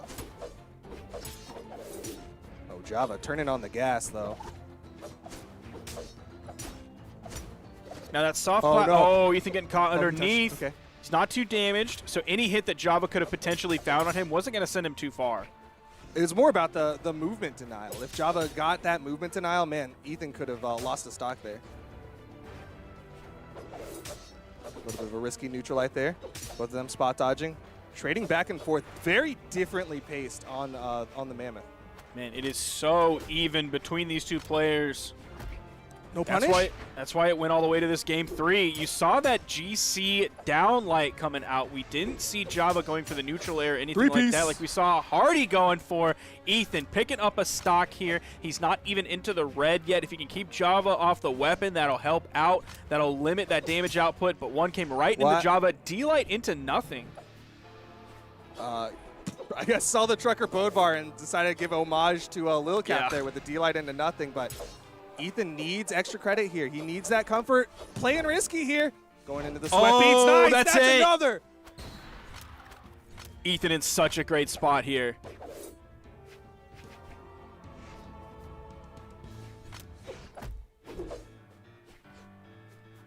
Java on the edge. Knows that he could steal a stock here with this hammer. Oh, but Ethan playing so good around it right now. He is just keeping this pressure right on top of him. Java misses the punish. Ethan in the sweat beads still gets the wall touch. Java disengages too. He's giving respect to Ethan on the edge after what just happened. Bounced off the soft platform. Okay, Russian Mafia. Java going for style, extra damage, and the knockout. But still, 2 stocks left for Ethan. Gotta be careful on that edge play, though.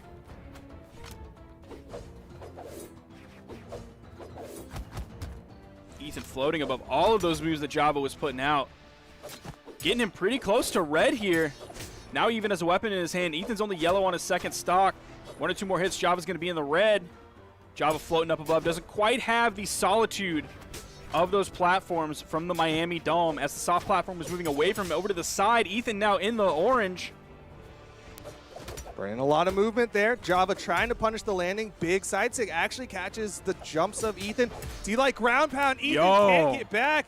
Suddenly we're on final stocks. Java, he still has a chance. He's got a stock. He's just got to work it.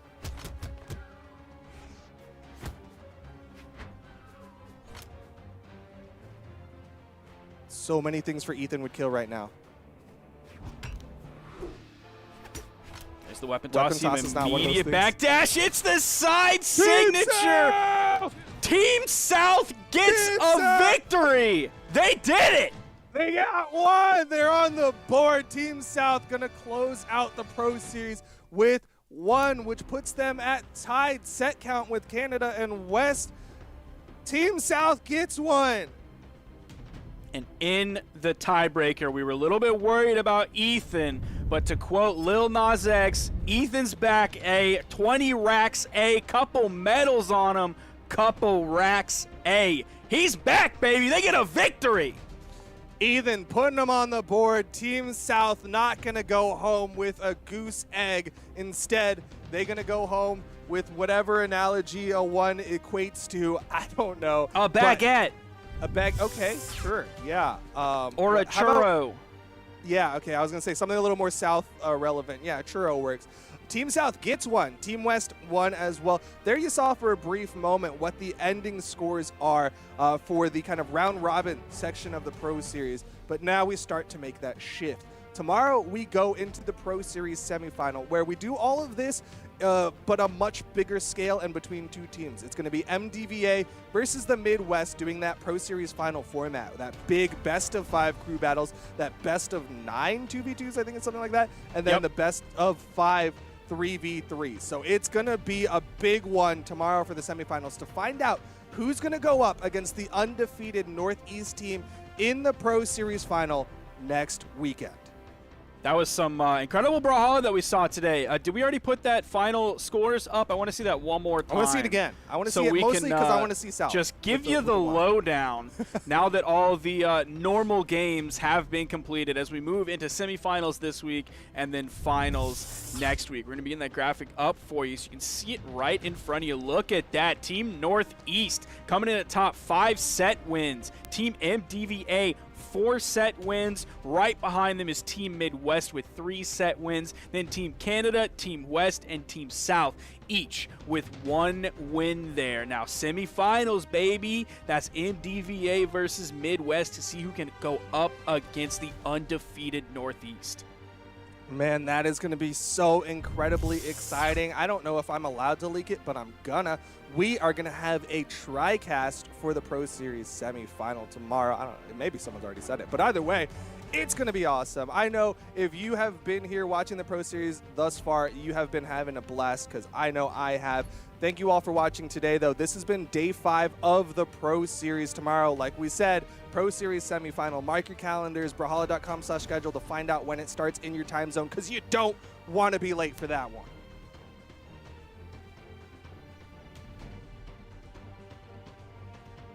That's us saying goodbye. Toast. That's yeah. Sorry, production was really slow on reacting. Yeah, we were a little late on the